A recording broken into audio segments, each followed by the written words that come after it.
Before we drift away, don't forget to like the video and subscribe for more calming sleep stories. Sweet dreams await. The night air was thick with mist as the car rumbled down the narrow, twisting road that led deeper into the forest. The headlights illuminated the towering trees on either side, their gnarled branches stretching like crooked fingers towards the heavens. As the vehicle passed, the shadows of the trees seemed to move, flickering in the headlights as though something unseen was shifting within the darkened woods. Diane glanced nervously at the rearview mirror. The thick fog had already begun to roll in, swallowing the road behind them. She could feel the unsettling silence pressing in from all sides, broken only by the occasional groan of the old car's engine. She looked ahead again, where the road curved sharply into a dense thicket of trees. The old lodge, her destination, was hidden somewhere up ahead, its dark silhouette barely visible through the creeping fog. "Are we almost there?" she asked, her voice betraying the tension that had been building in her chest since they left the highway hours ago. "Just a bit further," replied Thomas, her brother, his tone unusually calm. "I told you this place was isolated. You wanted peace and quiet, right?" Diane swallowed, though she wasn't sure if it was the anxiety or the chill of the forest creeping through the windows. "I know, but this place, it's too quiet." Thomas laughed, though it lacked the usual warmth. "It's just the woods, Diane. They've been here longer than we have." But the woods, it seemed, were not quite as empty as they appeared. The car crested a hill, and suddenly the fog parted, revealing the outline of a massive structure ahead. The lodge loomed in the distance, its stone walls and jagged roofline casting an imposing shadow against the night sky. The place was older than anything Diane had ever seen. The wooden beams were cracked and splintering, and moss clung to the stones like the fingers of an ancient hand. As they pulled up to the weathered entrance, the lodge seemed almost alive. The windows were dark, their once glass panes now shattered or fogged beyond recognition. The air felt different here, thicker, more oppressive, as though the very forest around them was holding its breath. Diane shivered, though she didn't know why. There was no reason to be afraid, nothing out of the ordinary, at least not yet. But something in the air, something in the way the trees whispered to each other in the wind, set her nerves on edge. "We're here," Thomas said, turning off the engine. The silence that followed felt too complete. Not the peaceful quiet of a rural retreat, but the unsettling stillness of something unnatural. Diane stepped out of the car, her feet sinking slightly into the soft earth as she looked up at the towering structure. She could almost hear the whisper of voices, low and unintelligible, carried on the wind. It sounded like the forest itself was speaking, warning her to turn back. "Let's get inside," Thomas urged, his voice breaking through her thoughts. Diane nodded, though a part of her hesitated. She followed him up the stairs, her boots making an eerie echo as they ascended the creaking wooden steps. The front door was ajar, and though the place had been abandoned for years, the air inside seemed oddly warm, as if someone had been there just moments ago.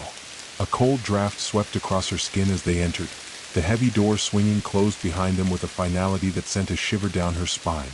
The lodge was vast and dimly lit by the faintest flicker of moonlight that filtered through cracks in the walls. Dust motes danced in the air like tiny specters, and the scent of aged wood and forgotten memories filled her nostrils. "All right," Thomas said, breaking the silence.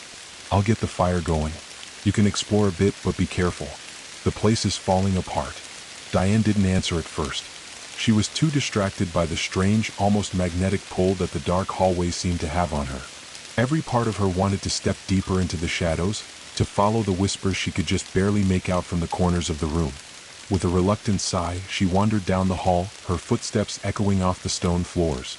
The corridor stretched endlessly, winding around sharp corners, each door she passed appearing more decayed than the last. At the end of the hall, she found an ancient spiral staircase leading downward. Without thinking, she descended.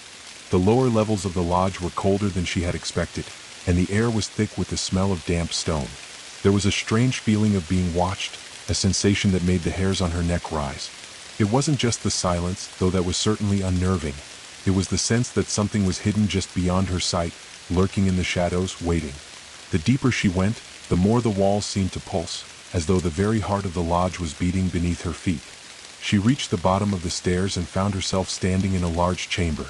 At the center of the room was a grand fireplace, darkened and cold, its stone hearth long since abandoned. But what caught her attention more than the fire was the large wooden chest sitting near the far wall. It was intricately carved, its surface covered in strange symbols that seemed to shimmer and shift as though alive. A pulse of curiosity surged through her, and before she could stop herself, she was moving toward it. Her fingers brushed against the smooth wood, the cool surface sending a jolt through her body. The moment her hand touched the chest, a loud thump echoed from upstairs, followed by a low, mournful sound, like the groan of something ancient waking from a long slumber. Diane froze. It wasn't the wind. She knew that sound. It was the sound of something, or someone, moving through the lodge. Suddenly, she wasn't sure if she wanted to explore any further. But the curiosity gnawed at her, deeper now than before. But what if that wasn't all? Before she could make up her mind, the air grew even colder, and a voice, barely audible but unmistakably clear, whispered through the room. "Leave, now." The breath caught in her throat as the whisper seemed to swirl around her. Then, from the corner of her eye, a shadow moved. A figure, dark and elongated, stepped out from the far corner of the room. The whisper returned, this time louder, more forceful. "Leave, now, before it's too late." Diane's heart raced. What was this place? And who, or what, was watching her? The shadow took another step forward. The shadow in the corner of the room seemed to stretch and sway like a living thing, its shape shifting as if it didn't quite belong to the world Diane knew. Her breath caught in her chest, and the hairs on her arms stood at attention. A chill ran down her spine, colder than the air itself, as if the very essence of the lodge was trying to freeze her in place. She swallowed, her throat dry as the whisper returned, this time with a hint of urgency. "Leave, now." Diane took a step back, her eyes never leaving the dark figure that seemed to breathe with the room itself. It wasn't moving, not in any way that made sense. It was as though it was both part of the lodge and not, its features obscured by a darkness deeper than the shadows around it. A cold fog began to crawl along the edges of the room, curling around her ankles like the tendrils of something alive. She opened her mouth to scream, but the sound never came. The figure's presence, oppressive and heavy, seemed to suffocate her voice before it could escape. She could only watch, frozen, as the shadow slowly, deliberately began to draw nearer. The ground beneath her feet groaned in protest, the wood of the floorboards creaking with a terrible sound, as though the entire lodge was awakening from a long-forgotten slumber. The air seemed to thicken, pressing in on her chest with the weight of 1,000 unseen eyes watching from every corner, every darkened crevice. And then, something far worse than the shadow itself became apparent. She could hear it. A whisper, soft at first, then growing louder, more voices overlapping, murmuring incoherently, as if the walls themselves were trying to speak, trying to tell her something she couldn't understand. The floor beneath her feet felt unstable now, like the house was tilting, slowly turning as though the ground was no longer solid beneath her. It made her dizzy, disoriented. With a jolt, she stumbled backwards, her body crashing into the cold stone hearth. The chill of the room seemed to double as the voices intensified, all of them now crying out, pleading, demanding. "Get out, get out, get out, get out." The shadows writhed in response to the sudden onslaught of sound, twisting violently around the edges of the room as though the very air had become charged with something malevolent. Her heart was racing. Her pulse thundered in her ears, nearly drowning out the sounds of the whispering voices. She pressed her hands to her ears, but it didn't help. It didn't stop. The voices, the whispers, they were everywhere, crawling under her skin.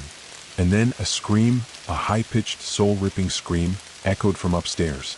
Diane's blood ran cold. It was Thomas. Without thinking, without hesitation, she bolted toward the stairs. Her legs felt heavy, as if the very air was trying to hold her back, but the scream kept her moving, urging her onward. She scrambled up the spiral staircase, her fingers skimming the cold stone of the wall as she desperately made her way to the top. Each step seemed to echo louder than the last, and the lodge, the entire structure, seemed to shake beneath her as if it were alive. The voices hadn't stopped.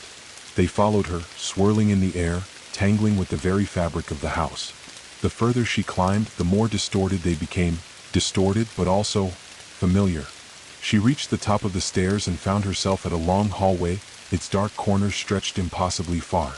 Each door was slightly ajar, as though waiting for her to step inside. "Thomas?" she called out, her voice trembling, but there was no response. No sign of life, not even the sound of his breathing. The silence stretched out, suffocating. A sudden movement caught her eye. At the end of the hall, a door slowly creaked open, its hinges protesting against the weight of time. Diane's breath hitched. Her pulse raced again. That door hadn't been opened before. Cautiously, her feet moved of their own accord, pulling her closer to the doorway. She didn't want to go in, she knew it was wrong, but something compelled her to step forward. Her heart thundered against her ribs as she approached the opening. The air inside was heavier than it had been downstairs, and a faint, sickly sweet odor lingered in the space. The floor was cracked and uneven, the walls adorned with old paintings that seemed to watch her, their eyes following her every move. There was a single light bulb hanging from the ceiling, casting an eerie glow over the room. And there, in the center of it all, lay Thomas. He was kneeling on the floor, his back turned to her. His head hung low, his hands resting on his knees. But something was wrong. He was not moving. His body was stiff, unnaturally rigid. The air seemed to pulse with a malevolent energy, and Diane felt a cold dread crawl up her spine. "Thomas," she whispered urgently, stepping forward. But he didn't respond. His body didn't even flinch. Then the room seemed to grow colder still, and for the first time since arriving at the lodge, Diane felt the undeniable presence of something far worse than she had feared. The temperature in the room dropped to an unbearable degree, and the shadows deepened, pulling the room into a suffocating gloom. Slowly, Thomas lifted his head. His eyes, empty, hollow sockets, stared straight ahead. And though there were no words spoken, Diane could hear him. "She is awake, now. Too late, too late." The voice that came from his mouth was not his own. It was deep, guttural, and filled with an ancient malice. Before she could move, the floor beneath her feet rumbled again, sending a shiver of dread through her entire being. "Thomas, no," she whispered, trembling. And then the world around her seemed to unravel. The walls groaned, the shadows swarmed like living things, and the whispers, now deafening, swallowed everything. A figure stepped out of the dark, emerging from the corner of the room. Its form was impossibly tall, a vague silhouette of twisted limbs and shifting shadows. As it moved closer, the air grew thick with the weight of its presence. "You should never have come here," it intoned, its voice dripping with ancient malice. And with that, the door slammed shut. Diane gasped, her heart hammering in her chest as the door slammed shut behind her with a deafening bang. The walls seemed to close in on her, their cold, damp surfaces creeping closer with every breath she took. The oppressive silence returned, but now it was thick with the weight of something watching her, something that had been waiting for this moment. Her body felt frozen, as though the lodge itself was pulling her into its ancient, decaying depths. The figure, if it could even be called that, loomed in the corner, its form both tangible and unreal. Its limbs twisted unnaturally, bending at odd angles as if made of shadows rather than flesh. Its eyes, if they could be called eyes, were voids of blackness, hollow and endless, drawing her in. Diane's mind raced, her thoughts tangled in a mess of fear and disbelief. Thomas, her brother, the one who had been with her all this time, was no longer the person he had been. His eyes, empty and dark, reflected nothing human. It was as if whatever was in the room had claimed him, body and soul. The air was heavy, charged with a presence she couldn't understand, a presence that seemed to feed on her fear. Every breath she took seemed to drag her deeper into the thick, suffocating fog that filled the room. Her legs felt like lead, but she forced herself to move, to think, to fight back against the growing panic that threatened to swallow her. What are you?" she whispered, her voice trembling. The figure did not answer immediately. Instead, it tilted its head, its movements slow and deliberate, as though considering her question. It seemed to take pleasure in the fear that radiated off her, savoring the panic in her eyes as it circled the room, its elongated limbs scraping against the walls. The shadows twisted in its wake, as if the darkness itself was alive, following the figure's every movement. It was then that Diane realized the truth. This was no ordinary spirit or ghost. This was something ancient, something that had existed long before her family ever set foot in this cursed lodge. And it was awake now. She could feel it in her bones, the ancient power that had been dormant for so long, stirring with a hunger that could not be satisfied. Her thoughts whirled as she backed away slowly, her hand brushing against the cold, cracked stone of the wall. The temperature had plummeted, and she could see her breath now, thick clouds of vapor in the air. Her body shook uncontrollably as she tried to steady herself, but every step she took felt like she was sinking deeper into the lodge's grasp. "Why are you doing this?" she demanded, her voice now filled with a raw desperation. The figure stopped moving, its head tilting to the side as though it were intrigued by her words. It didn't speak at first, but when it did, its voice was like a low, guttural growl, a sound that made her teeth ache and her blood run cold. "Because you opened the door," it rasped. "The door has been closed for centuries, and now you have awakened what should have stayed hidden." Diane's mind reeled. The door? What door? The door she had come through? The one that had slammed shut? Her heart skipped a beat as a horrible realization dawned on her. The lodge, it wasn't just a house. It was a prison.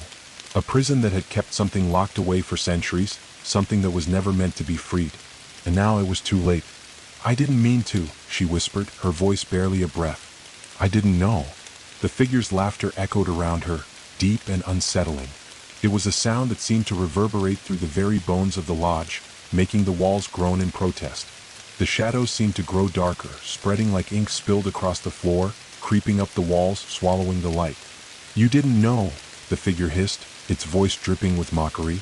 "No one ever knows. But now that you have entered, there is no way out." The words sank into her like a weight, pressing down on her chest until she could barely breathe. She felt as though the air itself was growing thicker, more suffocating with every passing second. The whispers, those damned whispers, began again, louder this time, more urgent, rising up from the very walls themselves. The lodge was alive, and it wanted something from her. Something she could not yet understand. In the corner of her vision, Thomas remained motionless, his body still kneeling in that unnatural posture. But his eyes, they were watching her now, watching with a predatory gleam that made her stomach churn.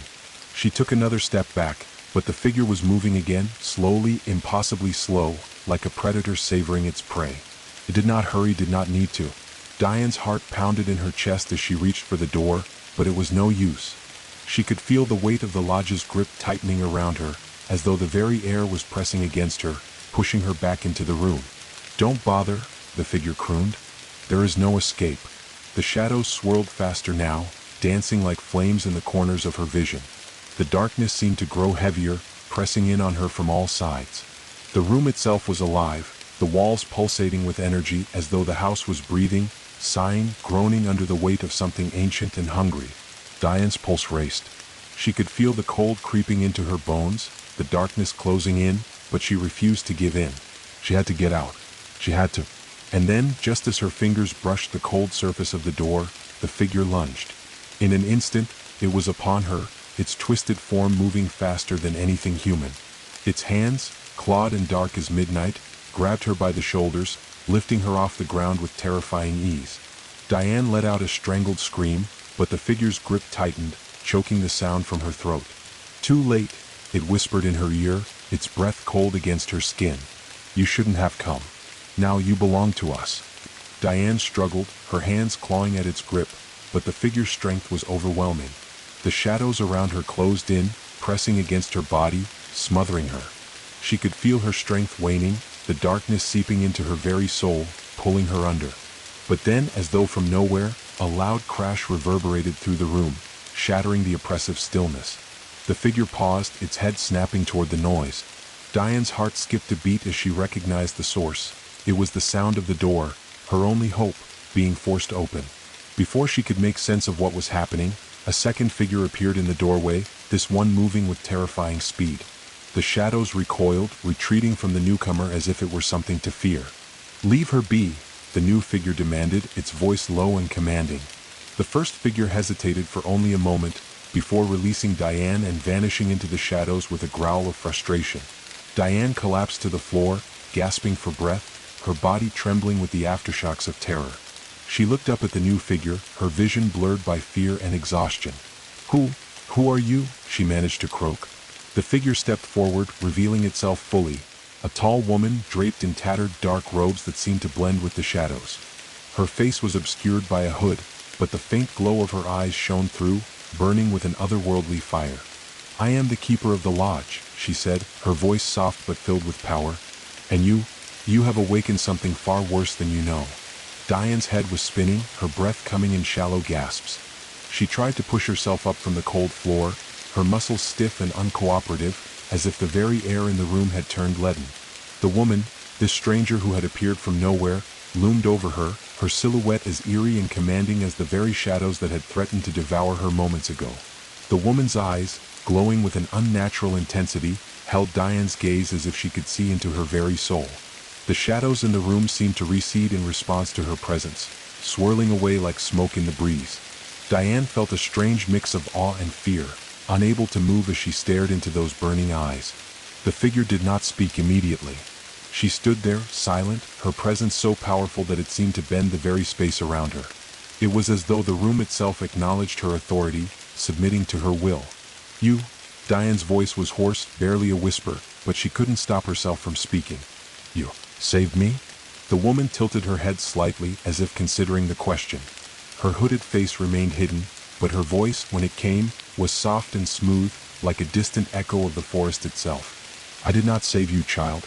I merely delayed the inevitable." Diane's heart sank.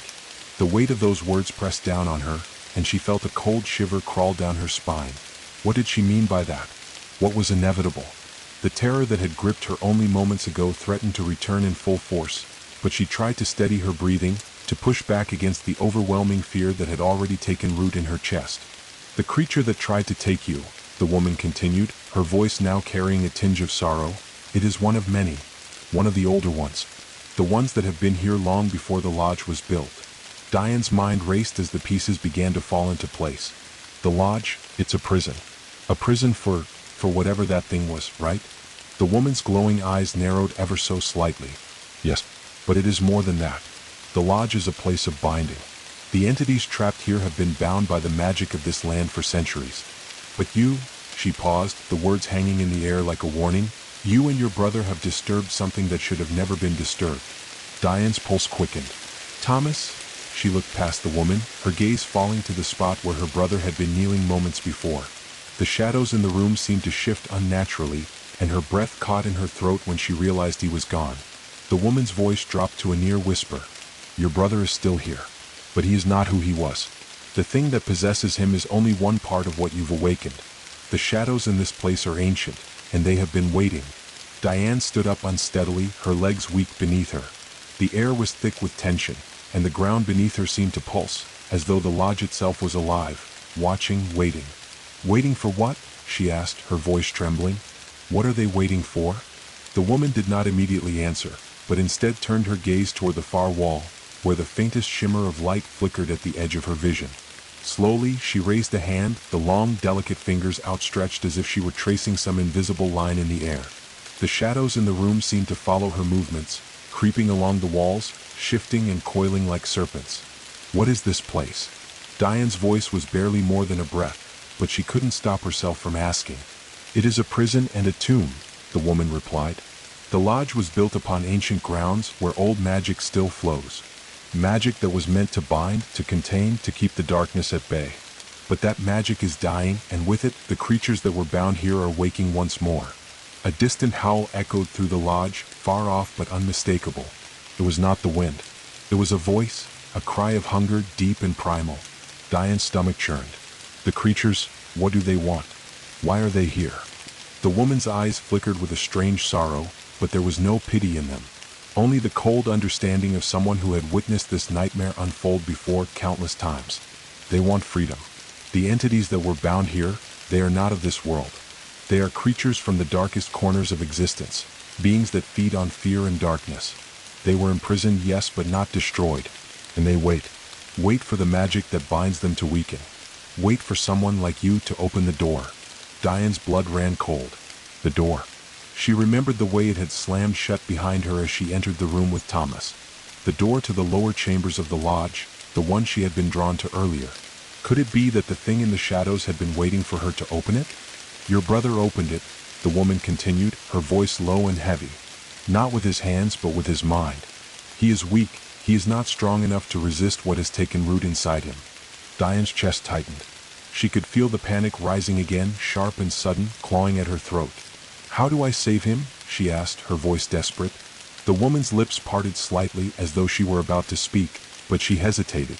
Then, with a slow, deliberate movement, she stepped back, gesturing toward the doorway. "To save him, you must understand what has been set in motion. You must go to the source of the power that binds this place, to the heart of the lodge. But be warned, what you find there may destroy you.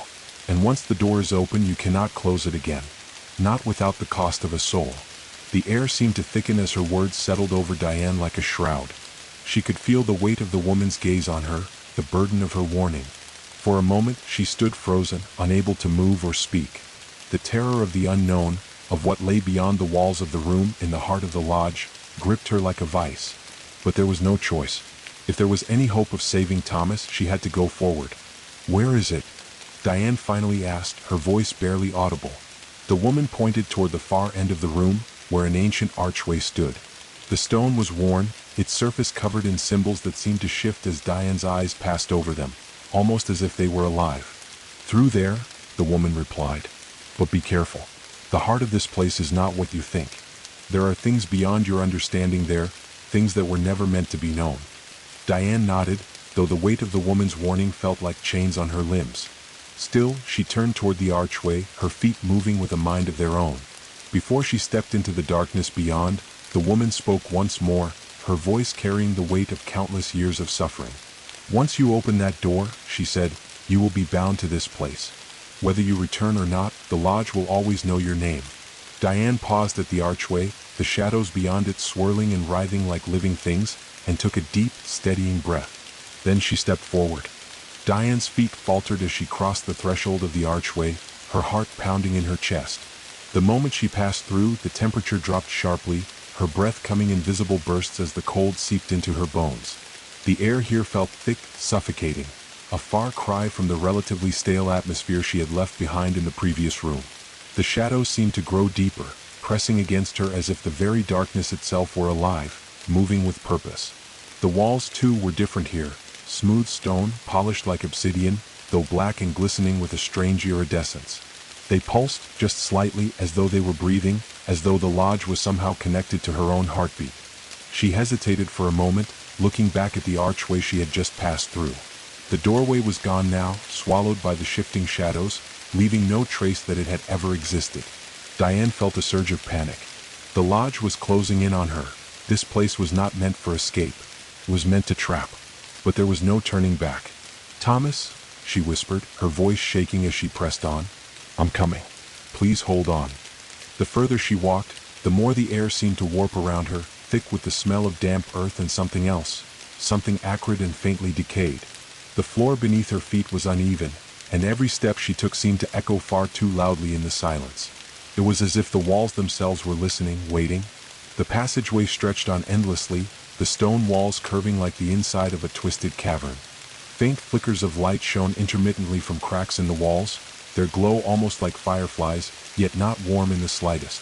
Instead, it was cold light, unnatural, faintly green and almost sickly. At times, Diane thought she saw something move at the edges of her vision, shadowy figures that darted just out of sight when she turned to look. Her breath caught every time, but she didn't dare stop to investigate. Something told her that looking too long at whatever was watching would only make it more dangerous. The deeper she ventured into the heart of the lodge, the stronger the sensation became, that she wasn't alone here, that there were forces at play far beyond her comprehension. The very stones of the lodge seemed to pulse with life, and with every step, the whispering voices grew louder. They were faint at first, low murmurs that crawled up from the depths of the earth, but as she continued, they grew more distinct. They weren't speaking in any language she could understand, but the tone, dark, guttural, angry, was unmistakable. It was a chorus of whispers, each one overlapping the next, creating a cacophony of sound that resonated in her very chest. Some voices sounded pleading, others menacing. The longer she listened, the more her head began to throb with the pressure of the words she couldn't quite grasp. And then a sound broke through the whispers, the sound of footsteps. Diane froze. Someone was behind her. She spun around quickly, but there was nothing there.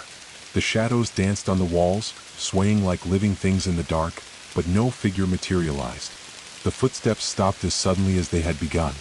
Her breathing grew heavier, panic swelling in her throat. "Get a hold of yourself," she muttered under her breath. "This is just the lodge playing tricks. It's all in your head." But the unsettling feeling didn't leave. The air felt heavier now, as if the shadows were pressing in from all sides. The walls seemed to close around her, narrowing the path with each passing moment. She felt a growing sense of claustrophobia, a suffocating pressure that made her want to scream, but she fought to keep control. The last thing she needed was to lose herself to fear here. She kept walking, faster now, her footsteps echoing louder in the confined space. And then, finally, she saw it. At the end of the passage was a large door, the wood dark and weathered, its surface covered in strange symbols. It was massive, older than anything she had seen so far in the lodge, and it pulsed with an eerie energy. A low hum radiated from it, like the deep thrum of a living creature's heartbeat. The symbols carved into the wood seemed to shift as her eyes passed over them, glowing faintly in the dim light, swirling as if trying to communicate. Diane approached the door with caution, every instinct screaming at her to turn back, to run, but her determination, her need to save her brother, pushed her forward. She reached for the handle, but just as her fingers brushed the cold metal, a voice called out to her. It was a whisper, one that seemed to come from everywhere, reverberating through the air itself. Turn back. The voice was low, ancient, and filled with sorrow. Diane's pulse quickened. It was the same voice she had heard before, the one that had whispered to her through the walls of the lodge. The voice of something that had been trapped here for centuries. She had no idea what it was, but its presence was unmistakable, its power undeniable. She paused, her fingers hovering just above the door handle, unsure whether to open it or leave. "What do you want from me?" she whispered, almost pleading, her voice barely more than a breath in the thick air. The whisper came again, this time more insistent. "Leave, now, or all will be lost." The pressure in the air intensified, making it almost impossible to breathe. The shadows at the edges of her vision began to writhe and shift, their movements growing more frantic. She could feel them pulling at her, trying to drag her back, to pull her into the darkness that swirled just out of reach. But she couldn't stop. Not now. Her hand closed around the handle, the cold metal sending a jolt through her fingers. With a deep breath, she turned it. The door groaned as it opened, the sound like the mournful cry of a creature trapped in its own skin. Beyond the threshold lay a vast chamber, the size of a cathedral, its walls stretching impossibly high, disappearing into darkness. The air was thick with the smell of decay and something else, something ancient like the scent of forgotten rituals. In the center of the room was a stone altar, the surface covered in dark, dried stains. Around the altar were strange runes carved into the floor, glowing faintly with the same eerie light as the symbols on the door. Diane stepped into the room, her heart racing in her chest, as if it were trying to beat its way out of her body. Her footsteps echoed eerily in the vastness of the chamber, the sound unsettling in the oppressive silence. And then, at the far end of the room, something stirred. The shadows gathered there, coalescing into a figure. It was tall, far taller than anything human, and as it stepped forward, its eyes glowed like twin orbs of fire, burning with a malevolent hunger. The air around her grew heavy, thick with an unnatural pressure. She felt the darkness closing in again, a cold weight pressing on her chest as the figure moved toward her. "You shouldn't have come here," the figure growled, its voice like a storm crashing against the walls. "But now that you belong to the lodge. Forever." Diane's legs trembled, but she stood her ground. There was no turning back now. The figure loomed over her, its eyes blazing with an unearthly light. It reached out, and Diane could feel the weight of its gaze pressing against her skin, as if it could see into every hidden corner of her soul. But she wasn't afraid, not anymore. She had come too far. "I will stop this," she said, her voice steady despite the pounding of her heart. "I'll find a way." The figure laughed, low, mocking, and then, with a slow, deliberate movement, it extended a long, clawed hand, pointing to the altar in the center of the room. "Then you must be ready to pay the price," it intoned. Diane's heart clenched. She had no idea what that meant, but she knew one thing for sure. The door she had opened was far more dangerous than she could ever have imagined. The figure towered over Diane, its presence overwhelming, like the weight of centuries pressing down on her chest. Its eyes glowed with an intensity that made her skin prickle, every hair standing on end as if the very air around her had become charged with some dark, unholy energy. The chamber seemed to pulse in time with its heart, or perhaps it was the heartbeat of the lodge itself, alive and watching her every move. Diane swallowed hard, her breath shallow in the cold, stagnant air. The words of the figure echoed in her mind. "You belong to the lodge. Forever." The price. What price? What was this creature asking of her? She had come to save Thomas, hadn't she? That had been her only goal. But now, with every second that passed, she felt herself sinking deeper into the depths of something she didn't fully understand. A power far older than her, older than time itself, lingered in this place. The very air hummed with it, charged with something that made her bones ache. She forced herself to look up, meeting the glowing, fiery eyes of the figure. Its form was blurred, shrouded in darkness, but even from the distance, she could feel the malevolent pull it exuded. "What do you want from me?" Diane asked, her voice a mere whisper. Her knees were weak, and her fingers tingled with a strange sensation, as though the lodge itself was seeping into her, filling her veins with something ancient, something that wasn't her own. The figure stepped closer, its long limbs gliding through the shadows, moving with a terrifying grace. The very ground beneath her feet seemed to tremble as it approached, It was neither fully human nor fully beast, its body a grotesque fusion of the two, elongated limbs, twisted features, and skin that seemed to ripple and writhe with shadows. You came seeking answers, it rasped, its voice low, rumbling like distant thunder. But not all answers are meant to be found. Not all doors are meant to be opened. Diane felt her throat tighten, a lump forming as she choked back the rising wave of fear. Not all doors. She recalled the voice she had heard earlier, the one that had warned her to leave, the one that had spoken in whispers of darkness and death. Had she made a mistake? Had her need to save Thomas blinded her to the true horror of this place? The door you opened, the figure continued, its voice a sickening caress that seemed to slide into her mind like oil. It was never meant to be touched. You think you can change fate? You think you can save your brother? The chamber seemed to darken around her as the figure's words cut through her thoughts, its words now tinged with an almost mocking tone. You have awakened that which slumbers beneath the earth, and it will not rest until it has what it desires. Diane could feel the pressure in her chest building, the weight of the air around her suffocating her. She clutched her stomach, fighting the nausea that threatened to overtake her. What is it? She demanded, her voice breaking. What does it want? The figure tilted its head slightly, as though it were savoring the moment before responding. It wants the heart of the lodge, the essence that binds this place to the world of the living. It hungers for the source, the heart that beats beneath the stone. A wave of realization crashed over Diane, and she stumbled backward. The heart of the lodge. The strange pulsing she had felt earlier, the eerie hum that seemed to echo through the walls, it had all been a sign. The very foundation of the lodge was tied to something deeper, something older, something far more dangerous than she had ever imagined. But there was more. The figure was waiting, its hollow eyes flickering with a cold, malicious glee. The price of passage is simple, it continued, its voice dropping to a dangerous whisper. A soul. A life. Diane's blood ran cold. She hadn't realized, hadn't understood what the figure meant until now. A soul. Her heart skipped a beat. The weight of the words crashed over her. The lodge, the creatures, the magic, it was all a trap, a terrible price that would have to be paid. No, she whispered, shaking her head. I won't give you that. I'll find another way. There has to be another way. The figure didn't respond right away, but the air seemed to grow heavier, as though it were listening to her very thoughts. The darkness around her shifted, swirling, making her feel even more insignificant in the vastness of the room. There was no escaping it. The very stone beneath her feet seemed to pulse in rhythm with the figure's heartbeat. The lodge was alive, and it was growing stronger with each passing moment. Every choice has a consequence, the figure said, its voice cold and final. Your brother's soul is already claimed. He is bound to this place. And you, it paused, its eyes glinting with dark amusement. You can try to save him, but you will need to sacrifice what you hold dear. Diane's heart hammered in her chest. The figure was playing with her now, toying with her emotions, twisting her thoughts into knots. No. Please no, she whispered, her eyes searching the room for any sign of escape, but there was nothing. The shadows stretched out like claws, pulling the light from the room, trapping her in an ever-tightening grasp. The figure's form seemed to expand, growing taller, its eyes burning brighter.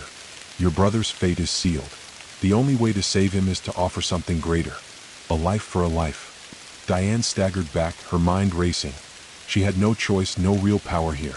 She was trapped, caught in the web of the lodge's ancient magic. She thought of Thomas, of the brother she had known, the one who had shared so many memories with her, the one who had pulled her out of dark places when she needed him most. But now he was lost. He was no longer the person she had known. He was just a shell, a body taken by something far darker than she could imagine. She thought of her parents, long gone, and her desire to keep her family intact. Could she sacrifice herself? Was it worth it to give herself over to the lodge just to save him? But even as she thought it, the figure loomed closer, its shadow stretching toward her like a living thing, eager to claim her. No, Diane said, her voice stronger now, though it still trembled. I will not give you my soul. I will not let you win. If you think I'll just give up. The figure interrupted her with a low, mocking laugh. You do not understand, child. There is no escape. There is no victory. Not for you. Not for him. Not for anyone who enters this cursed place. The laughter echoed through the chamber, growing louder, more insistent, until it filled her ears and drowned out all other sound.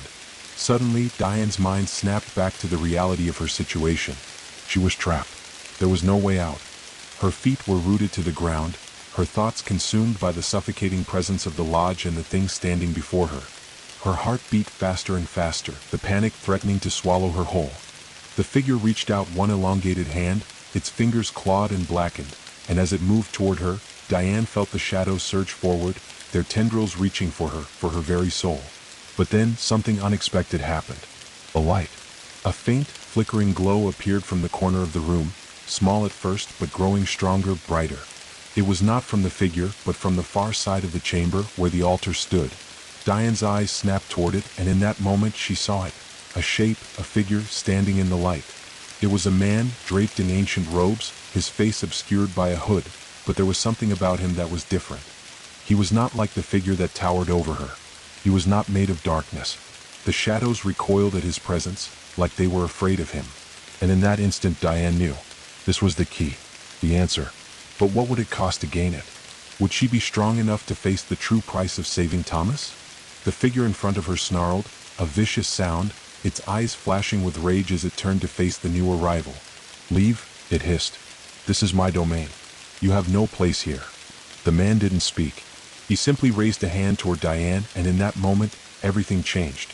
The chamber seemed to tremble as though the very walls were alive, responding to his power.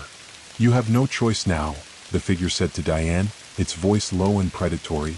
The man's voice, when it finally came, was calm and authoritative. You have not yet paid the price, but the choice is yours to make. Diane's eyes met his, and for the first time she saw the possibility of escape. But at what cost? Diane stood frozen, her heart racing as the man's presence radiated through the chamber. The figure, the creature that had pursued her through the lodge, had retreated, its shadowy form seething with frustration, but it did not dare approach the man. He stood with a quiet authority, his body cloaked in robes that seemed to ripple with an energy older than the very stones around them. Diane's pulse quickened as she tried to make sense of the situation. The power of the figure, the terrifying force that had threatened to claim her, seemed to shrink in the presence of this man. His very being exuded something she couldn't quite understand, a calm strength that seemed to push back against the darkness, forcing it to recoil. The man's face remained hidden beneath his hood, but the light that emanated from the altar cast faint shadows, revealing sharp features beneath the fabric. His presence was commanding, but there was no malice in his posture, only purpose. Who are you? Diane's voice was hoarse, barely above a whisper, but she had to ask. She needed to understand. Everything depended on it. The figure that had stalked her, its eyes still burning with hatred, snarled from the shadows, but the man didn't acknowledge it. Instead, his gaze turned slowly toward Diane. His eyes were a piercing silver, cold and distant, yet filled with something ancient and wise, something she couldn't place, but something that seemed to understand her fear. I am what you've been seeking, he answered, his voice smooth, deep, and almost soothing, like the quiet before a storm. I am the keeper of this place, the guardian of the heart. Diane's breath caught. The heart of the lodge, the source of all the power that had been feeding the darkness, the place where Thomas had been lost. She had heard the whispers of it before, felt its pulse, but to hear someone speak of it so directly, so knowingly, made her blood run cold. You, she began, but her voice faltered. You're the one who holds it. You control this place. The man's expression softened ever so slightly, though his eyes remained unreadable. Not control, no. I maintain the balance. The balance? Diane repeated, confused. She took a step forward, her legs unsteady. What does that mean? Why is this happening? Why is everything? Why is it so alive? The man looked at her with something akin to sorrow, though his features remained as inscrutable as ever. This lodge was built upon a place of power, a crossroads between worlds. But such places, they attract things, dark things, things that hunger for life, for essence, for souls. Diane's chest tightened as she glanced toward the altar. It stood at the center of the room like a monument to something ancient, carved with symbols that pulsed with faint, otherworldly light. There, beneath the surface, lay the heart of the lodge, a force so powerful, so dangerous, that it kept the entire place bound to the earth, tethered between the realms of the living and the dead. What happened to Thomas? Diane asked, her voice barely a whisper. Is he gone? The man's expression shifted, the sorrow deepening, but he didn't look away. Your brother is not gone, not yet. But he has crossed the threshold, and the price of crossing that threshold is steep. She felt her breath catch. What do you mean? What does that mean for him? The man's eyes darkened as he spoke. Your brother has become the vessel, the anchor for the dark force that has awakened here. When he opened the door, when he allowed the magic of this place to seep into him, he bound himself to it. He is both the key and the lock. A knot formed in Diane's throat, her stomach twisting with a mix of fear and grief. But I can save him, right? If I destroy the heart, if I destroy the source, I can get him back. The man's expression became unreadable again, as though he had heard this question 1,000 times before, from those who had come before her. The heart cannot be destroyed, child. It is not just an object. It is a force that sustains this place, binds it together. If you destroy it, everything here will collapse. And Thomas, he paused, his gaze lingering on her, heavy with the weight of what he was about to say. If you destroy the heart, he will be lost. Forever. Her breath caught in her throat. Then, what do? I can't just leave him here. The figure that had been lurking in the shadows moved again, its long limbs creeping toward them like a predator sensing weakness. The man held up his hand and the creature froze, its form writhing in frustration. The shadows recoiled in response, pulling back like the creature itself was being held at bay by the man's presence.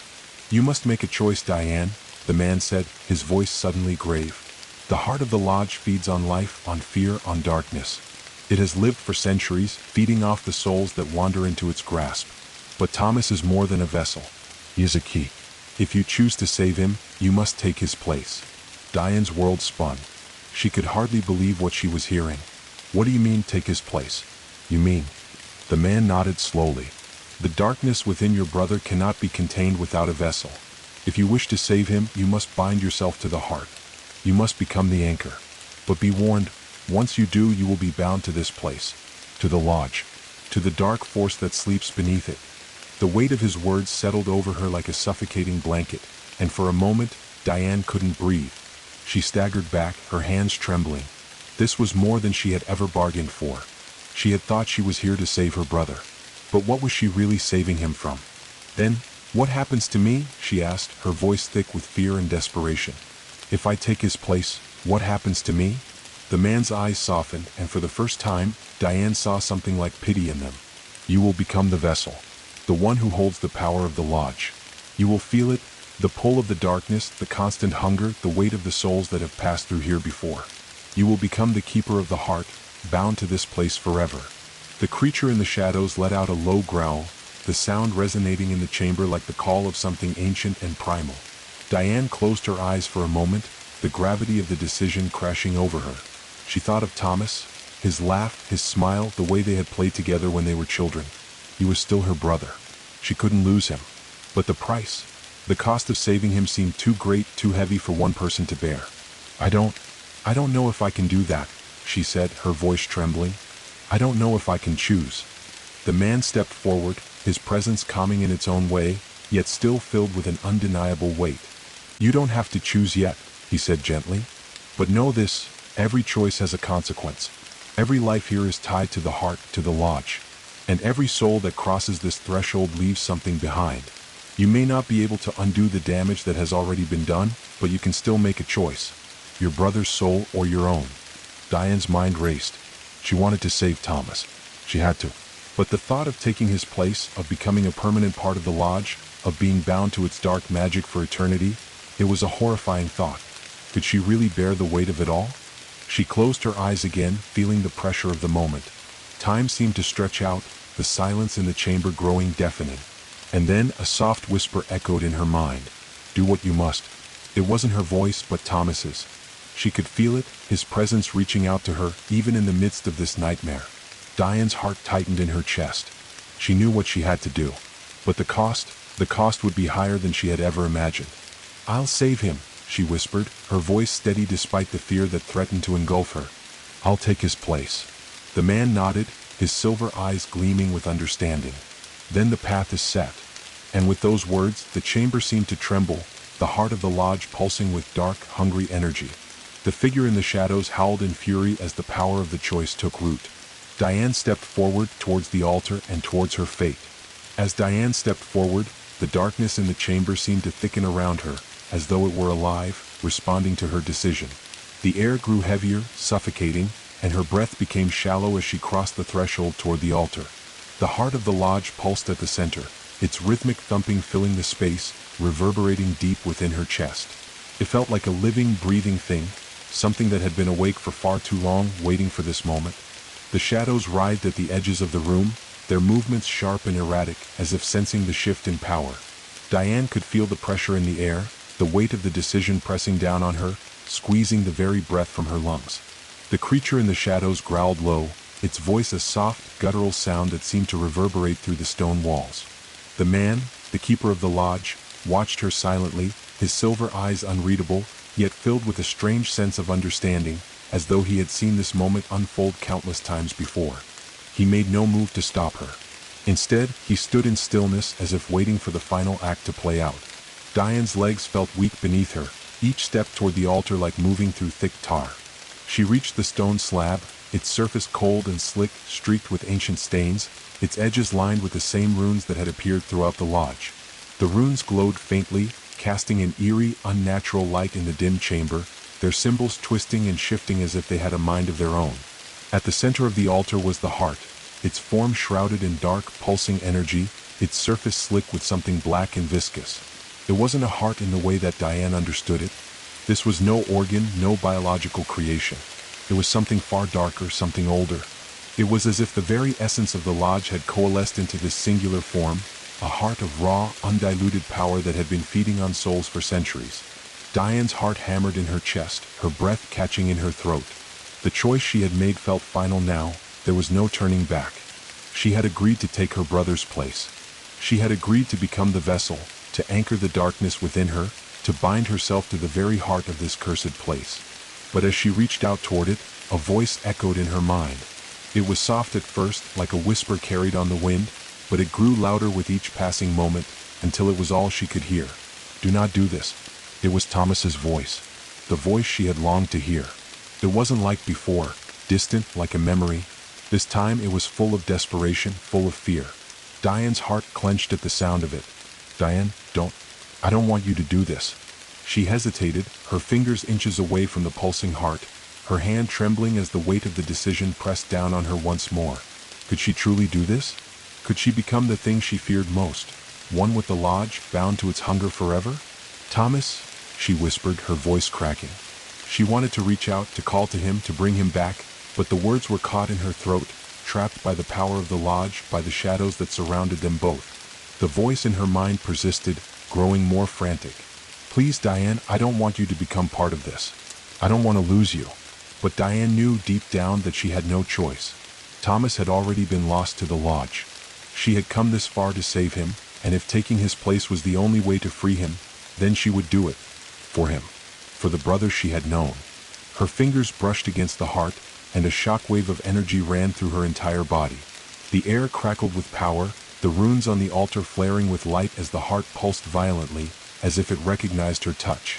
The energy coursed through her, filling her with warmth and cold in equal measure. She could feel the ancient power of the lodge flooding into her, seeping into her very soul, marking her as its new anchor. The darkness whispered to her, calling her to embrace it, to become part of it. It was a voice of temptation, of power, of something far older than humanity. And then she heard Thomas again. "I'm sorry, Diane. I didn't mean for any of this to happen. But I don't want you to suffer for me." The sorrow in his voice broke her, and for a moment Diane stood still, her hand hovering over the heart as her mind raced with emotion, with love, with grief, and with an undeniable, crushing sense of duty. She had come this far. She wouldn't, turn back now. With a final, steadying breath, Diane pressed her palm firmly against the heart. At once, the world around her seemed to explode. The air trembled with a deafening roar, and the shadows in the room surged forward, a violent force that whipped around her like a storm. The altar crackled, and the very ground beneath her feet seemed to quake. The lodge itself responded to her touch, reacting to the final act that would bind her to it for eternity. The heart of the lodge surged to life, its energy flooding her body, filling her veins with cold, dark power. The shadows twisted around her, wrapping themselves around her limbs, pulling her into their grip. She could feel them trying to claim her, to consume her soul as it had consumed so many others before. But she fought it, clinging to the memory of her brother, of the life they had shared, of the bond that had never truly been broken. She could feel the dark power trying to tear her apart from the inside, to unravel her very essence. The hunger of the lodge was insatiable, and it would not be sated by her sacrifice alone. But she endured. She had to endure. For Thomas. For the future she still hoped might be possible. And then, as if the darkness itself could no longer hold on to her, Diane felt a shift. A release. The pressure in the air eased, and the seething shadows withdrew, pulling back from her in sudden retreat. Her breath was ragged, her body trembling as the last of the energy from the heart coursed through her. The connection to the lodge was complete. She was bound now, the heart's anchor. The power of the place was hers to wield, or be consumed by. For a long, agonizing moment, there was nothing but the pulsing of the heart, the steady, rhythmic thrum that resonated in her chest. It was as though her very soul had become intertwined with it, the power of the lodge now living within her. And then she heard it. A soft, almost imperceptible sound. It was a whisper at first, but it grew louder, clearer, until Diane could no longer deny it. Diane?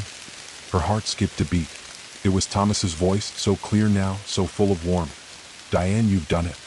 She turned toward the voice, her pulse quickening as the chamber began to shift around her. The shadows had retreated, and in their place, the light from the altar had grown brighter. The man, the keeper, remained silent, watching as the transformation took place. And then, at the edge of the altar, she saw him. Thomas. His form was faint at first, like a dream, his features blurred as though he were still caught between worlds. But as he stepped forward, he became more solid, more real. His eyes, the same warm brown that she had always known, met hers, and in them, Diane saw something she had feared would be lost forever. Oh, he was back. He was alive. She wanted to run to him, to embrace him, but she couldn't. She was bound. To him. To the heart. To the lodge. But for the first time since entering this cursed place, Diane felt something she hadn't known for so long. The shadows still loomed at the edges of the room, but they no longer held sway over her. She had taken her brother's place, but she had done so on her own terms. She had made the choice, and in doing so she had freed him. And as she stood there, her brother before her, the heartbeat of the lodge pounding in her chest, Diane realized one undeniable truth. She had saved him. But in doing so, she had given herself to the darkness. Forever. Diane stood still, her breath shallow, her chest rising and falling with the weight of the moment. She felt the power of the lodge surging through her, its dark, cold energy coursing through every vein, every fiber of her being. The air around her had thickened again, like a blanket of ancient power, but this time it wasn't suffocating. It was something else, something she couldn't quite comprehend. It was as if the lodge itself had embraced her, its tendrils now wrapped around her, claiming her as its own. But amidst the overwhelming weight of the power she had just bound herself to, something else lingered in the space between her and Thomas. A space filled with the faintest flicker of hope. The sound of his voice, clear and warm, still echoed in her mind. You've done it? Her heart, still reeling from the strange and terrifying transformation, beat a little faster.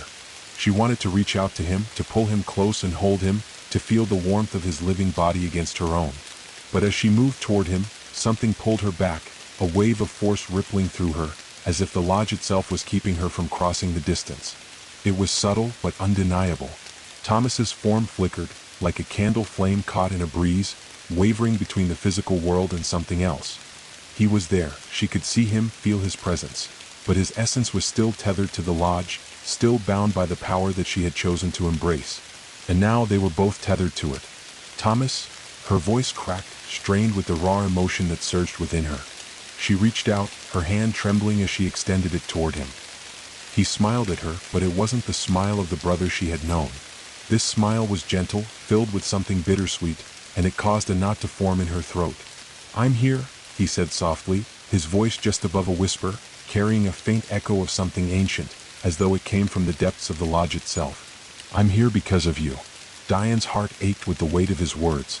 She had saved him, but she had also bound herself to this cursed place. She had traded her freedom, her soul, for his life. But at what cost? She whispered, the question leaving her lips before she could stop it. Thomas's expression softened, his eyes darkening with understanding. It's not the same for me anymore. I'm not the person I was before. Neither of us are. His voice was heavy with the realization. But you, Diane, you have made a sacrifice. You bound yourself to this place. To the heart. She wanted to deny it, to fight it, but deep down she knew it was true. The heart of the lodge had become part of her. She could feel its pulse within her chest, each beat resonating through her like an eternal rhythm that could never be silenced. It was as if her soul had been marked, carved into the very fabric of this place. She was no longer just a visitor in the lodge, she was part of it. "What happens now?" Diane asked, her voice small, her heart heavy with the weight of her choice. Thomas stepped closer, his image flickering again as though the distance between their worlds was still too vast. He looked toward the altar, toward the heart that now bound them both. "The lodge. It will not let go. It feeds on souls, on energy. It consumes and it gives power. But it does not release." Diane's heart clenched. She had known, in some distant corner of her mind, that there was no way out of this. Once the heart had chosen her, there was no going back. But hearing it spoken aloud, hearing the finality in Thomas's voice, made it all the more real. She had traded her life for his, but in doing so, she had signed away something far more precious: her freedom. "I'm sorry," Thomas said, his voice full of sorrow and regret. "I didn't want this. I didn't want you to become a part of this darkness." Her hand clenched into a fist at her side. She had saved him. She had done what she had come to do. But it wasn't enough. Not anymore. The very thing she had been fighting against, this evil, this darkness, had now become part of her. She could feel it gnawing at her from the inside. It was subtle, like a whisper at the back of her mind, but it was there. It was always there. And it was hungry. "I didn't know," Diane's voice trembled. "I thought I could save you. I thought I could save us both. But now, I'm trapped here with you. Trapped in this place." Thomas's eyes filled with something like pity, but he didn't speak. There were no more words. No more assurances that everything would be okay. She had made her choice, and now there was no escape. The shadows around them seemed to deepen, as if the lodge itself were watching them. The heartbeat of the heart reverberated through her chest again, the powerful thrum resonating in her very bones. It was undeniable, overwhelming. It was a constant presence, pulsing with power, and now that power was hers to bear. Her gaze shifted back to the keeper, who had been silent all this time, watching them both with an unreadable expression. His silver eyes gleamed in the low light, watching her carefully, as though waiting for the moment when the weight of her decision would fully settle on her shoulders. "You've chosen," he said at last, his voice low and resonant. "You've taken the place of the lost. The lodge has claimed you. The heart has found its new anchor." Diane's chest tightened at his words. He was right, of course. She had taken the place of the lost. Her brother, yes, but also herself. She was now part of the lodge, part of the darkness that had consumed so many before her. And she would be a part of it for eternity, bound to the heart, to the very soul of this cursed place. But something deep within her stirred. A flicker of defiance, a thread of hope that had not been fully extinguished. "No," she whispered, her voice quiet but firm. "I may be bound to this place, but I am not of it." The keeper's eyes narrowed, his gaze unwavering. "You cannot escape what you have become," he said, his tone devoid of sympathy. "The heart binds you. The lodge claims what it feeds upon." Diane stood tall, despite the weight of the power within her, despite the constant, gnawing presence of the heart inside her. She clenched her fists and closed her eyes, focusing on the steady beat of the heart, her heart now inextricably tied to the lodge. "I will not let it take me," she said softly but with conviction. "I may be part of it, but I will not let it control me. I will find a way to break free." The keeper's expression remained unreadable, but there was a flicker of something like respect, in his gaze. "You are strong," he said, his voice tinged with a hint of approval. "Stronger than most who have come before you. But even strength has its limits." Diane looked back at Thomas, who was still standing at the edge of the altar, his form flickering in and out of focus. He looked at her with sadness, but also with gratitude, as though he understood the magnitude of the choice she had made. And though their worlds were still divided, though the chasm between them seemed insurmountable, Diane could feel him. She could feel his presence in her heart, and she knew that for all the darkness that surrounded them, they still shared a bond that not even the lodge could break. "Whatever happens," Diane said, her voice barely more than a whisper, "we'll find a way out of this. Together." Thomas's image flickered once more, a fleeting smile tugging at the corners of his lips. "Together?" he echoed, though his voice seemed to fade as his form dimmed. And just as the last of his presence seemed to slip away, Diane felt it, a change. The heartbeat of the lodge, the power that flowed through her, shifted ever so slightly. It was a tiny crack in the darkness, a sliver of light in the overwhelming shadow. The fight was far from over. But Diane knew one thing for sure. She was not going to surrender to the darkness without a fight. The chamber felt quieter now, though the pulsing beat of the heart reverberated within the stone walls, still filling the space with its oppressive rhythm. Diane stood alone before the altar, her hands trembling at her sides, the weight of her decision settling deeper into her bones. The darkness around her had receded, but only slightly. It was as if the lodge had taken a brief pause, allowing her the illusion of peace, before it would inevitably pull her back into its suffocating grasp. The shadows, once swirling with menace, had grown still, but their presence was undeniable. They lingered like a fog, creeping at the edges of her vision, watching, waiting. And the heart continued to throb within her, a living thing that seemed to echo with an ancient hunger. It pulsed with the force of centuries of power, and now that power was hers to command, or to be consumed by. Diane felt the weight of it pressing against her chest, a constant reminder that she had made the ultimate choice. She had saved Thomas, but in doing so, she had condemned herself to the very thing she had fought to escape. But even now, as the gravity of her fate took root, Diane refused to let herself be swallowed whole.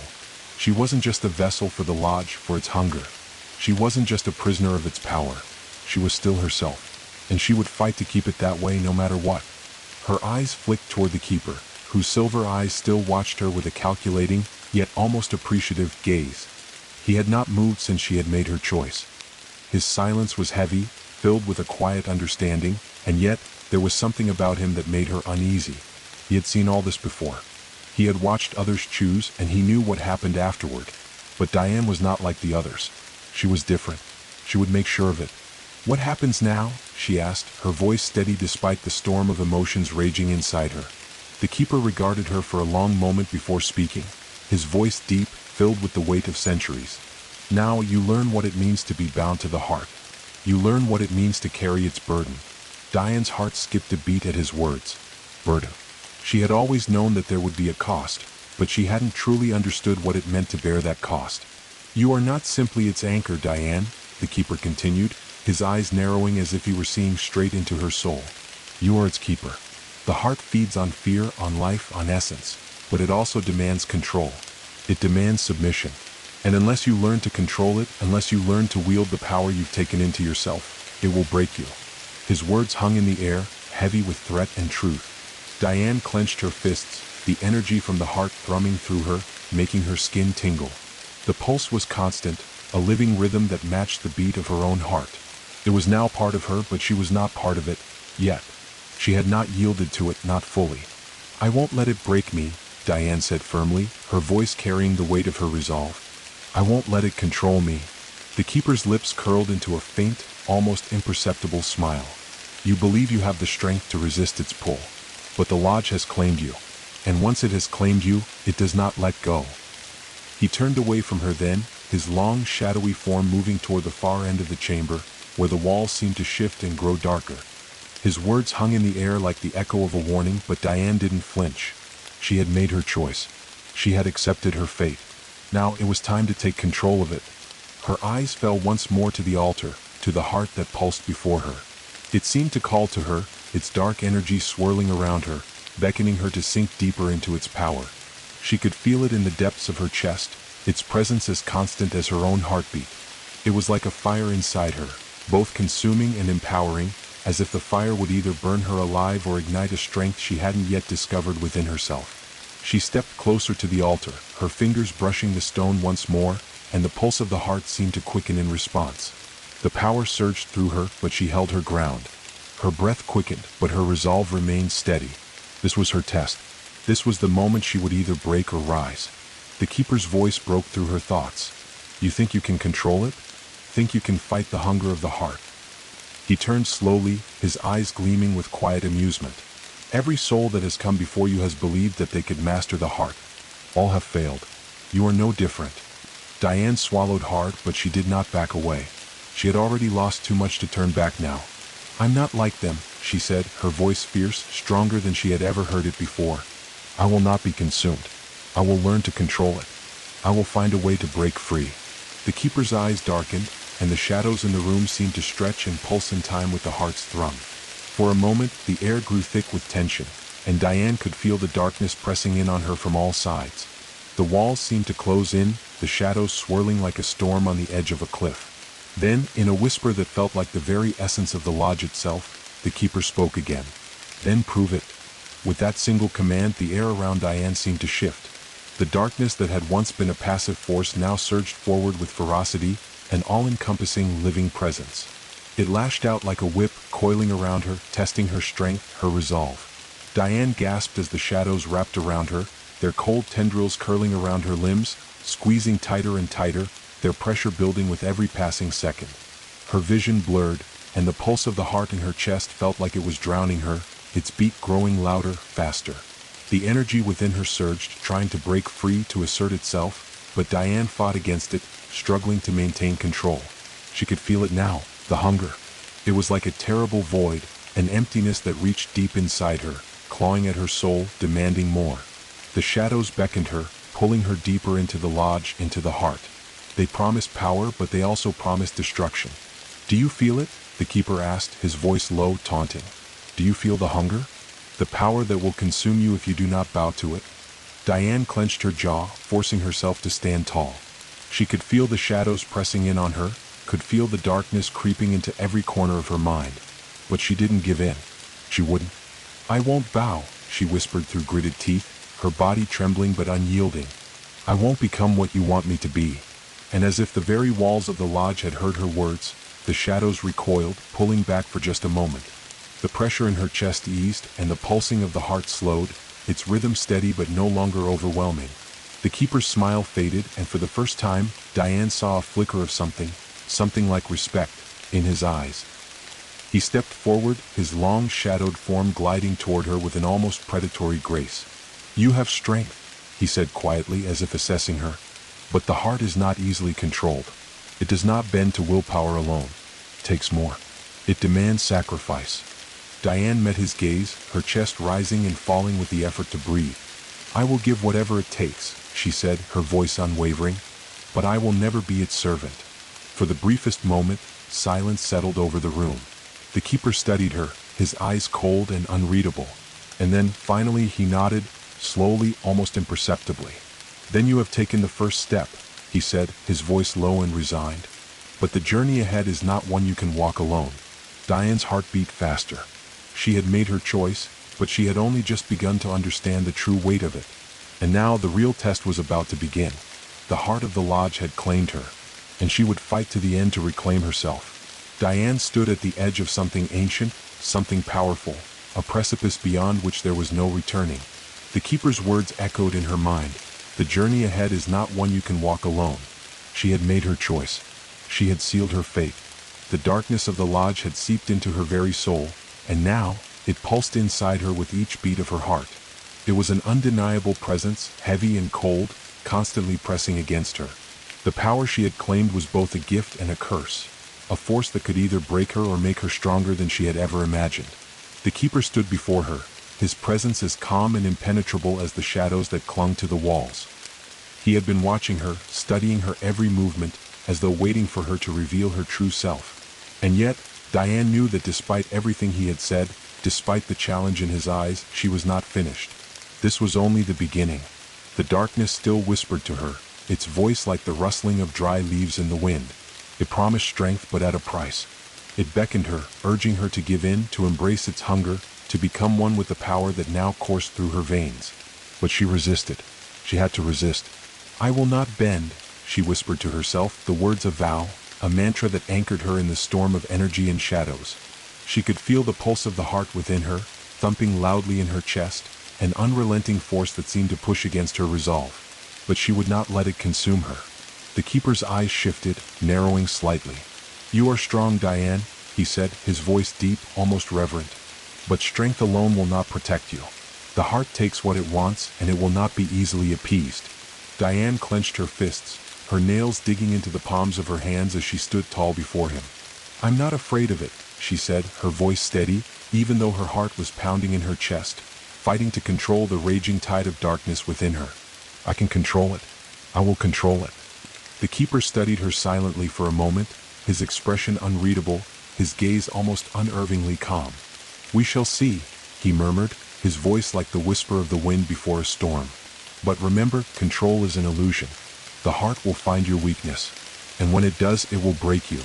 Diane felt the weight of his words, but she did not let them sway her. She had come too far to turn back. The shadows were still at the edges of her vision, lingering, watching, waiting. But for now they did not move closer. The heart within her pulsed again, more powerfully than before, and for a moment, it felt as though it was pushing her to the limits of her strength. Her breath quickened, and the air around her seemed to grow heavier, colder, as the power inside her grew. The keeper watched, his gaze never leaving her, but there was something different in the air now, something that made the darkness feel almost alive. She could feel it, swirling around her like a living thing, reacting to the power she now wielded. Without warning, the shadows around the chamber began to stir. Slowly at first, they curled and twisted, their movement deliberate, as if testing the new energy in the room. The floor beneath Diane's feet seemed to shudder, the stones beneath her trembling as if the very foundations of the lodge were awakening. The pulse of the heart grew louder, more insistent, filling the space with its rhythmic thrum. The keeper's eyes flashed with a sudden intensity, his mouth curling into a thin, almost imperceptible smile. "So it begins," he said softly, his words carrying the weight of centuries of knowledge. "The heart has chosen you, Diane. But now it will test you. You will face what has come before you, the ones who have tried and failed to control it." Diane's heart skipped a beat. She knew what he meant. The power of the lodge was ancient, older than she could even fathom. It had consumed countless souls before her. Those who had come seeking its power had been turned into nothing more than echoes, lost within the dark web of the heart's influence. But Diane was different. She would not be another victim. She would not let the lodge claim her, no matter what it threw at her. The shadows around her began to grow, swirling and converging, their form becoming more defined, more solid. Slowly they took shape, humanoid, tall, and twisted. They were the remnants of those who had come before her, their faces obscured by shadow, their forms etched with the same hunger that had consumed them. Their eyes glowed with a faint, ethereal light, and their mouths twisted into silent screams, as if they were trapped in a never-ending cycle of torment. "No," Diane whispered, her voice shaking with fear, but also with defiance. "I won't become like them." The figures moved toward her, their dark limbs stretching and shifting as they closed in. Each step they took made the air grow colder, heavier, as if the very walls of the lodge were closing in around her.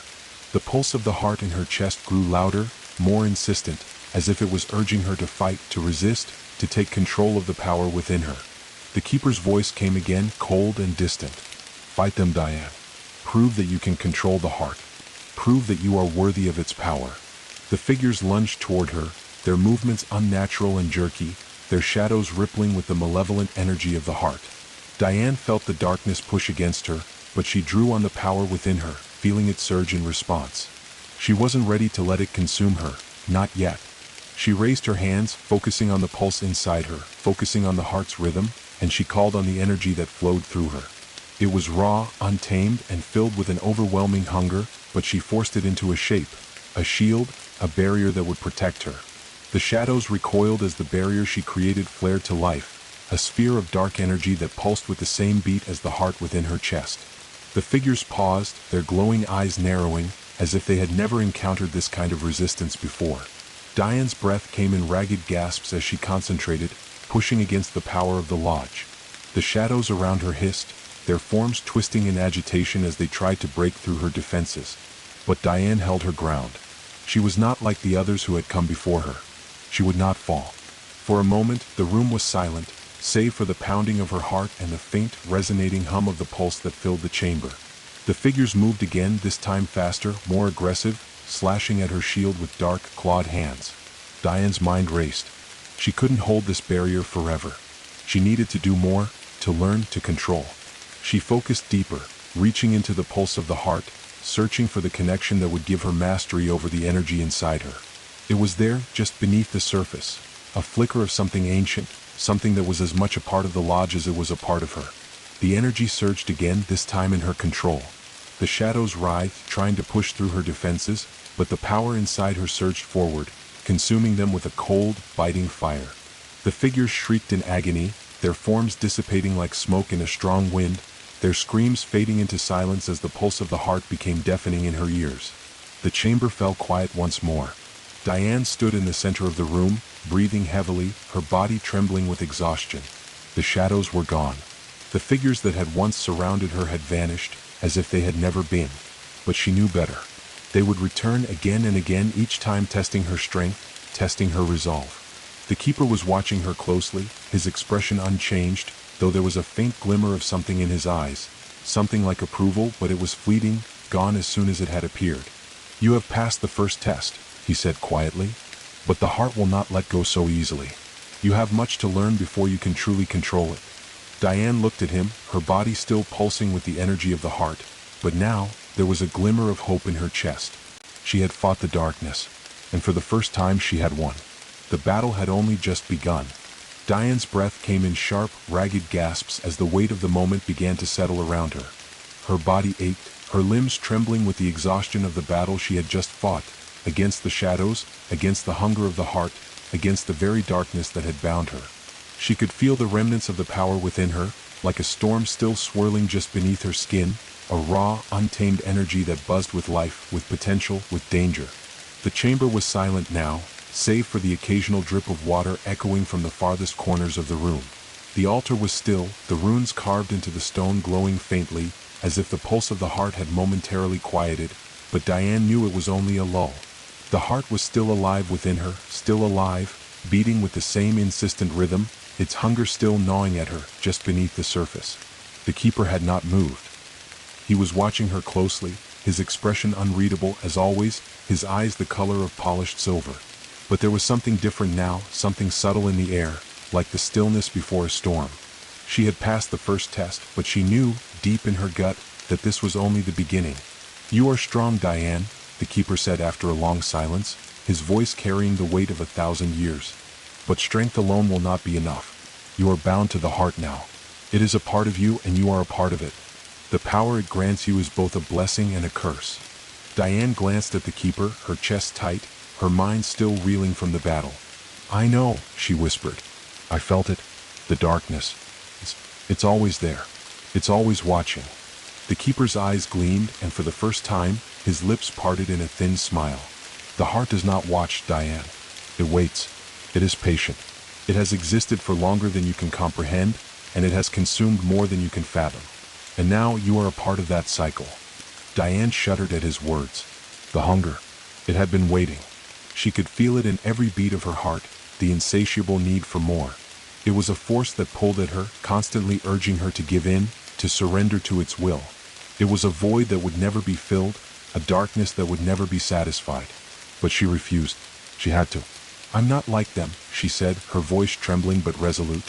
"I won't become another lost soul, another shadow to be consumed. I won't be a part of the cycle." The keeper's smile faltered slightly, his gaze sharpening. "You think you can escape it. But the heart is not something that can be outrun, Diane. You cannot fight it forever. It will consume you just as it has consumed so many before you. You cannot control it as you think." Diane stepped forward, her hands clenched into fists at her sides, her body still trembling but full of resolve. "I will find a way," she said fiercely, her voice rising in defiance. "I will not be its puppet. I will master it. I'll learn what it wants, what it needs, and I'll use that to fight back." The keeper's eyes glittered with something unreadable. "Very well. If you are determined, then you will need to learn what you are truly up against. The heart does not simply give its power freely. It takes more than you can imagine to wield it." He stepped forward then, his movement fluid and silent, as though he were part of the shadows themselves. "There is much you do not know. The heart is ancient, older than anything you have ever imagined. Its hunger is not merely for souls. It craves something deeper, something darker. It is not just power, it is control. And it will stop at nothing to maintain that control." Diane's mind raced, trying to make sense of his words. What does it want? What does it need? The keeper's lips twisted into a grin, but there was no humor in it, only the coldness of something long forgotten. "It needs you, or rather, it needs the part of you that remains unbroken. The heart is not simply a source of power. It is a prison, a place where souls are bound, held captive for eternity. And you, Diane, you are its new warden." The weight of his words hit her like a physical blow, the ground seeming to shift beneath her feet. "Warden?" she echoed, her voice hollow. "But I'm not." "You are," the keeper interrupted, his voice soft but final. "You are the heart's anchor now, its link to the mortal world. You are the one who will sustain it, feed it, and in doing so you will feed the lodge itself. It is a cycle of give and take." The heart takes your strength, your essence, and in return, it grants you power. Diane's stomach churned at the thought. The heart was a prison, a cage, and she was the one trapped inside it, feeding it, keeping it alive. The weight of the responsibility, the knowledge that she was now tied to this malevolent force, threatened to crush her. But as the pulse of the heart thrummed again within her, she felt something else. The shadows that had once seemed to be a threat, an enemy, now felt like something she could command. She could feel their presence, their form, their essence flowing through her. She could see how they moved, how they obeyed, like threads in the tapestry of the lodge's power. She could feel the connection, and with it, a deep, primal understanding. I can control this, she thought, the thought blooming like a flower in her chest. I can control it all. The keeper watched her, his gaze never leaving her face, as though he were measuring her very soul. He said nothing, but his silence was a challenge, a test.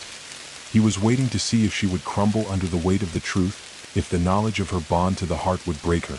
But Diane did not crumble. Instead, she squared her shoulders, drawing strength from the very power that had once terrified her. I won't be your warden forever, she said, her voice steady and resolute. I will master the heart. I will learn its secrets and take control of it. The keeper's eyes flickered with something, a shadow of a smile, perhaps, or a fleeting spark of approval. We shall see, Diane. We shall see. But the heart does not relinquish control easily. It has its ways, its tests. The shadows around the chamber shifted, as if responding to his words. Diane's senses were heightened, her awareness of the space around her expanding. The air felt thick, almost electric, charged with a strange, unnatural energy. The pulse of the heart inside her quickened, and the shadows seemed to respond, curling and twisting at the edges of the room. Without warning, the darkness surged forward again, faster than before, but this time Diane was ready. She raised her hands, feeling the power within her, the heart's energy thrumming through her fingers. The shadows halted, suspended in midair as she focused, pulling on the energy, twisting it, shaping it to her will. The keeper's voice was barely a whisper as he watched. This is only the beginning. The heart will test you, Diane. It will find your weaknesses and exploit them. It will bring you to the brink, and it will wait for you to break. Diane's chest tightened, but she stood tall. She had made her choice. She would not be broken. Not by the lodge, not by the heart, and certainly not by the keeper. I won't break, she said, her voice low but filled with a quiet, unshakable confidence. The keeper's smile grew, but it was not one of encouragement. It was the smile of someone who had seen countless souls break before, someone who had watched them all fail. He stepped back, disappearing into the shadows, leaving Diane alone in the center of the chamber. The air hummed with energy, the pulse of the heart inside her beating faster, louder. The storm had only just begun, and she was standing at the center of it. But Diane was no longer afraid. She was ready. The silence that followed the keeper's retreat was almost suffocating, but Diane welcomed it. The quiet was an old, familiar friend, the calm before the inevitable storm. Her mind raced as she stood in the center of the chamber, the pulse of the heart beneath her skin growing louder, more insistent with every passing second. It echoed in her chest like a living thing, vibrating with an energy she had only begun to understand. The weight of it was almost unbearable, but it was hers to control now. Or so she told herself. The shadows that had once seemed so threatening now swirled at the edges of her consciousness, almost playful in their movement. She could feel them, sense them, like they were extensions of herself, a part of the energy that now pulsed within her. They obeyed her commands, shifting and forming around her, bending to her will. She had learned to harness the darkness within her, to manipulate it, but it was still so new, so fragile. There were moments when it felt as though the energy was on the verge of slipping from her control, as if the heart itself were testing her resolve, pushing her to see how far she could go before she cracked. She closed her eyes, focusing on her breathing, letting the pulse of the heart become her anchor. The thrum in her chest was both foreign and familiar, a reminder of the choice she had made, of the path she had chosen. The power was hers, but it was a fickle, dangerous thing. She had to learn to wield it with care, or it would consume her as it had consumed countless others before her. Diane's mind turned inward to the journey ahead. The keeper had warned her. The heart did not relinquish control easily. It would test her. It would push her, manipulate her, twist her every doubt and fear into something real. But Diane was ready. She had to be. The shadows flickered again, and a cold gust of air swept through the chamber, swirling around her. The temperature dropped suddenly, and she shivered, instinctively reaching for the power within her. The darkness gathered around her like a protective veil, swirling at her feet, wrapping her in its embrace. It was as if the lodge itself were alive, sensing her unease and responding to it. Then, without warning, the shadows coalesced into a form, a figure, standing just in front of her. Diane's breath caught in her throat. The figure was tall, cloaked in shadows, its features hidden beneath a hood. Its presence radiated power, a deep, cold power that sent a shiver down her spine. For a moment, she thought it was the keeper, returned to continue his cryptic lessons. But there was something different about this figure. It was darker, more imposing. The energy it exuded was unlike anything Diane had ever felt before. Felt raw. It felt like something ancient and twisted, something that had been here long before her. The figure stepped forward, its movements smooth and fluid, like the shadows themselves. It reached out a hand, and the air around it seemed to ripple with the weight of its presence. "You have come far, Diane," a voice whispered, a cold, malevolent voice that seemed to seep into her very bones. It was a voice she had never heard before, yet somehow, it felt familiar. It felt old. Diane took a step back, her heart racing in her chest. She could feel the darkness pressing in on her, trying to suffocate her, but she refused to let it. She would not be intimidated. Not by this figure. Not by anything. "What do you want?" she demanded, her voice steadier than she felt. She clenched her fists, drawing on the heart's power, channeling the dark energy that swirled around her. The figure tilted its head, its movements fluid and unnatural. It stepped closer, the shadows parting around it like a living cloak. "Want?" it echoed, its voice a rasp as though it came from the depths of the earth itself. "I desire, Diane. I desire what you are now, what you will become." Diane's pulse quickened, the words lingering in the air like a curse. "What I am now," she echoed, her mind racing. "What do you mean?" The figure's hooded head lowered, and for a brief moment, Diane thought she saw the faintest glimmer of eyes within the darkness, two pinpricks of light that flickered like dying stars. "The heart has chosen you," the figure intoned, its voice low and reverberating through the chamber. "And you have embraced it, accepted its power. But power, Diane, is not free. It demands." Diane's breath caught in her throat. "I know that," she said, her voice barely a whisper. The keeper's warning echoed in her mind. The heart did not give without a price. It took, and it never stopped taking. The figure moved again, its movements almost too fast to follow, a blur of shadows that pressed closer to her. "Then you must learn," it hissed, its voice now a cruel whisper in her ear. "You must learn what it means to wield power, to command the heart.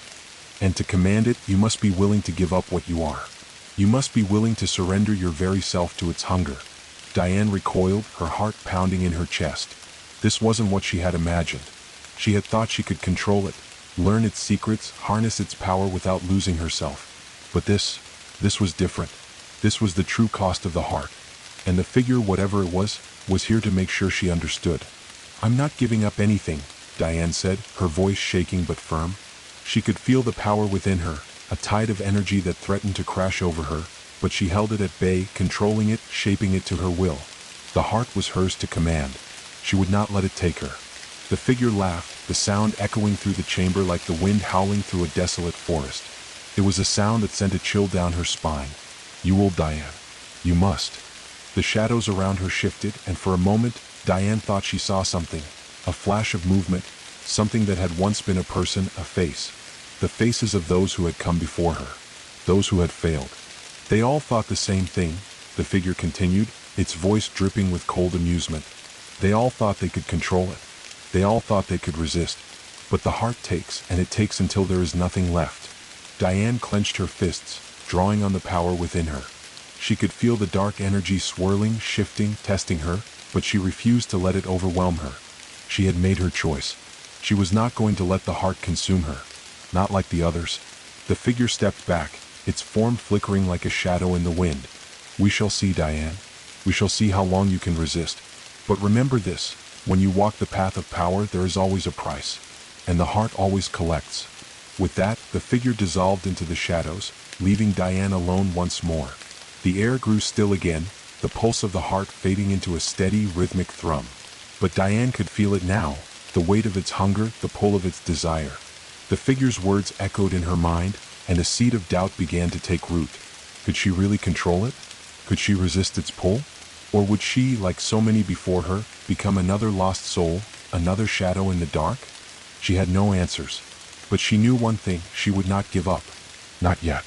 Not ever. She would fight the hunger. She would fight the heart. And she would not lose herself to the darkness. Not while she still had a breath left in her body. The figure had vanished, but its presence lingered, hanging in the air like a lingering fog. Diane's heartbeat thudded in her ears, still reverberating from the encounter, but beneath that, a deeper pulse continued. The heart, always there, always present, was a constant companion now. It was a rhythm she could not escape, and yet she could not ignore. The power within her surged in waves, both overwhelming and exhilarating. Every breath she took seemed to draw in more of the darkness, and every exhale sent ripples through the shadows surrounding her. The chamber seemed to close in on her. It was as though the walls, the stones beneath her feet, were alive, breathing with her, pulsing in time with the heart that now beat in her chest. The air felt thick with anticipation, and the silence pressed down, suffocating and oppressive.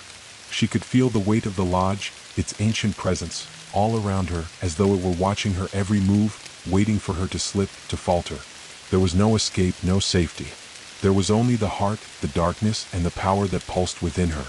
Diane clenched her fists again, the sensation of the power thrumming through her bones nearly too much to bear. She wanted to scream, to release the storm inside her, to shatter the silence and prove to the lodge, to the heart, that she would not be broken. But she couldn't. Not yet. She needed control. She had to find a way to master this. She turned away from the altar, moving slowly, deliberately, as though the shadows themselves were watching her every step. Her thoughts whirled in confusion, her mind pulling in different directions. The keeper's warning had echoed in her mind. The heart will test you. She had passed the first test, but she knew better than to believe that was the end of it. No, the real trial had only just begun. The shadows moved again, though more subtly this time, curling and shifting at the periphery of her vision. They were more like whispers now, slithering in the corners of the room, as though they were waiting for her to give in to their pull. The darkness was not an enemy, it was a part of her now. A part of her that wanted to be embraced, to be allowed free rein to consume, to feed on the energy, the life force of everything around her. But Diane resisted, forcing herself to breathe, to remain still, to remain focused. Her mind went back to the figure that had appeared before her. The cold, malevolent presence that had spoken with such certainty about the price of power. When you walk the path of power, there is always a price, it had said. The heart always collects. Diane's stomach twisted at the thought. What was the true cost of this power? How much of herself would she have to sacrifice before the heart would finally be satisfied? How long could she keep the darkness at bay? How long before it consumed her, just as it had consumed all those before her? And then there was the figure's cryptic warning, you must learn what it means to wield power, to command the heart. The words hung in the air, unanswered, and Diane could feel the weight of their truth. To command the heart, she would have to understand it, understand its hunger. But how could she learn such a thing without losing herself? How could she hold on to her humanity when the power within her was already threatening to take over? She stepped away from the altar, her feet moving across the cold stone floor, the shadows around her flickering as if in response. The heart pulsed within her chest, a constant rhythm that seemed to sync with the very beat of her soul. The connection was undeniable, but it was not a bond she had chosen willingly. It was a chain, an anchor, pulling her deeper into the abyss with each passing moment. Diane knew she had to take action. She could feel the weight of the lodge's energy pressing in on her, the heartbeat of the place growing louder, more insistent. The heart was testing her.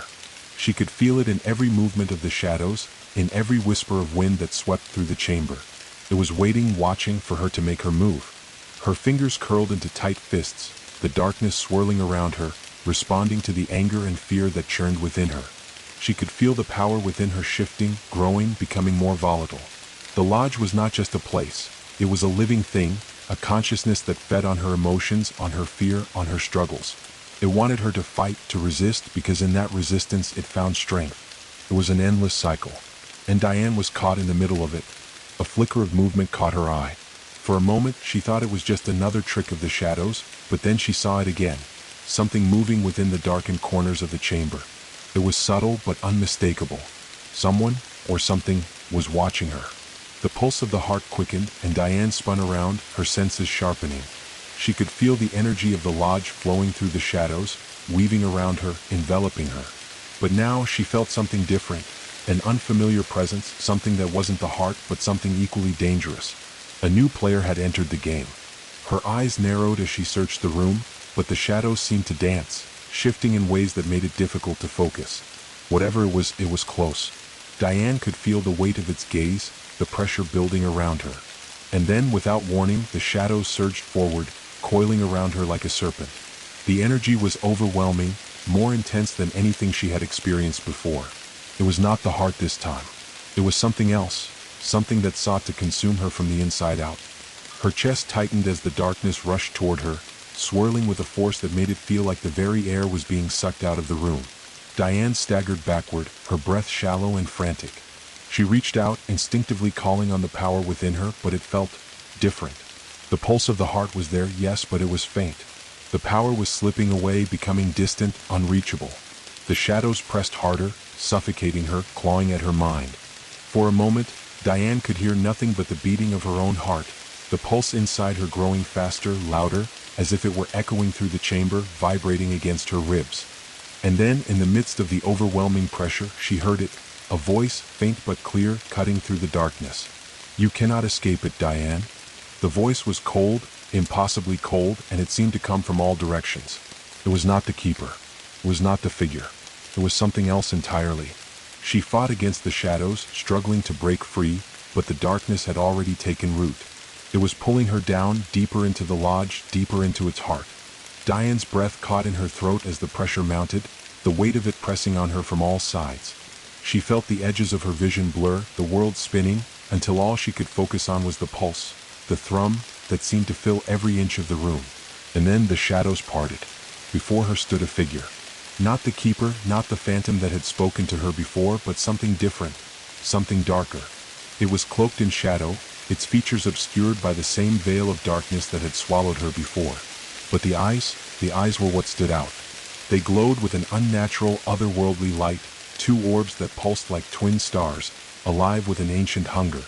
"You are nothing but a vessel," the figure spoke, its voice reverberating through her mind. "The heart will claim you, Diane, and when it does, you will be mine." Diane's heart pounded in her chest as the shadows pressed in once more. She could feel it, the darkness, closing in on her, suffocating her, overwhelming her senses. The figure reached out, its hand like a claw, ready to take hold of her. But she would not let it. She would not surrender. With everything she had left, Diane reached deep into herself, pulling on the power that resided there. The heart within her pulsed, and in that moment she felt something shift. The figure recoiled as though the very force of her will had repelled it, but Diane knew it was not over. She was not ready to give in. Not yet. Not ever. The pulse of the heart surged once more, louder than before, and Diane stepped forward, determined to face whatever came next. The darkness could come for her. The heart could try to consume her. But she would not be taken. Not without a fight. The shadows hung in the air, thick and oppressive, as if they too could feel the weight of what had just transpired. Diane stood at the center of the storm, her heart pounding, her breath shallow as the last remnants of the eerie figure's presence began to fade. The darkness that had surged around her ebbed back into the corners of the chamber, retreating but not vanishing completely. It still swirled at the edges of her vision, a constant reminder of the power that she had bound herself to. Her chest heaved with every breath, the pulse of the heart beneath her ribs thudding heavily in the silence. It was louder now, as though the very air around her was vibrating with its rhythm. The darkness was no longer just something she felt, it was something she heard, like an ancient drum, its sound growing with every passing second. Diane looked around, the chamber before her now a maze of shadows and stone, its once immovable walls now feeling like a shifting labyrinth. The presence of the heart was not just a weight anymore, it was alive, conscious, aware of her every move. She could feel its attention on her, its hunger pressing against her mind, clawing at her will. It wanted more from her. It wanted her to submit. But she wouldn't. The figure that had appeared before her had not been the first to warn her of what was coming. They were all just pieces of the same warning. You cannot escape it, Diane.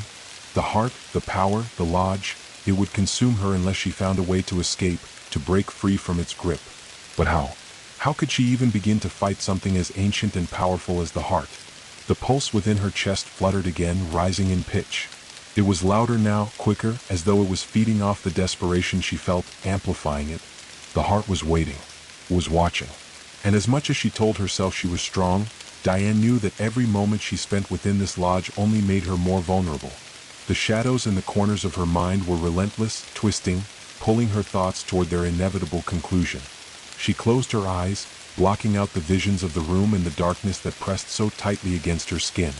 She focused on her breathing, her hands clenched tightly at her sides, her nails biting into her palms. In the silence, she sought a moment of clarity. The heart, the lodge, the hunger, they were all reflections of her own fear, her own uncertainty. And as long as she let them control her thoughts, she would never be able to control the darkness inside. A sudden gust of cold wind cut through the chamber, rushing past her and making the hairs on the back of her neck stand on end. The shadows around her twisted, their edges sharp, but this time, Diane didn't flinch. She stood her ground, lifting her head, searching for the source of the wind. She had been so focused on the heartbeat of the heart, on the pull of the shadows, that she hadn't noticed the change in the air. Now something was different. The temperature had dropped. A presence, stronger, colder, was drawing near. Then she heard it, a sound. Not the beating of her heart or the low hum of the shadows, but something different, something faint and distant, like a whisper carried on the wind. She turned, her breath catching in her throat, and her eyes scanned the edges of the chamber. The voice came again, barely audible. Diane? Her body tensed, every muscle seizing at the sound of her name. The voice was not the keeper. It was not the figure that had appeared earlier. It was something older, ancient. A presence that filled the chamber with a weight so heavy, she felt her knees wobble under its pressure. She wasn't sure if it was a voice or just the very essence of the lodge speaking, but it chilled her to the bone. You are mine now, the voice continued, its echo vibrating against the stones. The heart has chosen you. You belong to it. A surge of panic coursed through Diane's veins. She couldn't let it take her. She wouldn't be its prisoner. The wind swirled again, this time more violently, and the shadows around her seemed to shift in response, gathering like a storm cloud, dark and threatening. Diane's chest tightened as she realized what was happening. This wasn't just the lodge reacting to her resistance. It was responding to her fear. The heart inside her thrummed louder, and this time it wasn't just a pulse. It was a roar. A vast, hungry sound that shook her bones, as though it were awakening, stretching its limbs. The darkness responded, crawling out from the shadows, more solid now, more real. The room seemed to bend with its will, the walls warping, the air thickening with the oppressive weight of the power around her. Diane's hands shot out instinctively, reaching for something, anything, to hold on to. The darkness was trying to swallow her, to pull her deeper into the abyss, and for a moment she felt it, the edge. The point where the darkness would overwhelm her, where she would slip into its grip and never return. But just as the shadows seemed to close in, a spark ignited inside her. The heart, her heart, thrummed in response, a deep, undeniable pulse that surged through her like wildfire. Diane gasped, her eyes flying open, and she felt it. Something shifted. She could feel the darkness, yes, but now it was hers.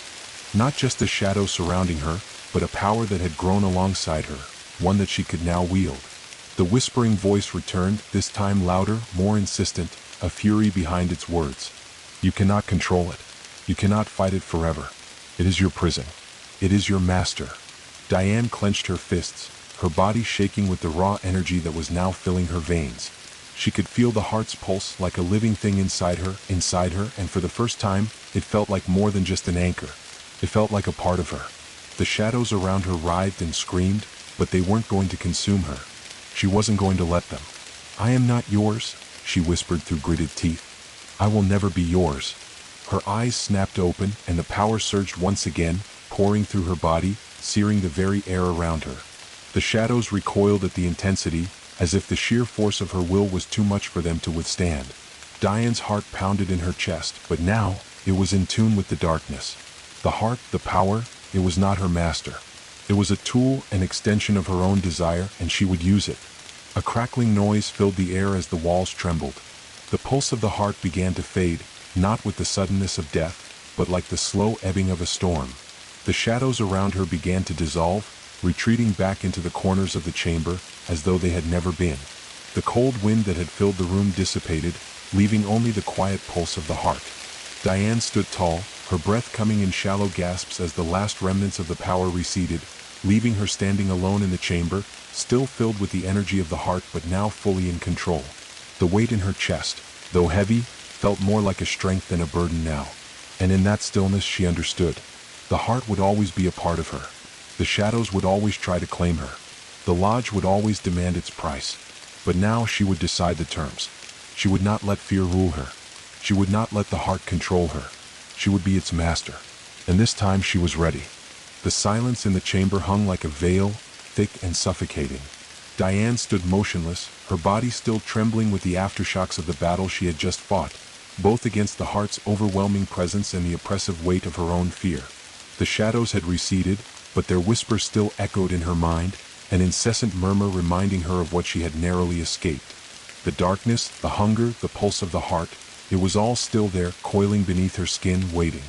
Yet, despite the weight of the moment, Diane felt something different now, a sense of calm, an inner strength that hadn't been there before. The power within her thrummed like a steady heartbeat, grounding her, keeping her anchored in a way she hadn't felt before. It was no longer just an oppressive force. It was something she could control. She had learned to harness it, to wield it, not as a victim but as a master. The pulse of the heart inside her chest beat in a rhythmic, almost comforting pattern, resonating deep within her bones. It was still there, yes. Still alive, still part of her, but now it felt like hers. A tool, an extension of her will, rather than a force that sought to consume her. The shadows no longer loomed like a threat. They were her shadows, flowing at her command. The darkness no longer whispered of surrender, but of power, of control. But the feeling of victory was fleeting. Diane knew she had only taken the first steps. This was no simple triumph. The road ahead was still shrouded in mystery and peril. The heart, for all her attempts to tame it, would not relinquish its hold so easily. She could sense its pulse, still there, thrumming beneath the surface, always waiting, ever patient. It had tested her, and it would test her again. Her eyes scanned the chamber, the flickering shadows still playing tricks on her mind, like the ghosts of those who had come before her. Those who had succumbed to the heart's pull and lost themselves in its hunger. The walls felt as though they were closing in, the air thick with ancient energy, heavy with the knowledge of what she was now bound to. The lodge, the heart, it was all one intricate web, and Diane was at the center of it. But she wasn't just a prisoner of it. She was its keeper. Her hands, still trembling, reached for the stone altar in front of her. The runes carved into its surface pulsed faintly with the same rhythm that echoed in her chest. Diane traced one of the symbols with her fingers, feeling the energy that still hummed through it, like the remnants of a ritual long forgotten. The heart had been summoned once more, but it had not been summoned by her choice. It had called to her. The dark power had chosen her. She had no idea what its intentions were, nor could she fathom the depths of the ancient forces at play within the lodge. Yet there was one thing she did know. She had made her choice too. Diane? The voice echoed through the chamber, a whisper on the wind, cutting through the quiet like a blade. Diane froze, her heart skipping a beat. It was the same voice, the voice that had spoken to her earlier, when the darkness had threatened to consume her. The presence was back, but this time it was stronger, more insistent. The voice seemed to reverberate through the very walls of the lodge, the very stones, filling every corner of her mind with its malevolent tone. "You think you are free," it purred, its voice low and hypnotic. "You think you have control, but you are still bound to me. Bound to the heart." Diane's fists clenched at her sides. The shadows in the corners of the room stirred again, restless and hungry, but this time she stood her ground. She had made her choice. The heart was hers, and it would never take her without a fight. "I am in control," Diane said, her voice steady, though it trembled with the weight of what she was saying. The power inside her throbbed, steady and strong, like a current running through her veins. She could feel it now, the darkness bending to her will, shaping itself around her thoughts, around her desires. The voice in the air chuckled, a sound so cold it sent shivers down her spine. "You believe that, do you? You are but a pawn, Diane. A piece on the board of a game far older than you can comprehend. The heart will always find a way to consume what it needs." A ripple of unease coursed through Diane, but she held firm. She would not let it win. Not again. She had already seen the cost of surrender. She had already felt what it was like to be drawn into the heart's depths, the crushing weight of its hunger. She could not, would not, go back to that. "Then I'll change the rules of the game," she said, her voice cold, filled with newfound resolve. "I will control the heart. I will control everything." The shadows seemed to pause as if considering her words. The air grew still, unnervingly so, and for a moment, Diane almost wondered if the voice had fallen silent, as if it had given up its attempt to break her. But then it spoke again, the words slow and deliberate. "You cannot escape your fate. You cannot escape the darkness. The heart will have you in the end. And when it does, you will become nothing but an echo of yourself. A shadow." Diane's jaw tightened. She could feel the heat of her anger rising within her, bubbling beneath the surface, threatening to break free. The darkness was trying to break her, trying to make her doubt herself. But she wouldn't let it. "We'll see about that," she muttered under her breath, her hands tightening into fists. The shadows around her writhed as if responding to her defiance, and for a moment, Diane thought they might consume her once more. But then something shifted, a sudden sharp snap like the breaking of chains. The power inside her surged, filling her chest with a crackling energy that sent a jolt of heat through her limbs. The shadows that had once threatened to devour her recoiled, as though the very force of her will had pushed them back. For the first time since she had entered the lodge, Diane felt truly alive, truly empowered. She could feel the heart, yes, but she wasn't afraid of it anymore. The darkness? She could bend it, shape it. She would not be a slave to its hunger. She would wield it just as she wielded the power that flowed within her. The chamber seemed to stretch around her, the shadows pulling back, giving her room to breathe, to stand tall. Diane raised her head, her chest swelling with the rush of power that flowed through her, through the very air around her.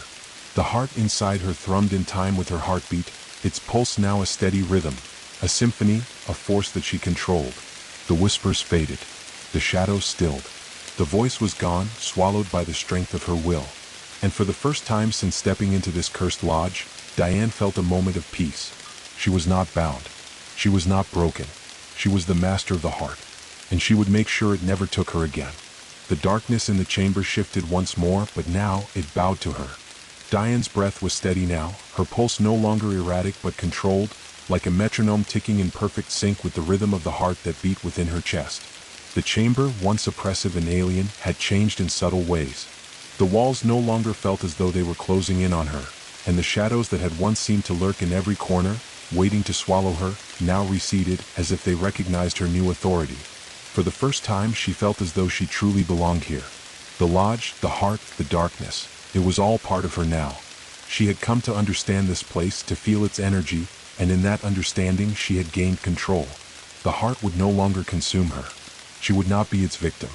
But even as a wave of triumph washed over her, Diane knew better than to believe the battle was over. The heart was still there, its pulse a constant presence inside her, an undying force that would never be silenced. The shadows were still around her, not gone but merely waiting for the next opportunity to strike. The power she had gained was real, but so was the price she had paid to claim it. She took a step forward, her footfall soft against the cold stone floor. The echoes of her movement were swallowed by the thick air, but it was as though the ground beneath her feet was aware of her change.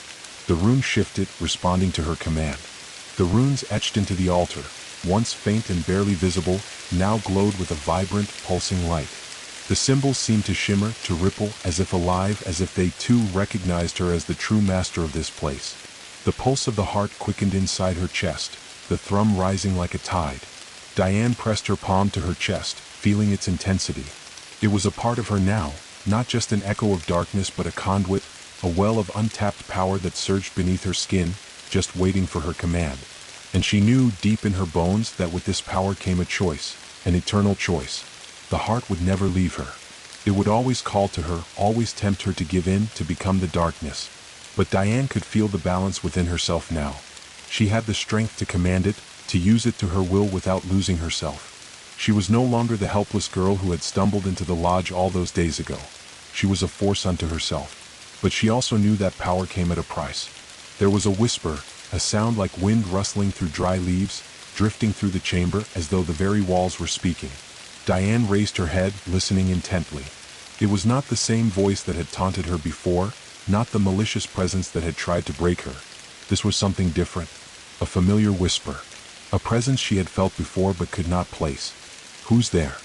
Diane's voice was calm but firm, her gaze sweeping the darkened edges of the room. The shadows in the far corners seemed to stir, as if beckoning her forward, as if inviting her into their depths. The whisper came again, clearer now, though still soft, like the rustling of leaves in the wind. "You think you've conquered it? You think you've mastered the heart?" Diane's stomach tightened. The voice, that voice, she recognized it. It was the keeper. She felt a shiver ripple through her, not out of fear, but from the knowledge that he had been watching her, waiting for this moment, just as he had with all the others. His presence, though hidden, loomed over everything in the lodge. The keeper was not just a guide or an observer, he was a part of the very fabric of the heart. A warden, a sentinel. I've conquered more than you think, Diane replied, standing taller, the power inside her shifting like a living thing. I've learned the truth about the heart, about the shadows. I'm no longer afraid of what's inside me. The air around her seemed to thicken, the shadows drawing closer, bending to her will. But the keeper's voice did not falter. It was still soft, still insidious, yet strangely calm, as though he were speaking from beyond the veil. Fear is not what you must worry about, Diane, the keeper said, his voice threading through the room like a dark melody. The heart is eternal. It is older than this lodge, older than any of us. And no matter how much power you claim, no matter how much control you believe you have, you are still bound to it. You are its prisoner just like the others before you. And in the end, it will have you. Diane's hands clenched at her sides, the shadows swirling in response. The whispers in the air grew louder, trying to press in on her, to drown her with doubt. But Diane closed her eyes and breathed deeply, drawing on the steady pulse of the heart within her. This power, this darkness, it was not something to fear. It was part of her, part of the dance she was now engaged in. I'm not afraid of you, Diane said, her voice unwavering. I'm not afraid of the heart. It doesn't control me. The keeper's voice chuckled softly, like the wind sighing through an ancient forest. You still think you have control. You still believe that you can resist its call. But I've seen what happens to those who fight it. They break. You are no different, Diane. You are merely its next victim. At his words, the shadows around her seemed to grow darker, more tangible, pressing in like a living, breathing thing. Diane felt the cold weight of them, their fingers slipping across her skin, seeping into her bones. She could feel them testing her resolve, probing for weakness, seeking the cracks in her armor.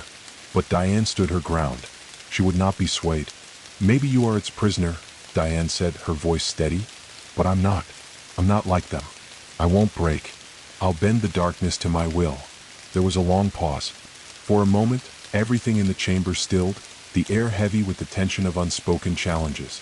Then the keeper spoke again, his tone colder than before. If you are truly ready to face the heart, then you must know what it demands. What you will demand of it. The shadows flickered again, the room shifting as if reacting to his words. The power within her surged, but now it felt different. There was a deeper sense of understanding, an awareness that the path ahead was not one of simple domination. The heart, the shadows, they were not enemies to be vanquished. They were forces to be understood, to be danced with. Diane felt the presence of the lodge growing stronger, its heartbeat pulsing through the very air, vibrating with ancient energy. The shadows were no longer just passive creatures of the dark. They were alive just like her, just like the heart. And as she had learned, to wield this kind of power meant understanding the dance of it all. She took a deep breath, her mind clearer than it had ever been. The lodge had its own desires, its own hunger, and it would always test her, always pull at her. But now she knew she could answer back. Now she could decide how far she would let it take her. I understand, Diane whispered, more to herself than to the keeper. She was ready. The heart, the darkness, they would not break her. Not anymore. In the shadows, a pair of glowing eyes flickered, and the keeper's voice echoed one last time, fading into the air like a lingering breath. Very well, Diane. But remember this, every victory against the heart is only a delay. We'll take you. In the end, it always takes what it desires. And with that, the shadows receded, leaving Diane standing alone in the center of the chamber, her chest heavy with the weight of those final words. But now, more than ever, she felt ready. Ready for whatever came next. The chamber fell quiet once more, the air still thick with the echoes of the keeper's words. Diane stood at the center, her mind spinning with what had just transpired. The weight of the encounter pressed down on her, but beneath the weight was something deeper, something that pulsed inside her chest, a sense of understanding that hadn't been there before. The heart was still there, its pulse steady and constant. It was not an enemy nor a master, it was simply part of the world around her. But it was far older than her, far older than this lodge, than the darkness. She knew this now, had felt it in the way the lodge had responded to her presence, in the way the shadows had whispered to her, testing her, prodding at her fears. Diane closed her eyes, letting the darkness press against her. The shadows were no longer an invasion. They were a presence she had come to understand, even in the brief time she had been here. They had no voice of their own, no will beyond that of the heart. It was the heart that commanded them, that moved them, and it was the heart that had tried to break her. But she was stronger now. She felt the connection to the heart more clearly than ever before. It was not something to conquer. It was something to accept, to learn from. The keeper had spoken of its insatiable hunger, but Diane knew the truth now. Everything desired something. The lodge, the heart, the shadows, they were no different than the power that surged within her. All of it was a balance, a delicate web of energy that could not simply be dominated or eradicated. With that thought, Diane opened her eyes, scanning the chamber once more. The runes on the altar still glowed, their light pulsing rhythmically with the heart inside her. She could feel it now, how the lodge itself seemed to breathe in time with her heartbeat. It was not just a structure, it was part of the energy that connected the heart to the land, to the very earth beneath her feet. She felt it in her bones, in the air she breathed. The connection was not just inside her, it was everywhere. It was alive.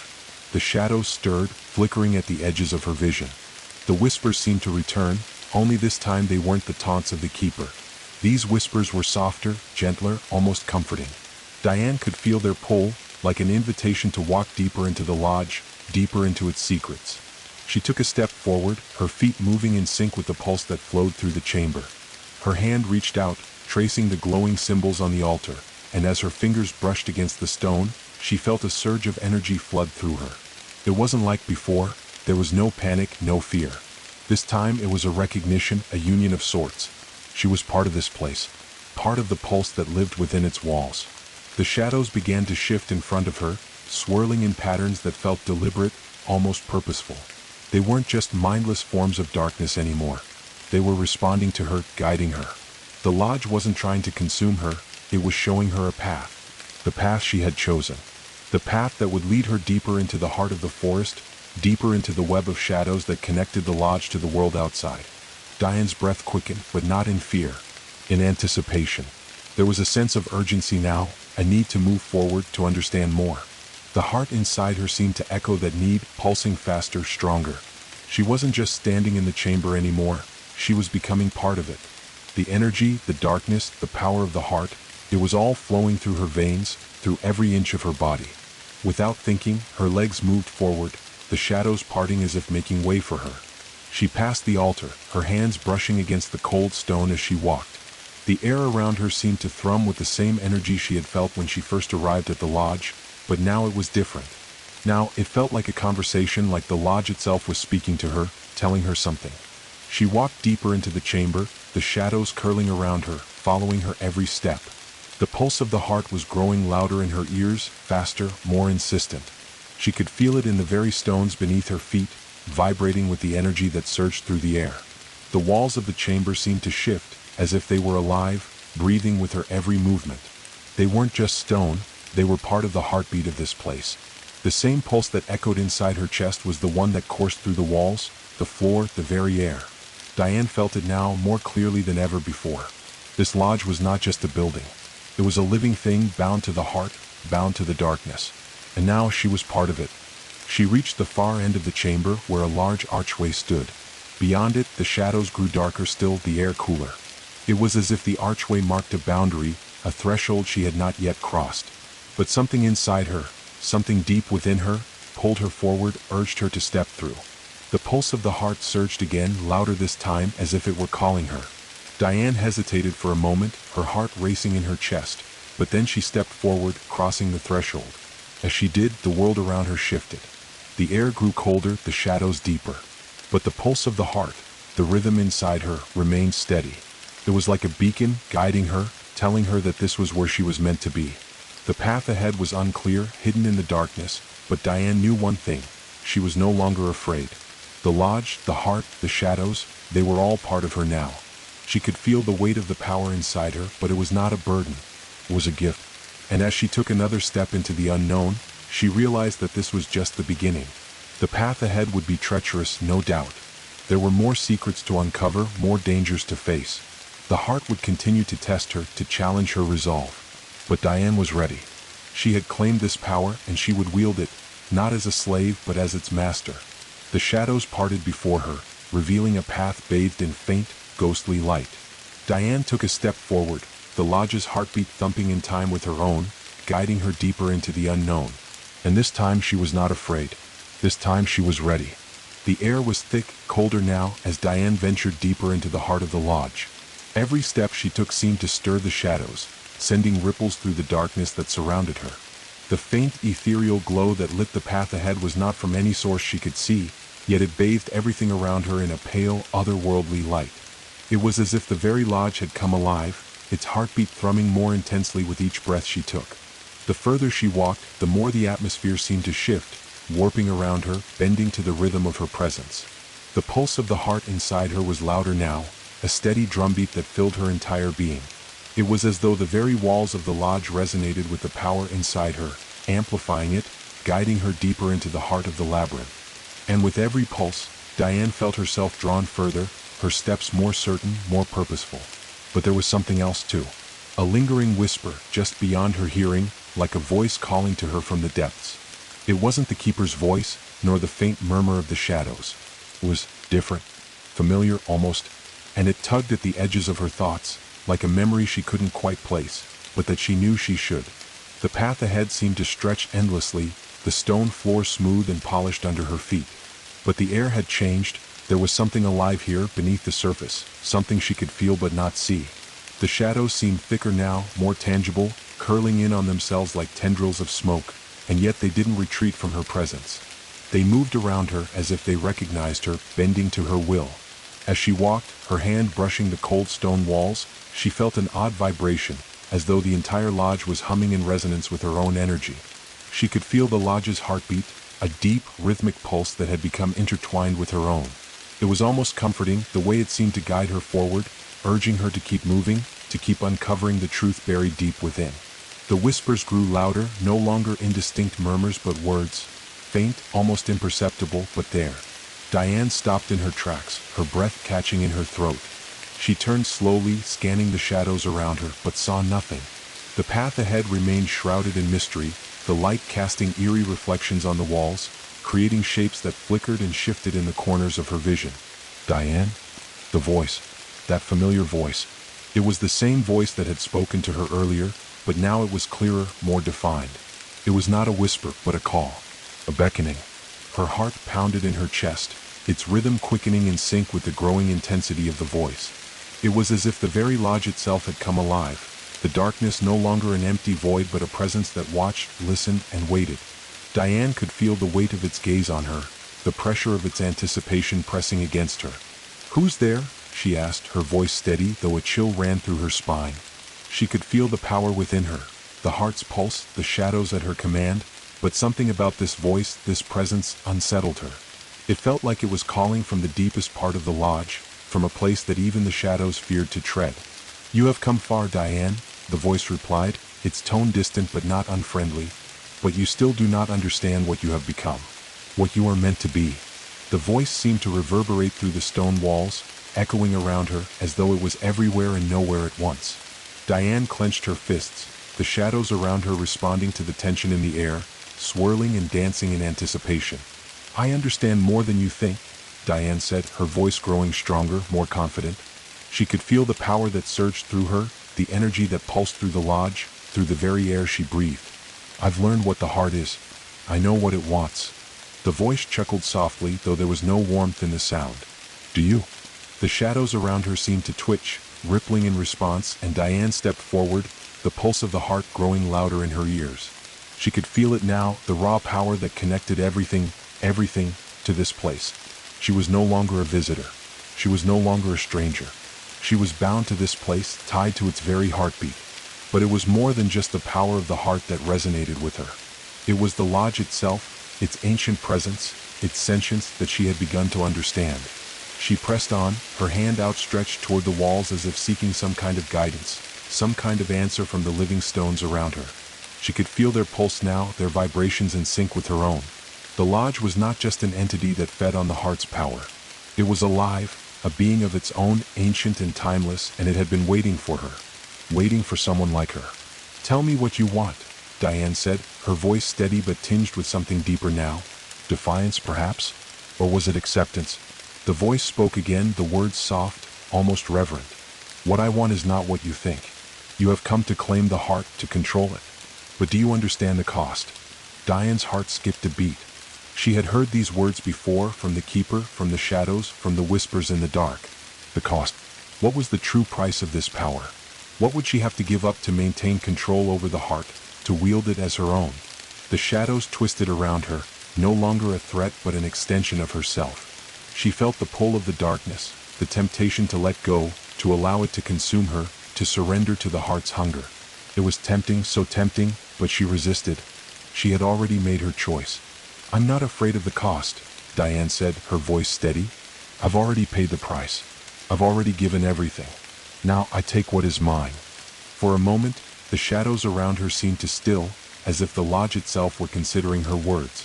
The air was thick with tension, the heartbeat of the lodge thundering in her chest. Then, as if in response to her declaration, the shadows parted before her, revealing something beyond, something she hadn't expected. It was an open doorway, framed in stone, glowing faintly with an unnatural light. The air beyond it was different, thick, heavy, alive. A place of power that seemed to pulse in time with the heartbeat of the lodge. Diane could feel it immediately. It was calling to her, like the heart inside her, like the shadows around her, like the very walls of the lodge themselves. The voice spoke once more, now softer, almost wistful.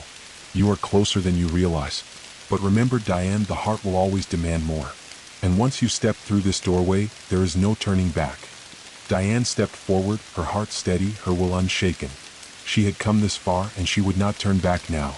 The doorway loomed before her, and beyond it, the unknown. But the heart had no hold on her anymore. She had mastered it.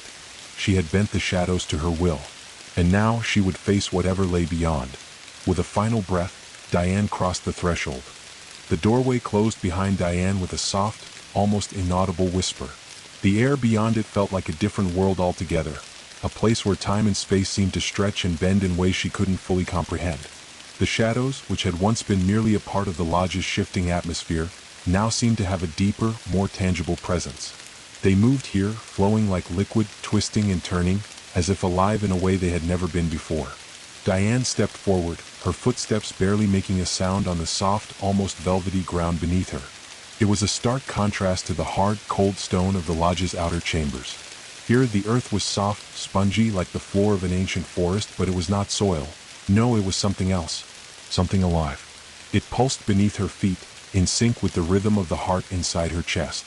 The room stretched out before her in ways that defied logic. She could see nothing but the vast expanse of shadowed trees that seemed to rise and fall like the slow undulations of a distant ocean. The trees themselves were not just trees.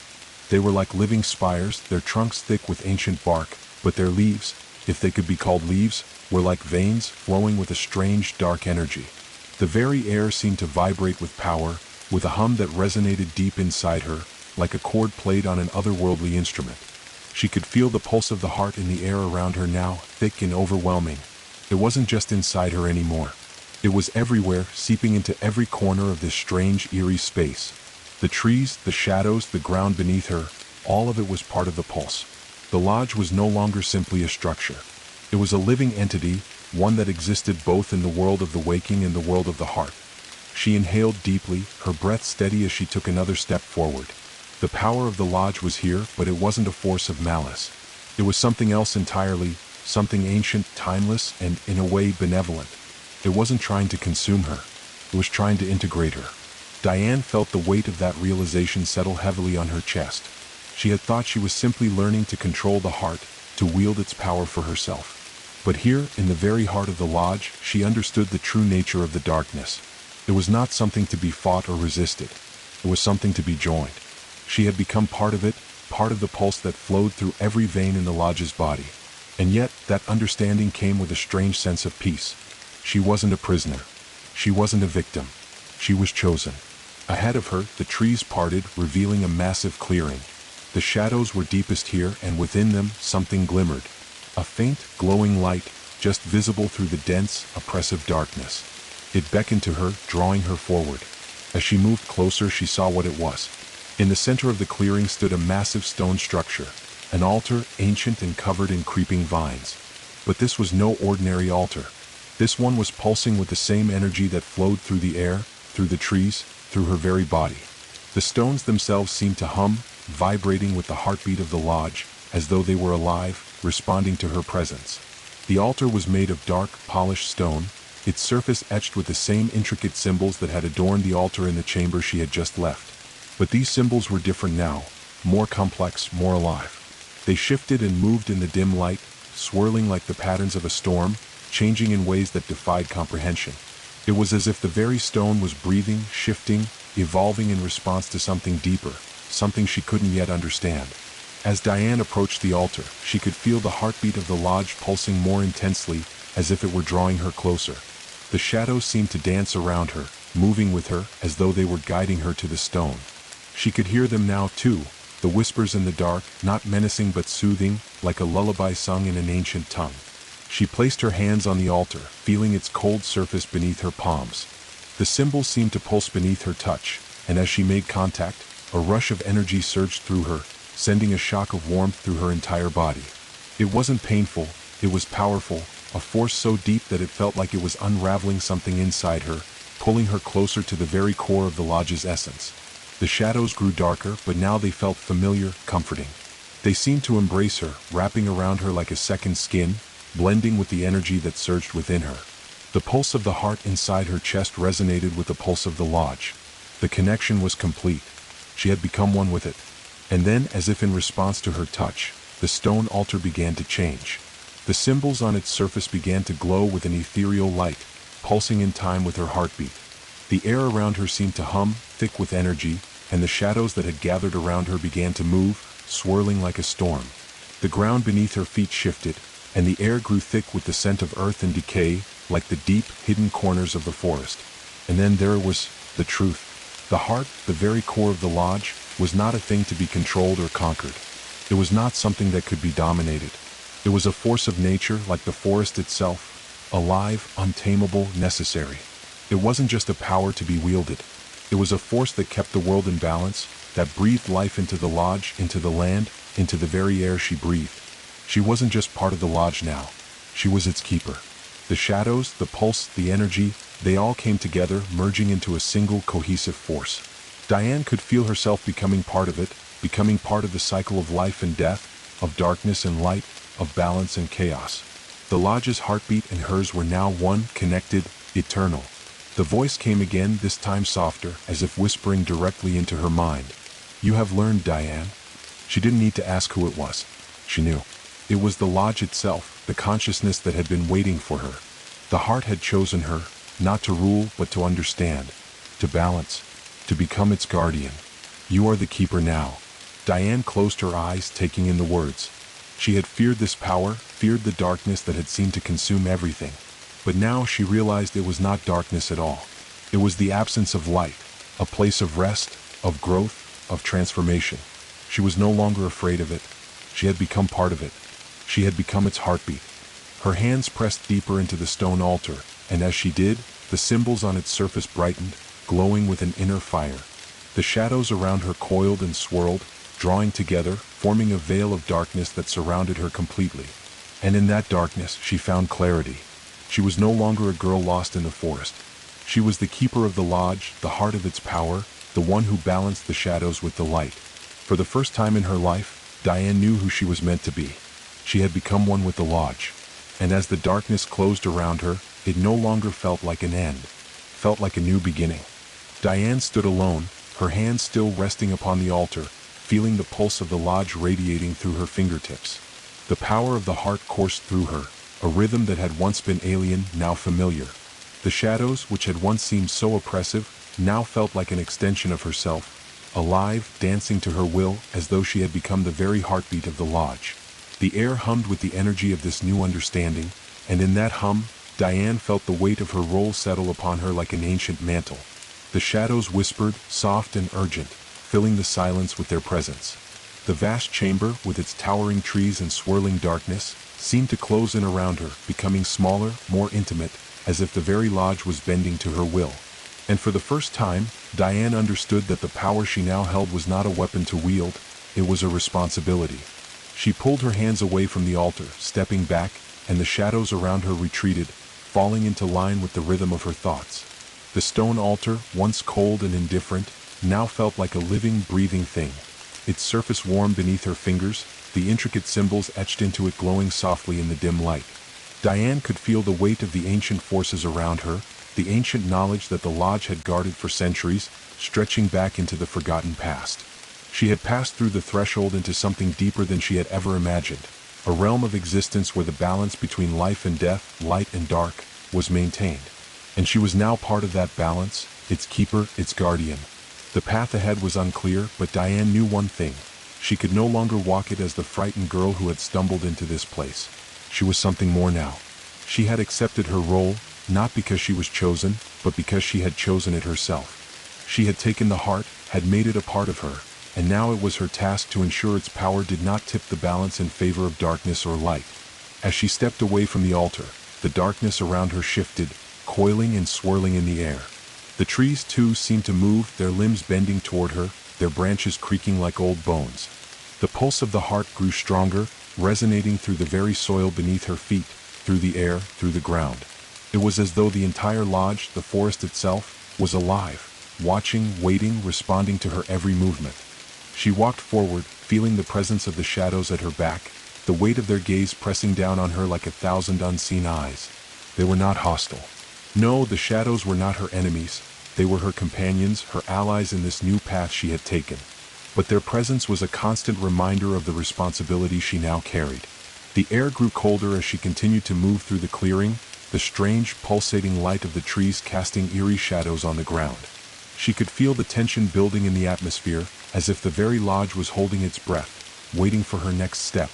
The shadows flickered and whispered, like the voices of the past, the ancient ones who had come before her.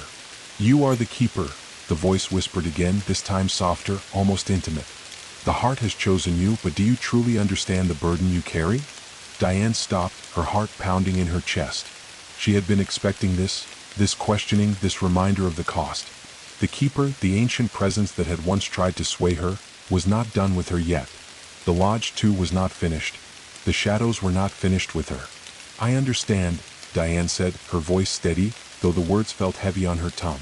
She had come to realize that understanding was not enough. She could not simply acknowledge the power she now wielded, she had to accept it, live it, breathe it. It was a part of her now. She could feel it in her very bones, in the way the shadows clung to her, the way the pulse of the heart throbbed in time with her own heartbeat. "Then you know what must come next," the voice continued, its tone dark, foreboding. "The heart will always call to you, Diane. It will always seek to consume. It will always test your resolve. You will be its keeper, but you will never be free of its hunger." Diane's hand tightened around the amulet she wore around her neck, the symbol of the heart. She could feel its warmth, its pulse against her skin, and she knew that the voice spoke the truth. The heart would never let her go. But that did not mean she had to succumb to its hunger. She had learned that much. She had faced the darkness and had come through stronger. She would not be a puppet of the heart. She would be its keeper, its guide. The shadows stirred again, growing restless as if they sensed her newfound resolve. The trees bent low, their branches creaking, their leaves rustling with the whispers of forgotten souls. The atmosphere was thick, heavy, as though something ancient was about to unfold. And in that moment, Diane realized that the true test had not yet come. The heart was only the beginning. She took a deep breath, gathering the power that thrummed in her chest, the energy that now flowed through her veins. She had become part of the lodge, part of the pulse that connected everything. But she was not just its keeper. She was its guardian, its protector, its voice in the dark. Diane's eyes closed for a moment, and when she opened them again, the world around her had changed. The trees had grown taller, their trunks twisting like ancient serpents, their branches reaching out like fingers, as if to beckon her deeper into the heart of the lodge. The air had thickened, and the shadows were no longer just moving. They were alive, shifting like a living thing, crawling along the ground like tendrils of smoke, reaching for her, trying to pull her in. For the first time since stepping into this place, Diane felt the weight of what she had truly become. The lodge was not just a structure, it was a living organism, a force of nature, and she was its heart. Its pulse ran through her, and in turn she ran through it. But that meant something more now. It meant that every choice she made, every action she took, would ripple through the lodge, through the world, like a stone thrown into a still pond. She could feel the weight of the choices ahead of her. The darkness that the lodge harbored was ancient, deep, and filled with secrets. And those secrets were not just locked away in the shadows, they were alive, waiting for her to uncover them. But the heart, the shadows, they were not enemies. They were part of the world. And she would have to learn to walk the line between light and dark, life and death. She would have to become the balance, the guardian of the heart, and in doing so, she would forge her own destiny. The shadows grew still, their whispers dying away as Diane took her first step forward into the heart of the lodge, her footsteps echoing in the silence. The trees seemed to bow before her, the very earth shifting in response to her presence. She had made her choice. The path ahead was uncertain, but Diane knew one thing for certain. She was ready. Ready to face whatever came next. And she would walk this path not as a victim but as the keeper. Diane moved deeper into the lodge's heart, her every step a deliberate push against the overwhelming weight of ancient power that pressed down upon her. The trees around her seemed to lean closer, their gnarled trunks twisting like the skeletal arms of long-forgotten creatures. The air felt thick with secrets, laden with the weight of years, centuries, maybe even millennia of buried history. The very ground beneath her feet hummed with that same ancient pulse, a rhythm that seemed to speak to her in the language of forgotten gods and broken promises. It was here, in the heart of the lodge, that she understood what had drawn her in, what had called her into the very depths of this darkened place. She had once thought it was just a place of shadows, a haven for the lost and the broken. But now she saw it for what it truly was, a crossroads between worlds, a nexus where the boundaries of light and darkness blurred, where the heart of the lodge beat like a living thing, pumping both life and death in equal measure. And Diane was at the center of it all. She felt the shadows swirling around her, no longer a threat but a guide, an extension of the power that had become part of her. The air seemed to hum with energy, the heartbeat of the lodge pulsing beneath her feet, louder now, more insistent. The pulse was no longer just the heart of the lodge, it was her heartbeat, her very lifeblood. She could feel the lodge's consciousness, feel the way it was watching her, waiting for her next move. It was as if the lodge itself was alive, breathing, waiting for her to unlock its deepest secrets. The trees, with their twisted, sinewy branches, parted before her, forming a path that led deeper into the darkened woods. Diane didn't hesitate. The shadows had become her allies, and with them she moved forward into the unknown, the dark places that no one had ever dared to tread. The path ahead was shrouded in mist, the air thick and damp, as though the very earth had been soaked in centuries of forgotten memories. The shadows twisted around her, and the trees seemed to bend low, their branches brushing against her shoulders as if guiding her, urging her to press on. Diane's every breath was filled with the scent of earth and decay, the smell of ancient things that had lain untouched for ages. As she walked, she could feel the lodge's heartbeat reverberating through the ground beneath her, a constant thrum that seemed to guide her, to pull her deeper into its heart. The shadows whispered, their voices like a chorus of faint, indistinct murmurs, urging her to listen, to hear what had been buried beneath the surface for so long. And then she saw it. The path ahead opened into a clearing, a vast and empty space, bathed in an eerie, otherworldly light. In the center of the clearing stood a towering stone monument, ancient and weathered, its surface covered in cryptic symbols that seemed to shift and change as Diane gazed upon them. The monument was not just a marker, it was a doorway, a portal to something beyond. The light that surrounded the monument was not of this world. It shimmered with an ethereal glow, like the reflection of stars in a still lake, but there were no stars overhead, no moon. It was as if the very air around her had taken on a life of its own, glowing with the pulse of the lodge, with the energy that had become a part of her. Diane stepped forward, her heart racing, as the monument seemed to hum in response to her presence. The shadows around her seemed to grow darker, more intense, and the air grew colder, thicker, as if the very atmosphere were alive with waiting. A voice, deep and resonant, echoed through the clearing. The sound seemed to come from everywhere and nowhere at once, a low rumble that vibrated through the very air. "You have come far, Diane," the voice said, the words filled with both awe and warning. "But do you understand what lies beyond this threshold?" Diane stood frozen for a moment, the weight of the words sinking into her. She knew that this was no ordinary moment. This was a crossing, a point of no return. Beyond the monument lay the heart of the lodge's true power, the place where all of its secrets were kept, where the shadows had been born, where the ancient energy that pulsed through her veins had originated. "I understand," Diane said, her voice steady and sure, even though her heart was racing. She had accepted her role as the keeper. She had accepted the darkness, the power, the responsibility. She was ready. "You understand, but are you ready to face the truth?" the voice asked, a low rumble of laughter following the words. "The heart you carry within you is more than just power, more than just darkness. It is a reflection of the very balance of life itself. And it is fragile, like all things that are bound between light and dark." Diane's gaze shifted to the monument. The symbols on its surface seemed to pulse, glowing in time with her heartbeat. There was a strange allure to the light, a pull that beckoned her closer. She could feel it now, the heart, the true heart of the lodge, hidden beneath the surface, waiting for her to unlock its final secret. The shadows around her seemed to stretch and reach toward the monument, twisting and coiling like serpents. The trees creaked and groaned, their branches twisting as though they, too, were caught in the rhythm of the heartbeat that reverberated through the ground. The very earth beneath her feet seemed to shudder with the power of it all. "Are you afraid?" the voice asked again, its tone soft, almost mocking. "No," Diane said, shaking her head, her hands clenched at her sides. "I am not afraid of the dark. I am the keeper. I control it." The voice fell silent for a moment, as if considering her words. Then, with a soft sigh, it spoke once more. "So be it." With that, the monument symbols began to shift and change, glowing brighter, until they seemed to burn with an inner fire. The earth beneath Diane's feet trembled, and the air thickened as if something was awakening, something that had been lying dormant for centuries. Diane stepped forward, her heart pounding, her mind filled with a sense of purpose.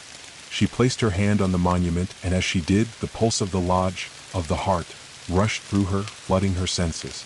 She felt the energy, the power, the raw force of everything that had been buried within the lodge's walls. It was a force that was both terrifying and beautiful, both light and dark, both life and death. The moment her hand touched the monument, the entire clearing erupted in a surge of energy. The light surrounding the stone monument blazed like 1,000 stars, and the shadows roared as if they were alive, as if they were rebelling against the truth that was being uncovered. Diane felt the truth, deep in her soul, as the world around her seemed to fracture. The lodge, the heart, the balance, it was all being revealed in an instant, and she was the key, the catalyst that would unlock it all. She was no longer just the keeper. She was the guardian of the threshold, the one who would stand between the realms of light and dark, life and death, and keep the balance. The path ahead was unclear, but one thing was certain. Diane would walk it, not alone, but with the power of the lodge, with the heart inside her, and with the shadows at her back. For she was the keeper, and the heart of the lodge was hers to command. Diane's hand remained pressed against the ancient monument, the pulse of the heart radiating through her fingertips.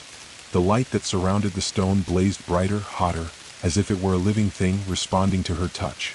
The shadows that had once seemed so dark, so oppressive, now appeared to recoil, writhing like smoke in the heat of a fire. They were afraid, afraid of the power that surged through her, afraid of the truth that was being revealed. The monument before her vibrated, the symbols on its surface shifting rapidly, moving like waves on a storm-tossed sea. The entire clearing seemed to tremble with the force of it. The ground beneath her feet was shaking, the air thick with the smell of earth and decay. It felt as though the very fabric of the world was being torn apart, as if the boundaries between the living and the dead, the light and the dark, were about to collapse. For a moment, Diane was consumed by the light, by the overwhelming surge of energy that flowed through her. She felt herself stretching, reaching, as though the power within her was expanding, pulling her outward into the very heart of the lodge. The pulse of the heart beat in her chest, louder and faster, until it was all she could hear, all she could feel. And then, just as suddenly as it had begun, the light dimmed, and the tremors of the earth stopped. The clearing fell silent, the air thick and still. Diane took a step back, her breath coming in short, ragged gasps. The monument before her had stopped glowing, the symbols now dark and still, as though the very essence of the heart had been sealed away once more. But something had changed. She could feel it in the air, the stillness, the tension that hung in the space between her and the monument. It was as though the lodge itself had paused, holding its breath, waiting for her to make the next move. The shadows, which had once been an overwhelming force, were now only distant echoes, retreating to the farthest corners of the clearing, leaving Diane with the knowledge that she had become something more. She was no longer just the keeper of the lodge. She was its balance, the one who stood between the forces of life and death, light and dark, who would decide which side would tip the scale. But the path ahead, she knew, was not so simple. She had unlocked something within the lodge, a power far deeper than anything she had anticipated, something that pulsed beneath the earth itself. The heart had revealed its truth to her, and now she understood that it was not merely a force to be wielded. It was a reflection of the world's balance, a force that could destroy as easily as it could create. And the cost of maintaining that balance, of controlling it, was something she had not yet fully grasped. "Do you see now?" The voice, deep and resonant, echoed through the clearing again, reverberating through the very air. It was the same voice she had heard before, but now it felt different, closer, more intimate. "You thought you had come to claim the heart, to control its power. But what you have claimed is far greater than that. You are its guardian, its protector, the keeper of its delicate balance. And that is no small task.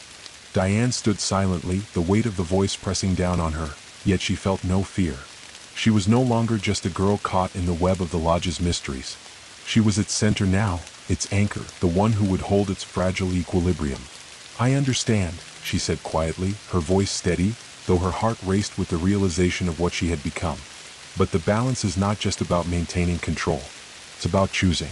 Choosing between light and dark, life and death. And there is no turning back once I make that choice. There was a long pause, and the air seemed to grow even heavier with each passing second. Then the voice spoke again, this time with a hint of admiration. You are wiser than I thought, it said, the words almost a whisper. But know this, there is no perfect balance. There are always costs. The light cannot exist without the shadow. The shadow cannot exist without the light. The heart will always demand a price, and it will test you at every turn. You will be called upon to make decisions that will shape not only the lodge, but the world beyond it. Diane closed her eyes for a moment, letting the weight of the voice sink in. The voice wasn't just a warning, it was a promise. A promise that she would be tested again and again as the heart's guardian. A promise that she would have to choose, and those choices would shape the very fabric of the world. When she opened her eyes again, the clearing had changed. The air felt heavier now, thicker, as if something had been disturbed, something old, something long buried. The monument was no longer the glowing beacon it had once been. It had become a dark silhouette against the dimming sky. Its symbols faded, as though time itself had begun to erode them. And then Diane saw it. A figure stood in the clearing, half hidden in the shadows. It was tall and shrouded in darkness, its features obscured, as if it were a part of the very shadows themselves. The air around it crackled with a strange, almost electric energy, and Diane felt the pull of it like a magnet drawing her in. The figure stepped forward, and for a moment, Diane thought she recognized it. Though it was impossible, for the figure's face was shrouded, its form barely visible. It was like a shadow made flesh, a presence that felt both familiar and utterly alien at the same time. You have awakened me, the figure said, its voice deep, a low, rasping whisper that seemed to vibrate the very air. You have unlocked the heart's true nature, and now you must face the consequences. Diane didn't flinch. The power she had felt inside her, the power of the lodge, surged through her now, a warm, steady current that kept her grounded. She was no longer the frightened girl who had stumbled into this place. She was the keeper, and nothing would change that. What are you? She asked, her voice steady, her eyes fixed on the shadowed figure before her. The figure tilted its head, its eyes glimmering faintly beneath the darkness. I am the one who waits, the one who guards the truth, the one who has seen the heart in its fullness and knows its price. You are the keeper now, but the heart will always hunger, and that hunger will draw others. They will come for it. Diane's heart quickened, her breath catching in her throat. Others? Before she could ask further, the figure raised its hand, a gesture that seemed to quiet the air, to still the very earth beneath her feet. The balance is fragile, it continued, its voice a low rumble. The heart's power is a double-edged sword. It offers strength, yes, but it also offers temptation. You will face those who wish to use it for their own purposes, those who will stop at nothing to claim its power. They will test you in ways you cannot predict, and they will seek to break the balance you guard. Diane took a step forward, her resolve hardening. She was the keeper, and this was her burden to bear. The heart, the lodge, the shadows, they were hers to protect. Whatever came next, she would face it. I will protect it, she said firmly. I will keep the balance. The figure nodded, and as it did, the shadows around it seemed to retreat, dissolving into the darkness of the clearing. Then you have chosen your path. But remember, keeper, the figure's voice grew fainter, the words carrying a finality to them. The heart is not easily controlled, and the shadows are always watching. With that, the figure vanished, leaving Diane alone once more in the clearing, the weight of her new reality pressing down on her. The heart of the lodge pulsed inside her, a steady rhythm, and the shadows began to stir once more, wrapping around her like old friends. But Diane was no longer afraid. She was the keeper, and the balance was in her hands. Diane stood alone in the clearing, the echoes of the shadowed figure's words reverberating through her mind. The wind had picked up, rustling the branches of the ancient trees, but the shadows remained still, watching her every movement. The world around her seemed to hold its breath, the pulse of the lodge growing louder, more insistent in her chest. She could feel its call, its beckoning, urging her to take the next step, to embrace the path that had already begun to unfold before her. but the weight of the figure's words pressed heavily on her. Others would come for the heart. She had been warned, and now the responsibility was hers to protect it. The temptation, the hunger of the heart, it was no longer just something she could control, it was something that would test her at every turn. She was not only guarding the lodge now, she was guarding the balance itself. The voice of the lodge, the ancient presence that had watched over her, seemed to hum with a new urgency. It was almost as if it was waiting for her to act, to solidify her role as the keeper. But the shadows whispered to her, urging her to be cautious. The path she walked was not a simple one. It was fraught with peril, with decisions that would test her very soul. She turned away from the monument, her eyes scanning the darkened forest around her. The trees loomed high, their twisted branches reaching like fingers toward the sky, and the shadows seemed to pulse with life. The forest, the lodge, the heart, everything was interconnected now, and she was the thread that wove it all together. As she walked, her footsteps were muffled by the thick, damp earth beneath her feet. The air around her was thick with an unnatural stillness, and yet she could sense the movement of the shadows, always just out of sight, watching, waiting. The heartbeat of the lodge echoed in her ears, a constant reminder of the power she now wielded and the responsibility that came with it. The deeper she moved into the forest, the more the shadows seemed to close in around her. It was as if the very trees were alive, watching her, responding to her presence. She had become one with the lodge, but the lodge had also become a part of her. The connection was deeper now, stronger, and it pulsed through her like the blood in her veins. Her mind raced with the implications of what she had just learned. Others would come. They would seek the heart's power, and they would stop at nothing to claim it for themselves. Diane had to be ready for them. She had to understand the true nature of the heart and the balance it represented. If she failed, the world beyond the lodge could fall into chaos. Light and dark, life and death, all thrown out of balance. Suddenly the air shifted. A low, unnatural sound echoed through the trees, a deep rumble that seemed to come from the very ground beneath her feet. The pulse of the heart, the beating rhythm that had become so familiar to her, began to grow faster, more erratic, as if it were responding to some external force. The shadows around her shifted, coiling and twisting, and the trees seemed to groan under an unseen weight. Diane froze, her heart pounding in her chest. She could feel it now, a presence, something darker than the shadows, something ancient, lurking just beyond the edge of the clearing. She could sense its hunger, its need to consume, and the weight of its power pressing down on her. It was not just the heart that was alive here. The forest itself, the lodge, was a living organism, and it had been waiting for something. For someone. And that someone was her. "Keeper," a voice whispered from the darkness, low and raspy like the wind through dead leaves. The voice came from nowhere and everywhere, a sound that echoed in her mind as much as it did in the physical world. "You have taken the heart. You have claimed the power of life and death. But do you truly understand the cost?" Diane's grip tightened around the amulet she wore, the symbol of the heart. The voice seemed to reach into her very soul, probing the depths of her mind, seeking to unravel her resolve. "I understand," Diane said firmly, her voice steady despite the weight of the voice's presence. "I am the keeper now. The balance is my responsibility." The voice laughed, a dry, rasping sound that sent a chill down her spine. "The balance?" it echoed, almost mocking. "You think you control the balance? The heart does not care for balance. It demands, it feeds. And when it has tasted its fill, there is nothing left but ashes." Diane's heart thudded in her chest, the pulse of the lodge quickening in response to the growing darkness around her. The shadows were thickening, swirling like a storm, and she could feel the air growing colder, heavier. She was not alone. The hunger of the heart had awakened something old, something powerful, and it was waiting.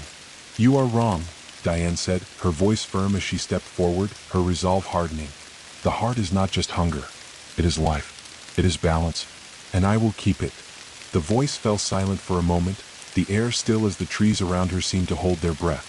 Then, with a voice that sent a shiver down her spine, it spoke again, slower, more deliberate. "You think you understand?" it whispered. "The heart is not yours to command. The darkness is its true nature, and it will consume everything you love. You cannot protect it from its hunger. You cannot control what has been unleashed." Diane's heart raced, but her grip on the amulet tightened. She had been chosen for this role, for this burden. She had embraced the heart, and with it, she had embraced the shadows. She would not let the darkness take hold of her. "I will not let it destroy what I have sworn to protect," Diane said, her voice cold with determination. "You will not break me. The shadows seemed to retreat for a moment, as if the voice was considering her words. Then with a low growl, the voice responded, its tone thick with malice. "You will see," it hissed. "The heart will test you. It will twist your mind, your soul, until there is nothing left but its hunger.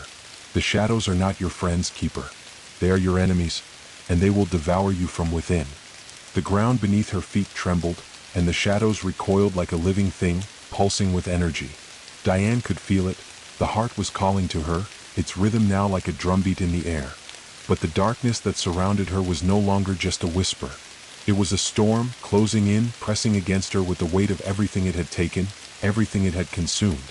The lodge, the heart, the shadows, they were all part of something ancient, something that was older than time itself. And Diane had become the center of it all. But the question remained, could she control the hunger? Could she keep the balance? Or would she too be consumed in the end? With a final, defiant breath, Diane took another step forward, her heart steady, her mind clear. She would face whatever came next. She would guard the heart, protect the balance, no matter the cost. But she could feel the darkness closing in, and she knew that the hardest test was yet to come. The air grew heavier with each step Diane took deeper into the forest. The shadows around her moved with a mind of their own, whispering, shifting, coiling around her as if the forest itself were alive. The pulse of the heart within her chest was constant, a rhythmic drumbeat that echoed in time with the tremors in the earth below her feet.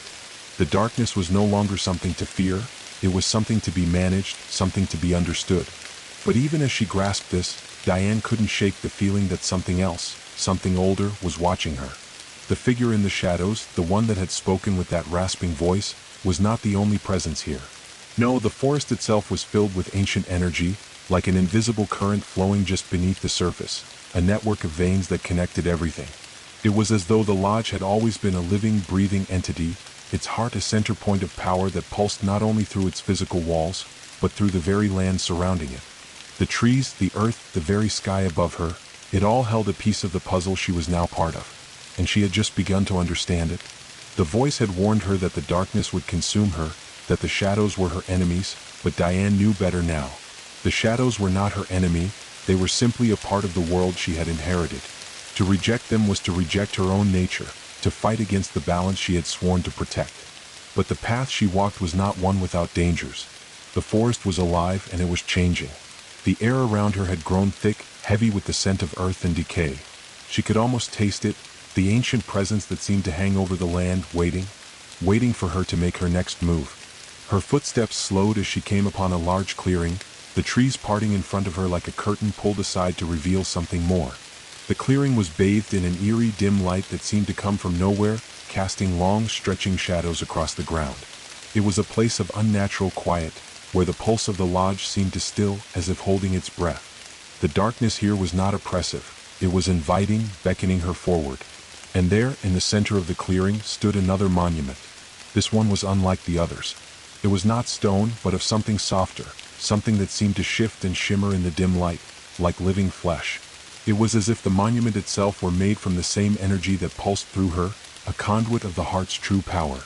The symbols that covered its surface were unfamiliar, shifting and changing with each glance, as if they were alive, like a language that had never been spoken before. As she stepped closer, she felt the heartbeat within her quicken. The monument seemed to respond, its surface glowing faintly as she approached. There was no voice this time, no warning or mocking laughter. Instead, the forest seemed to fall silent, the wind holding its breath, the trees leaning in closer. Diane raised her hand toward the monument, her fingers brushing against the shimmering surface. The moment her skin made contact, the world around her seemed to shudder, as though the very air was vibrating with some deep, primal force. Her heartbeat quickened, matching the pulse of the lodge, the pulse of the monument, until it felt as though they were one. For a moment, everything stood still. And then the forest erupted. The ground beneath her feet cracked open, and from the fissures, dark tendrils of shadow rose, reaching for her like hands made of pure darkness. The pulse of the heart grew faster, more frantic, until Diane felt as though it were tearing at her insides, a violent tug of power that threatened to consume her. But she did not move. Instead, she stood there, rooted to the spot, her hand still pressed against the monument, as the darkness swirled around her, coiling like a storm, 1,000 whispers rising in unison. The shadows hissed and writhed, their voices like the howls of lost souls, each one trying to pull her into their depths. "You cannot escape," the voice from the darkness whispered, its tone dark, full of menace. "You have awakened what you do not understand." Diane's breath came in shallow gasps as the shadows twisted tighter, the darkness growing thicker, suffocating. But she did not flinch. She was the keeper. The heart was hers to protect, and she would not let it consume her. "I understand enough," Diane said, her voice steady, though her heart was pounding in her chest. "I understand that this darkness is part of the world I must guard. I will not be consumed by it. I will keep the balance." The shadows recoiled at her words, shrinking back as if her very defiance had forced them to retreat. The air felt different now, less oppressive, as though the storm that had gathered in the clearing was being quelled by her presence, her resolve. The shadows seemed to murmur in the distance, like a distant storm still raging but unable to touch her. She closed her eyes for a moment, taking a steadying breath. The pulse of the heart was still there, deep inside her, steady and constant. It was no longer just the heartbeat of the lodge, it was hers, a part of her very soul. She had embraced the darkness, yes, but she had also embraced the light that existed within it, the part of her that understood that balance was not something to be controlled, it was something to be kept. The shadows, the darkness, they were not her enemies. They were simply forces of nature, like the light. And it was her duty to keep them in harmony, to ensure that neither would dominate the other. With a deep breath, Diane stepped away from the monument, her fingers still tingling from the contact. The shadows seemed to retreat, pulling back into the depths of the forest, their whispers growing fainter. The air, thick with the scent of decay, began to clear, the tension easing from the trees, from the earth beneath her. She had passed the test, but the battle was far from over. The heart within her thrummed with power, its rhythm steady and sure. It was alive, its pulse a part of her own. And as she turned to leave the clearing, to move deeper into the forest, Diane knew that she had only begun to unlock the true power of the lodge. The heart had tested her, but it had not yet shown her its full nature, and she would not be the last to seek it. The path ahead was unclear, but one thing was certain: she would face whatever came next. She was the keeper, and she would keep the balance, no matter the cost. Diane's steps were slow, deliberate, as she left the clearing behind her. The shadows had retreated for now, but the weight of their presence lingered in the air, thick and heavy, like a storm cloud waiting to burst. The trees loomed tall, their twisted branches brushing against each other, creaking in the wind. The forest was no longer just a collection of trees and soil, it was a living, breathing entity, and she was part of it now, woven into its very fabric. Every rustle of the leaves, every creak of the branches, felt like a whisper to her, a message she couldn't yet fully decipher but knew was meant for her ears alone. The pulse of the heart within her chest remained steady, its rhythm almost comforting, as though it were reassuring her that she was on the right path. But beneath that pulse there was something else, something darker, something that felt like a warning. The shadows had spoken to her of the cost, of the price she would have to pay to keep the balance. They had told her the heart would test her. But how would she face those tests? How would she know when she was truly ready? Diane couldn't shake the feeling that she was walking along a precipice, one misstep away from falling into the very darkness she had vowed to control. The lodge, the heart, the forest, they were all intertwined, bound together in a way that was impossible for her to fully understand. And yet, she was expected to control them, to wield that power and protect it from those who would seek to use it for their own gain. A low growl echoed in the distance, breaking the stillness of the forest, and Diane froze. The shadows shifted, their movements almost imperceptible, but she could feel them, watching, waiting. She was not alone. Her heart pounded in her chest, and her breath caught in her throat. But she didn't move. She couldn't. Not yet. She had come too far, and she would not be cowed by the unknown. She was the keeper, and she would face whatever came next. The growl came again, closer this time, a low rumble that seemed to vibrate through the ground. The air grew colder, and the pulse of the heart quickened in her chest, matching the rhythm of her breath. It was as though the very forest was holding its breath, waiting to see what would happen next. A figure stepped into view. At first, it was nothing more than a shadow, a dark shape that melded with the trees, barely discernible against the backdrop of the night. But as it moved closer, the shape took form. A creature, tall and hunched, its body cloaked in darkness, its eyes glowing like embers in the night. It was unlike anything Diane had ever seen, a twisted amalgamation of shadow and flesh, its form ever shifting, as though it could melt into the darkness at any moment. The creature's growl deepened into a low, rumbling snarl, and it took a step forward, its eyes fixed on Diane with an intensity that made her heart skip a beat. She didn't know what it was, whether it was a creation of the lodge or something that had been drawn to it, but she knew one thing. It was a test. It was here to challenge her. Keeper, the creature's voice was a rasp, its words like dry leaves scraping across the ground. You think you understand the heart. You think you control the shadows, the darkness. But you are a fool. Diane stood tall, her breath steady, even as the creature's presence pressed in on her, suffocating. She had faced shadows before, she would face them again. I do not control them, she said, her voice firm. I keep the balance between them. The creature laughed, a sound like cracking stone. Balance? There is no balance. There is only the heart's hunger. You are its vessel, its conduit. And it will consume you, Keeper, just as it has consumed others before you. It will twist you into something unrecognizable. Diane's grip tightened around the amulet at her neck, the symbol of the heart. The creature's words were like a cold wind, but she would not be swayed by them. She had embraced the heart. She had become its keeper, and she would not let it break her. No, she said, her voice unwavering. The heart is not a beast to be tamed. It is a force to be understood. I will not be consumed by it. I will protect it. The creature snarled, its form flickering like smoke in the wind. You cannot protect it, Keeper. The heart does not want to be protected. It wants to devour. It will break you. And when it does, there will be nothing left but the darkness. The creature lunged. In that instant, Diane's instincts took over. She raised her hand, reaching for the shadows around her, calling upon them, commanding them to respond.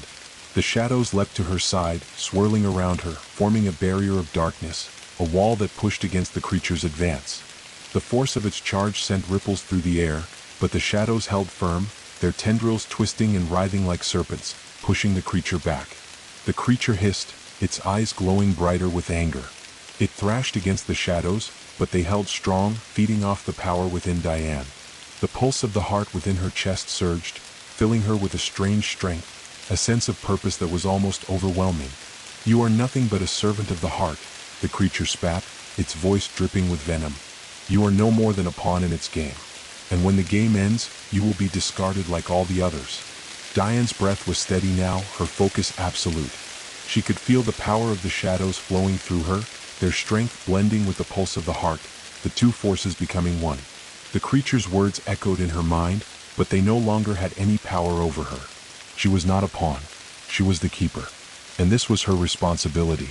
With a final, decisive motion, Diane pushed forward, sending a surge of energy through the shadows, wrapping them around the creature, binding it in place. The creature howled, its form flickering violently, but it could not break free. You are wrong, Diane said, her voice calm but firm. I am not a servant. I am the keeper. And you will not break me.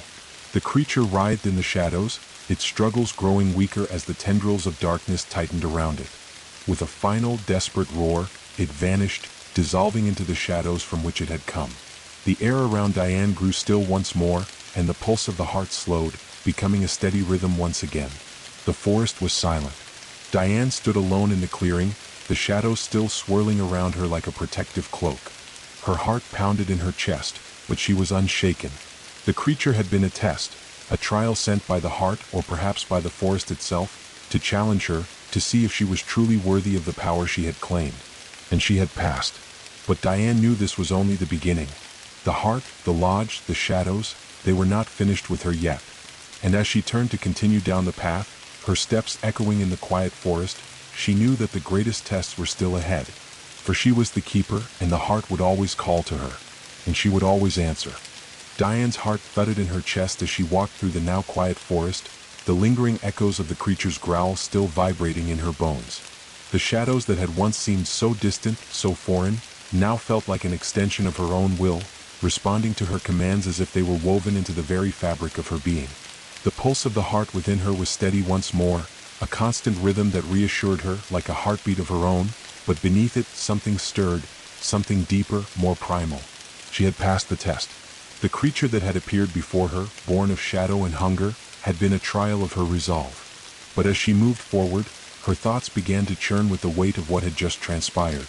The forest was no longer a place of mystery to her, it was her domain, a realm of shadows and whispers, of light and dark, a realm she was sworn to protect. But that protection came at a cost. With every passing day, she was beginning to understand the true nature of the heart, the deep, gnawing hunger that was at its core. It was not just power. It was a force of nature. A force that sought balance, yes, but it also demanded everything to feed that balance.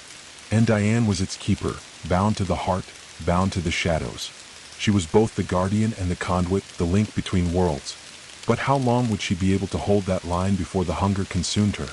The trees around her began to grow more dense, the path less clear, as though the forest itself were becoming more tangled, more difficult to navigate. The air grew thick with the scent of earth and wet leaves, and the sound of distant whispers filled her ears. She stopped, listening carefully. The whispers seemed to come from all directions, a chorus of voices, some soft, some urgent, others more sinister. She could feel their weight pressing against her, each one tugging at her consciousness, trying to reach her. "Keeper," a voice called out from the shadows, soft but insistent. Diane's heart skipped a beat. She had not heard that voice in days, but she knew it instantly. It was the voice of the lodge, the ancient presence that had spoken to her since she first arrived. "Keeper, you have faced your first trial. You have proven your strength, your resolve. But there is more you must face." Diane took a steadying breath, her fingers brushing the amulet at her chest. The pulse of the heart within her grew louder in her ears, almost like a drumbeat, urging her forward. The shadows around her shifted, responding to the call, but there was something different now. Something darker. "What else must I face?" Diane asked, her voice steady, but there was a tremor in her chest she couldn't quite control. "There is more to the heart than hunger," the voice replied. "The heart is a keeper of souls, a guardian of the boundary between life and death. It calls to those who seek to cross that boundary, those who long for what lies beyond. You are its guardian, but the heart cannot be protected forever. There will come a time when the boundary must be crossed, when you must decide whether to protect the living or allow the dead to pass." Diane's mind raced. The heart, a keeper of souls? She had known the heart was powerful, but she had not realized the depth of its reach. It wasn't just a force of balance, it was an ancient gateway between worlds, between life and death. "How will I know what to do?" Diane asked, her voice barely above a whisper, as if the very act of speaking might disturb the fragile equilibrium she had worked so hard to maintain. "You will know when the time comes," the voice answered. "The heart will show you as it always does. But be warned, the path you walk is fragile. There are those who will seek to break it. There are those who will attempt to tear the veil between worlds and unleash chaos. The balance will be broken, and it will be up to you to restore it." The voice faded, leaving Diane in the silence of the forest once more, but the weight of its words hung heavy in the air. The boundary between life and death? What did that mean? And how could she possibly maintain that balance when the heart itself seemed to pull at the very fabric of existence? Diane's mind was spinning, but she knew she could not linger here, lost in questions without answers. She needed to move forward. The shadows around her beckoned, and she obeyed, stepping carefully through the tangled underbrush, her eyes scanning the path ahead. The deeper she went, the darker the forest became. The trees grew twisted and ancient, their bark gnarled and thick with moss. The air grew thick with mist, the path barely visible beneath the overgrowth. The sounds of the forest seemed muted here, the whispers softer, more distant. And yet, there was a sense that something was watching her, waiting. Suddenly, the forest opened up into a vast clearing, much larger than any she had encountered before. At the center of the clearing stood a large, ancient tree, its massive roots twisted and gnarled, burrowing deep into the earth. Its branches stretched out like the arms of a giant, reaching toward the sky, but the tree was not alive in the way she expected. There was a stillness to it, an unnatural calm that radiated from its bark, which was as black as night, its surface covered in intricate symbols that seemed to shift and writhe like living creatures. Diane felt a pull toward the tree, an irresistible force that called to her from deep within. The pulse of the heart within her grew louder, faster, as if it were reacting to the presence of the tree. She stepped forward, her breath catching in her throat. There was something familiar about this place, something she had seen before in her dreams, in the whispers of the shadows. As she approached, a low voice, faint but distinct, seemed to rise from the tree itself. "Keeper," the voice whispered, and this time it was not the lodge. This voice was ancient, older than the trees, older than the forest itself. "You have come. You seek to keep the balance, to protect the heart. But there are forces greater than you, Keeper. Forces that would see the balance destroyed." Diane stopped, her heart pounding in her chest. The voice seemed to echo within her very soul, reverberating with an otherworldly power. She looked around but saw no one, just the tree, its dark branches swaying in the windless air. You are but a child in the face of what is to come, the voice continued, growing colder, sharper. The heart is not your ally. It is a prison and you are its keeper. But what happens when the prison walls begin to crack? What happens when the darkness inside begins to leak out? Diane swallowed hard, her hands shaking as she reached for the amulet at her chest. She could feel it then, something deep within the heart, something ancient, something that had been locked away for millennia. The darkness she had embraced was not just a force of balance, it was a force of destruction, capable of tearing down the very walls of the world. And as the tree's voice continued to echo in her mind, she realized that her trials had only just begun. The darkness had been watching, waiting for her to slip. And now, it was time for her to face the deepest test of all, to decide whether she would protect the heart or release the darkness that lay hidden within it. Her breath hitched in her chest as the tree's branches began to bend and twist, as if reacting to her fear, to her doubt. There was no turning back now. Diane was the keeper, and the heart was hers to command. But at what cost? Diane's pulse quickened as the ancient tree's voice continued to echo in her mind, resonating with the power of something far older than the forest itself. The shadows around her grew heavier, pressing in on her as if they too were waiting for her to make her choice. She stood at the threshold, the weight of the decision pressing down on her, and for the first time since becoming the keeper, doubt crept into her heart. The tree's voice was like a heavy fog, cold and thick with ancient knowledge, but also steeped in something darker, more insidious. "You think you understand the heart, keeper?" the voice whispered, the words crawling like a chill across her skin. "You think you control it, that you keep the balance. But you are no more than a pawn in a much larger game. The heart is not a protector, it is a devourer. It has tasted the souls of those before you, and it will consume yours as well." Diane gritted her teeth, tightening her grip on the amulet at her chest. She could feel the pulse of the heart inside her, steady and strong, like a drumbeat that reverberated through her very being. She had felt its power before, had felt its hunger, but now it was different. It wasn't just calling to her, it was alive, pressing against her like a force that wanted to consume everything in its path. "You have no idea what you are truly guarding," the tree's voice continued, its words laced with bitterness. "The heart is a prison, yes, but it is not just a prison for souls. It is a prison for light, a prison for everything that you hold dear. And the longer you stand as its keeper, the more it will take from you." Diane's breath caught in her throat and she took a step back. The shadows twisted around her feet, their movements like serpents coiling tighter, as if they too were drawn to the darkness in the air. "No," Diane said, her voice steady despite the fear that gripped her. "I'm not a pawn. I am the keeper. The heart doesn't control me." The shadows seemed to pause as if considering her words. The tree's deep voice, though cold, didn't laugh this time. Instead, it spoke with a certain sadness. "You think that is your strength, keeper? You think your will alone is enough to keep the heart at bay?" The ground beneath her feet trembled, and the pulse of the heart grew more erratic, faster now, its rhythm no longer steady and controlled. The earth itself seemed to crack, like the fissures in a dam, ready to burst open and release the flood. The tree's voice came again, this time with a sense of finality. "The heart has claimed you, keeper. You are its guardian, but you are not its master. The hunger within it is not a mere craving. It is a force that shapes reality, a force that bends time, space, and lives to its will." The tree's branches began to tremble, the symbols carved into its bark shifting, pulsing with a dim, otherworldly light. And then, as if in response to the words of the ancient voice, the ground cracked wide open before her. A deep chasm formed, stretching across the clearing, and from the depths of it, something stirred. It was as though the earth itself had been hollowed out, and in that hollow, Diane could feel something ancient, something twisted and dark, stirring beneath her feet.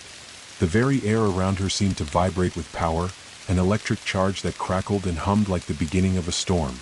The chasm widened, revealing a vast, yawning abyss beneath the forest floor. The pulse of the heart inside her quickened. The shadows that had been circling her feet now swirled upward, forming shapes, figures that danced and flickered like ghosts caught in an eternal struggle. The clearing had become a place where worlds collided, where the veil between the living and the dead, the light and the dark, was thin, too thin to hold back what lay beneath. The ancient voice whispered again, but now it was less a voice and more an urge, a compulsion that twisted around her mind like a vine, pulling her toward the chasm. "You will see," it whispered. "You will see what lies beneath the heart. The darkness that you've embraced, it is not the true darkness. There is something deeper, something older, and it has been waiting for you." The shadows deepened, and Diane felt an overwhelming pull. The power of the heart, the force of its hunger, surged within her like a tidal wave. It was pulling her toward the chasm, toward the abyss below, and she couldn't stop it. The hunger she had tried to control was now consuming her, a part of her, a part of the forest, a part of the heart. She had been the keeper, but perhaps she had been the key all along. For a split second, her mind flashed back to the moment when she had first touched the monument in the clearing.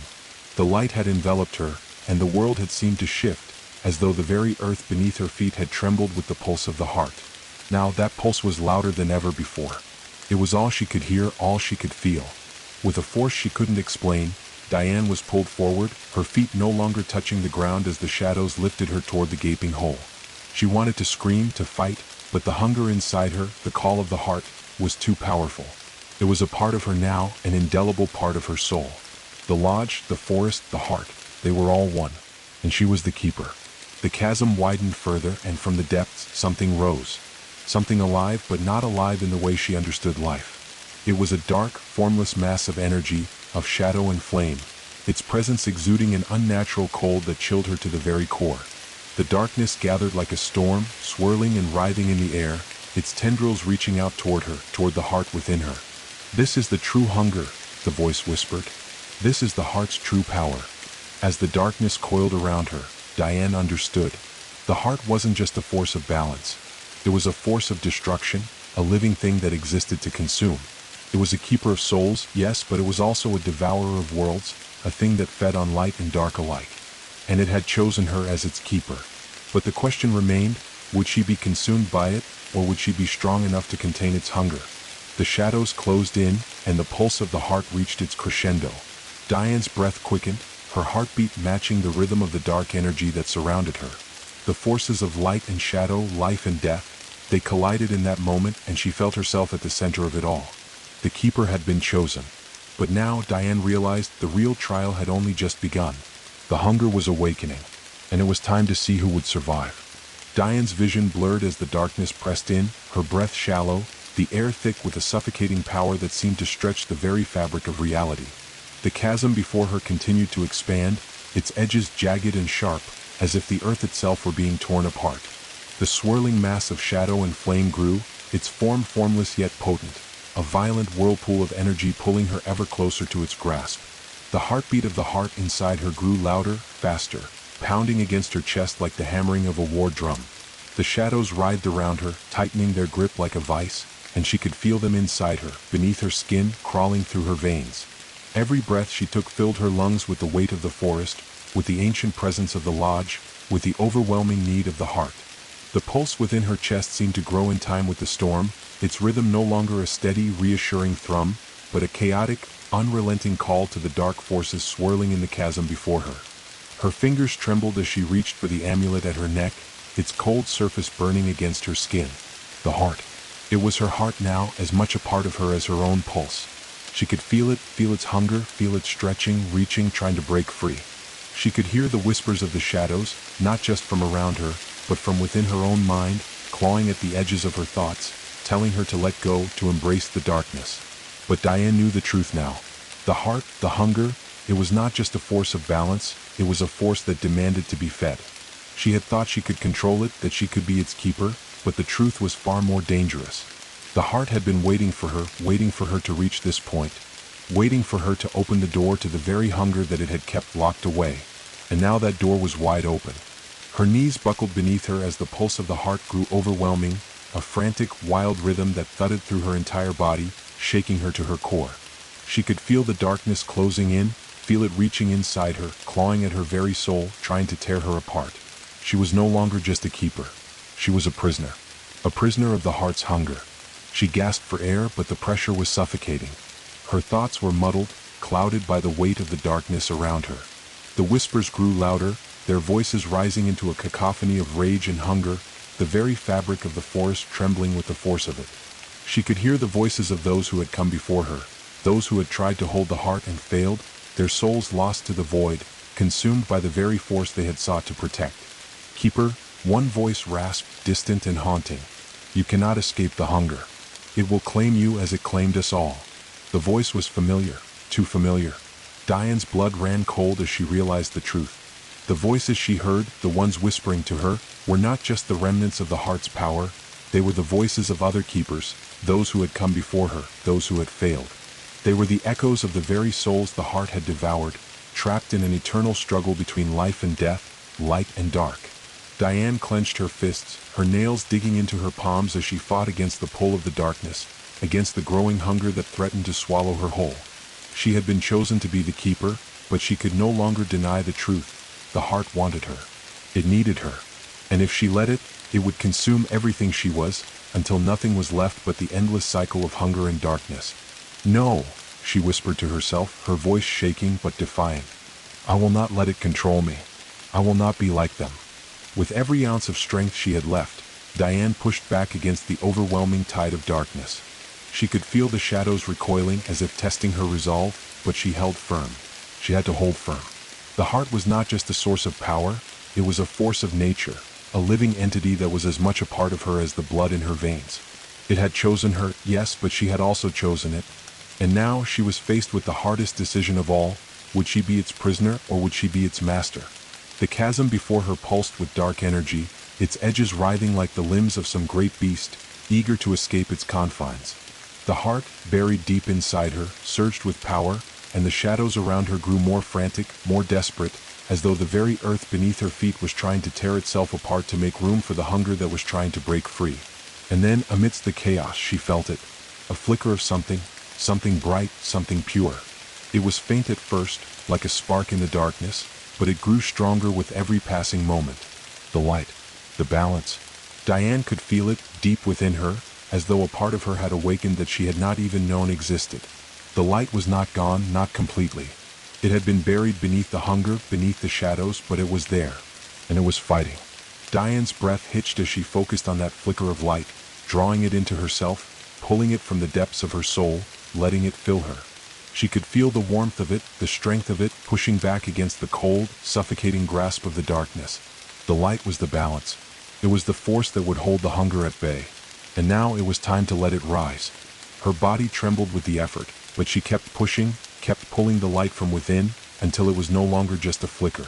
It grew brighter, stronger, until the light radiated from her, pouring out from every pore of her being, flooding the darkness around her, forcing it to retreat. The shadows screamed, writhing and twisting, but they could not hold against the light. It burned through them, dissolving their forms, pushing them back into the chasm where they belonged. The heartbeat of the heart slowed, its frantic rhythm calming as the light spread, washing over the clearing like a cleansing tide. The shadows were still there, lurking in the corners of her vision, but they were no longer in control. The heart was still within her, but now it was not the only force guiding her. She had found the balance. Diane stood, breathing heavily, her hands trembling but her resolve unbroken. The heart, though powerful, was not invincible. The darkness, though ancient, was not all-consuming. She had learned that there was power in the light, power in the balance that could not be easily shaken. The hunger was not gone, but it was held in check. And it was her responsibility to keep it that way. She had been tested. She had been pushed to the brink of destruction. But she had not fallen. She had found the strength within her to stand against the darkness, to protect the balance that the heart represented. The chasm before her began to close, the darkness retreating back into the depths from which it had risen. The forest seemed to sigh in relief, the weight of the hunger lifting from the air. The path ahead was still uncertain, but Diane knew one thing for sure: she was the keeper. And the heart, for better or worse, was her burden to bear. But she would bear it, and she would keep the balance, no matter the cost.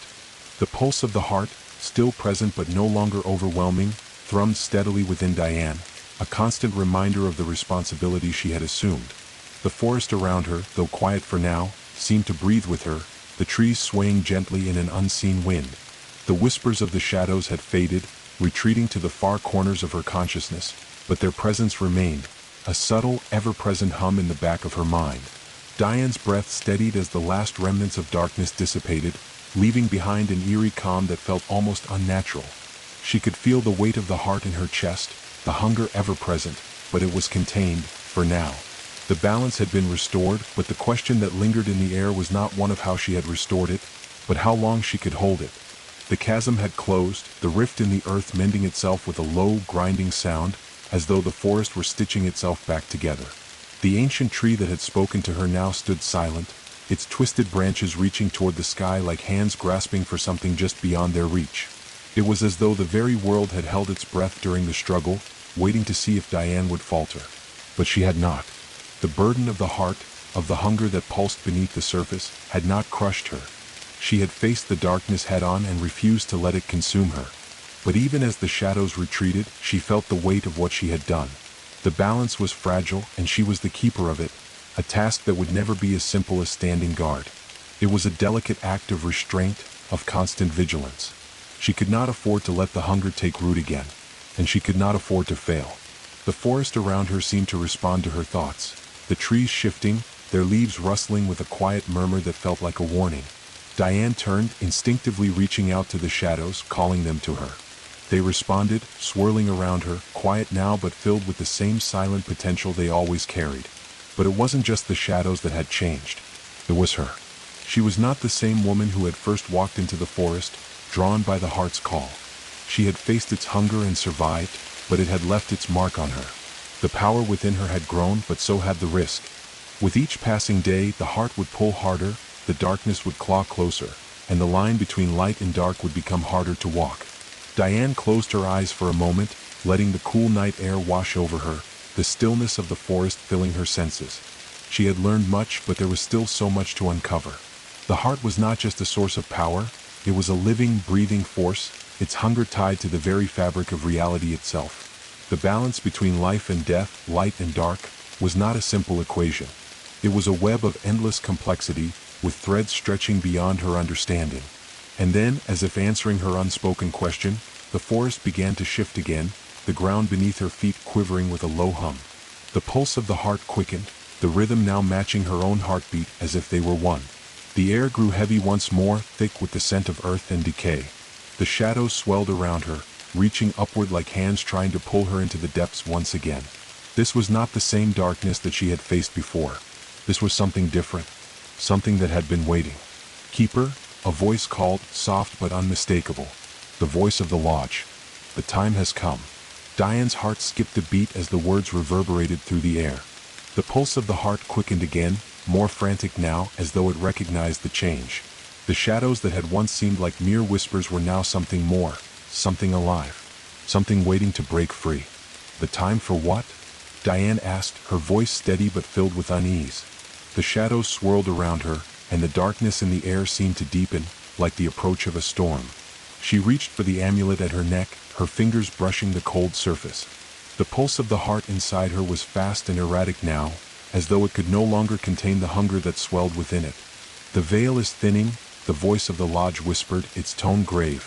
"The boundary between the living and the dead weakens. Forces beyond the heart's reach are stirring, and they will not be content with the balance you've struck.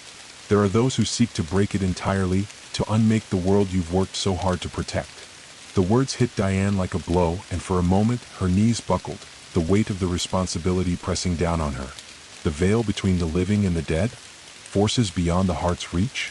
The shadows around her shifted again, their movements more deliberate, more purposeful, as though they were alive with intent. Diane could feel them coiling around her, pulling at her senses, urging her forward. She knew that the darkness wasn't just a force of nature anymore, it was a force of will. There were those who sought it, those who wanted to tear down the walls of reality itself, to let the dead walk among the living once again. And Diane was the keeper. Her heart raced as the weight of the truth settled on her shoulders. The heart was not just a prison, it was a seal. A seal that kept the forces of darkness at bay, kept the dead from rising, kept the world from unraveling at the edges. And now that seal was weakening. The hunger was growing. "You must act," the voice of the lodge said. "You cannot wait any longer. The forces that would unmake the world are already here. You must choose. Will you protect the heart, or will you let it be consumed by the very hunger you have kept at bay?" Diane's breath caught in her throat as the shadows around her seemed to press closer, swirling in tighter circles, their forms more solid, more menacing. The heart inside her was a roaring force now, its pulse a constant, frantic thrum that matched the rising tide of darkness. There was no time left to hesitate. Diane felt the weight of the amulet in her hand, the pulse of the heart now a part of her very soul. She had been the keeper for so long, but this was something different.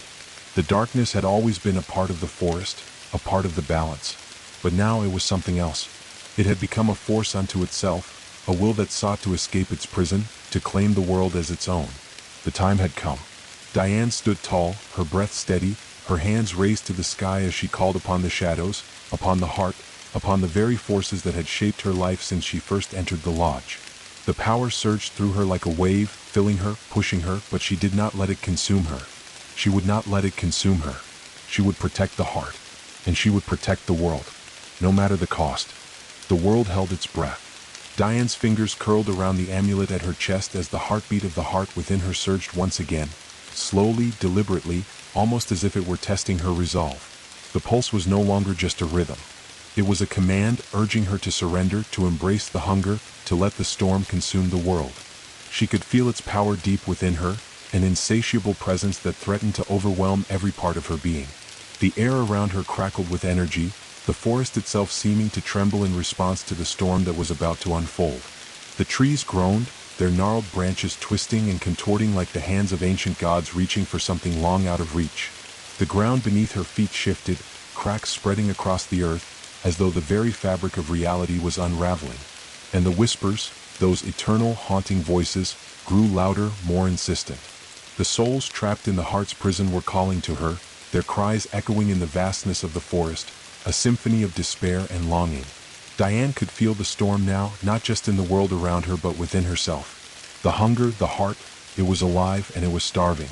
The pulse inside her grew faster, the rhythm quickening as the darkness began to press against the thin veil that separated the living from the dead. She could feel it in her bones, in her very soul. The storm was awakening.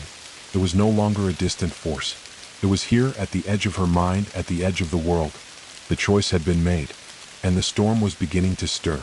The clearing around her darkened, the shadows deepening, twisting like living things. The trees that once seemed solid and rooted in the earth now seemed to waver, their forms blurring as the storm's power bled into the very air. Diane's breath hitched in her throat as she realized that the storm wasn't just about breaking the veil. It was about remaking the world. The heart, the force she had protected for so long, was not just a tool for keeping the balance. It was a force of creation and of destruction. The amulet around her neck grew warmer, almost unbearably so, as if the heart within it was alive and pushing against her skin. Diane closed her eyes for a moment, focusing on the pulse, the rhythm that was now a part of her. She could feel it, its hunger, its need to be free. The storm was not an external force. It was an extension of the heart itself. The heart wanted to break free of its prison, to spread its darkness over the world, to reshape it in its own image. But Diane had made her choice. She had chosen to hold the heart. She had chosen to keep the balance, to protect the fragile line between light and dark, life and death. The storm would not have her. The wind began to howl, the trees bending and swaying, as if the entire forest was being whipped into a frenzy. The sky above darkened, the clouds swirling like an impending tempest. The very earth beneath Diane's feet seemed to shift and groan, as though it was struggling against the pull of the storm. "Keeper," the voice of the lodge whispered in her mind, a soft but insistent voice that carried the weight of ancient wisdom. "You must hold firm. The storm seeks to tear the fabric of this world. It is a force of destruction, but it is also a force of creation. It will test you. It will pull at you. You cannot let it consume you." Diane's pulse raced. She could feel the storm growing stronger, the heart inside her pushing harder, urging her to let go, to release the darkness that was swelling within her. The shadows around her began to take shape. Figures from the past, shapes from the deep recesses of her memory, moving in and out of focus, their whispers becoming clearer, louder, more frantic. The heart was calling to her. "You cannot stop this," a voice hissed from the darkness. Diane's eyes flickered open to see a figure emerging from the shadows. A pale, twisted figure, its face a blur of darkness and light, its eyes glowing with an unnatural hunger. The figure was familiar. It was the shadow of the first keeper, the one who had failed. The one who had succumbed to the heart's call. "You think you can hold it back? You think you can stand against the storm?" The figure taunted, its voice a rasping whisper like nails on stone. "You are nothing but a vessel, a prison for the heart's hunger. And the hunger will always win." Diane's breath quickened, but she did not falter. She was not that keeper. She was not the one who had failed. She had learned, she had fought, and she had survived. And she would not let the storm consume her. "No," Diane whispered, her voice steady despite the fear that gripped her. "I will not fail. I will not be consumed." The figure screeched, its form flickering and distorting as if it were being torn apart by an invisible force. The shadows writhed around her, their forms twisting and contorting, their voices rising into a cacophony of despair and anger. The storm was here and it was fighting against her, testing her resolve. But Diane stood firm. Her fingers tightened around the amulet, and she felt the pulse of the heart inside her, felt it thrum in time with her own heartbeat. The storm was real, but so was the heart. She had been its keeper, its guardian for so long. It had tested her, yes. It had shown her its hunger. But she was more than just a vessel. She was more than just a keeper of balance. She was its protector.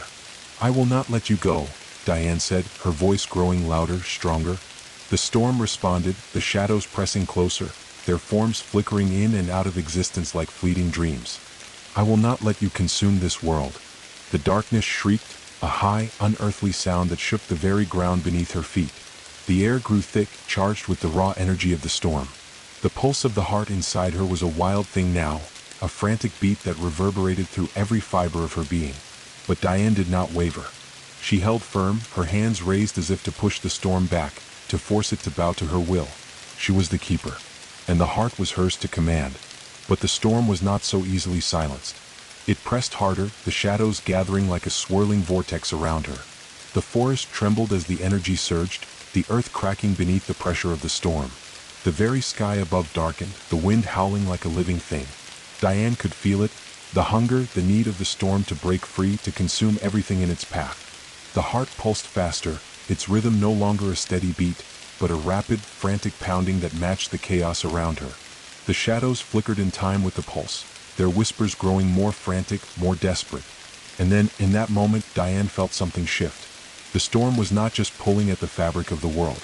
It was pulling at her. It was trying to tear her apart from the inside, to break her resolve, to shatter the balance she had fought so hard to maintain. The hunger, the heart, it was all part of the storm, and the storm wanted her to release it, to let go. But Diane knew the truth now. She understood the heart, its hunger, its purpose. It was a force of destruction, yes, but it was also a force of creation. And it was up to her to decide how it would shape the world. Her heart pounded in her chest, the storm pressing in from every direction. But Diane would not let it consume her. She would not let it tear the world apart. With a final, resolute breath, she raised her hands to the sky, and the storm roared. The battle had only just begun. The world trembled beneath Diane's feet as the storm's rage continued to swell, the very air vibrating with the intensity of the struggle. The heart inside her, no longer just a pulse but a wild and ferocious force, throbbed in her chest, urging her to give in, to let the storm wash over her and claim the world as its own. The shadows closed in, their forms dark and chaotic, their whispers now an overwhelming chorus of voices, each one calling out to her, begging her to surrender. But Diane's will was strong. The storm raged, but she stood unyielding, her body trembling, her fingers gripping the amulet as though her life depended on it. The pulse of the heart, once a steady rhythm, was now erratic, frantic, the very embodiment of hunger. It pressed against her, pushing at her, trying to break her, to force her to release the darkness. The shadows surged toward her like a tidal wave, their forms flickering and twisting, their eyes glowing with an otherworldly light. They were the remnants of those who had fallen before her, the ones who had been consumed by the hunger, by the heart's unrelenting call. Their faces were twisted, contorted in pain and rage, their voices a constant barrage of pleading, accusing whispers. "Let go, keeper," one voice hissed, a shadowy figure emerging from the swirling dark. "You cannot hold this back forever. The storm is inevitable. You are nothing but a prisoner of the heart. You were always meant to fall." Diane's heart skipped a beat, the words sinking deep into her chest. She could feel the weight of them, the temptation to succumb to the whispers. The storm was relentless, and the darkness was growing stronger, its pull greater with each passing moment. But Diane would not break. With a steady breath, she lifted her head, her eyes meeting the swirling mass of shadows around her. She could feel the storm trying to invade her mind, its tendrils slipping into her thoughts, trying to twist her will, to make her question everything she had fought for. The hunger within the heart throbbed louder and louder, demanding to be freed. "You are not the first keeper," another voice said, this one softer, colder. The figure that emerged was a woman, a pale figure draped in tattered robes. Her eyes were hollow, her expression one of sorrow and regret. Diane knew who she was. The first keeper. The one who had failed. "I was once like you," the woman continued, her voice filled with a quiet sadness. I thought I could control it. I thought I could keep the storm at bay. But the heart, it consumes you. It takes everything, and when it is done, it leaves nothing behind. Diane's hands shook, the weight of the woman's words heavy on her heart. She had heard the tales, the warnings from the past. The keepers who had failed, who had been consumed by the hunger. The storm that had swept through the forest, tearing apart everything in its path. The heart's power was too great, too uncontrollable. But Diane refused to believe it. No, she said, her voice unwavering despite the fear that clung to her like a shroud. You're wrong. I won't let it consume me. I'm not like you. The first keeper's hollow eyes darkened, and she stepped closer, her form flickering like a dying ember. You don't understand, keeper. You cannot resist the heart forever. The storm is not just the hunger, it is the truth. You will face it just as I did, just as all of us did. Diane's pulse quickened, and she closed her eyes for a moment, letting the words wash over her. The storm raged around her, but her mind remained focused. The heart was a prison, yes, but it was also a key to understanding the forces that shaped the world. It was not just a source of hunger. It was a force of creation, and it could be controlled. Her breath steadied, her heart sinking with the rhythm of the storm. She could feel the darkness pressing against her, could feel the storm clawing at her mind, at her soul, but she would not let it take her. She would not let it win. Diane opened her eyes, and her gaze swept across the clearing, where the shadows writhed and twisted like serpents. The sky above had darkened further, the clouds swirling in an unnatural, spiraling vortex. The wind howled, its voice a living thing, but Diane felt something within her shift, a deep-rooted understanding that she had not fully grasped before. The storm was not just a force to be fought. It was a force that needed to be understood. Her eyes narrowed as she focused on the amulet at her chest, the heart pulsing in time with the storm. It was not just a prison, it was a balance. And the key to controlling it, to holding the storm back, was not to fight it with strength alone, but to find the harmony between the forces at play. Diane reached out with her mind, her soul, calling upon the heart, calling upon the power within her. She felt the hunger within the storm, the darkness that sought to overwhelm her, but instead of fighting it, she embraced it. She felt the pulse of the heart as it surged through her, felt the storm's energy crackling at her fingertips. The shadows swirled around her, their forms growing more frantic, more desperate, but Diane did not falter. She called upon the heart's power, focusing it, guiding it like a river flowing through a dam. The storm's intensity began to ebb, its wild energy slowly being contained, the chaotic whispers fading into the background. For a moment, Diane felt the balance, the calm before the storm. The hunger was still there, still present, but it was no longer overwhelming her. She had found the key to controlling it. She had found the harmony between light and dark, between life and death, between creation and destruction. But it was not over. The storm still raged, and Diane could feel it, deep within her, pulling at her, testing her resolve. The heart's hunger was not gone. It would never be truly gone. But she had learned something crucial. The heart could be controlled. The storm could be contained. For now. Diane closed her eyes again, taking a deep, steadying breath. She had faced the heart's hunger. She had faced the storm. And she had survived. But she knew that this battle was not the end. The storm would return. The hunger would always be there, waiting, testing her, pulling at her will. And she would have to be ready. The storm, though momentarily subdued, was far from gone. The air around Diane remained thick with energy, crackling and charged as if the very atmosphere was waiting for the next eruption. The shadows still pressed in around her, swirling in tight, predatory circles, their forms flickering like phantoms in the dark. The forest groaned beneath the pressure, the trees bending and twisting as though they were alive with fear, responding to the invisible forces at war within the clearing.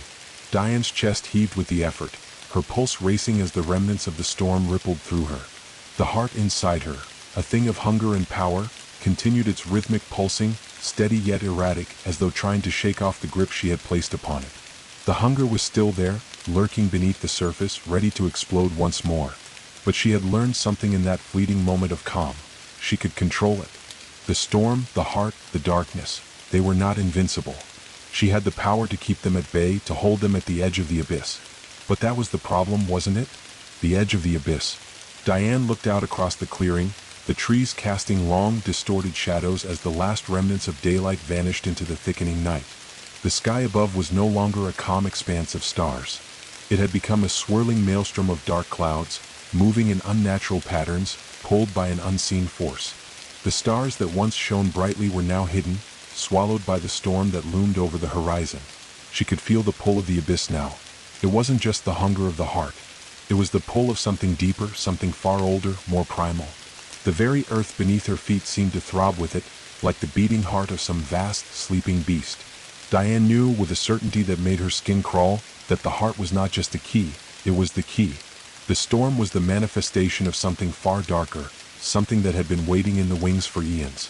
The balance she had fought so hard to protect? It was fragile. And the storm, this hunger, was a test, not just of her strength but of her very soul. A cold gust of wind swept through the clearing, and Diane's thoughts were interrupted by a sharp voice calling out from the darkness. The heart is not just a force keeper. It is the thread that binds all things. It cannot be controlled. It cannot be contained. Diane's head snapped toward the source of the voice. From the darkened edge of the forest emerged a figure, tall and cloaked in shadows, its face obscured by a hood. The air around them seemed to warp and shimmer, the very space distorting like a mirage. "You do not understand," the figure continued, their voice a low, almost melodic whisper that sent a shiver down Diane's spine. "The heart is the conduit to the abyss. It was never meant to be controlled. It was never meant to be kept. It is a force that drives everything, the balance, the hunger, the storm." Diane's pulse quickened, a chill creeping into her bones. She took a step back, her eyes narrowing. "Who are you?" she demanded, her voice steady, though a flicker of doubt tugged at her resolve. "What do you want?"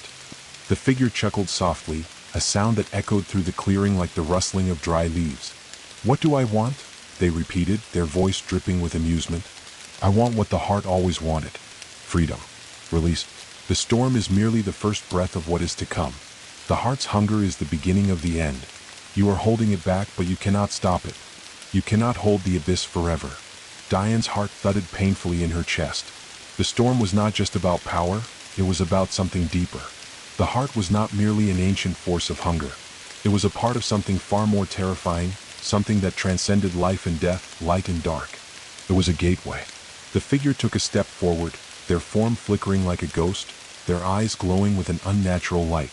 Diane could feel their presence like a weight pressing against her chest. The shadows around her thickened, and the air seemed to grow colder, as if the figure's very existence drew the warmth from the world. "You are the keeper, yes," the figure continued, their voice now edged with a bitter, mocking tone. "But you are not its master. The storm will break free. It always does. And when it does, the world will be recreated in the heart's image.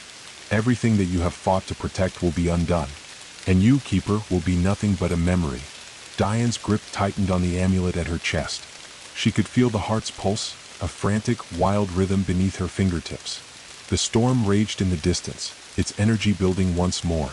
The figure's words were not mere threats. They were truths, old and deep, spoken by one who had witnessed the collapse of worlds. And yet, Diane refused to yield. "I won't let it go," she said, her voice firm, though the weight of the figure's presence pressed against her like a vice. "I will hold the balance. I will protect this world. The storm will not consume it." The figure tilted its head slightly as if studying her before speaking again, their voice now softer, almost sympathetic. "You think you can hold the storm back? You think you can keep the heart chained to your will? It has already broken free, keeper. You are merely its prisoner." The ground beneath Diane's feet trembled, and she looked down in horror as cracks began to spread through the earth, spidering out from the center of the clearing. The storm's energy surged again, and the figure stepped back, watching her with cold, calculating eyes. Diane could feel the darkness rising once more, surging from the depths of the earth, from the very cracks that had begun to form. She could feel the hunger of the heart, the storm's pull, threatening to swallow her whole. But she refused to let go. She would not be consumed by it. She would not allow the abyss to break free.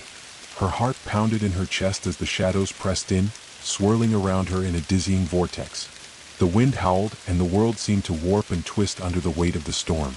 It was as if the very fabric of reality was beginning to unravel, the boundary between worlds thinning, the forces of life and death colliding in a violent dance.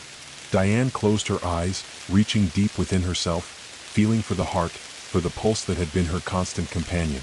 The amulet warmed beneath her fingers, its power thrumming with an urgency that matched the storm's roar. She could feel the hunger of the heart, and yet, as her hand pressed against it, she also felt the faintest flicker of light. a flicker of something that had been buried beneath the storm's rage. The balance was still there. It had to be. She could hold it. With a final, defiant breath, Diane raised her hand, extending it toward the swirling mass of shadows. Her voice rang out, cutting through the howling wind, steady and unwavering. "No more," she whispered. "The heart will not be set free. I am its keeper, and I will control it." The storm roared louder, its fury peaking, but Diane did not waver. She could feel the balance within her, feel the light and dark fighting against each other, struggling for dominance.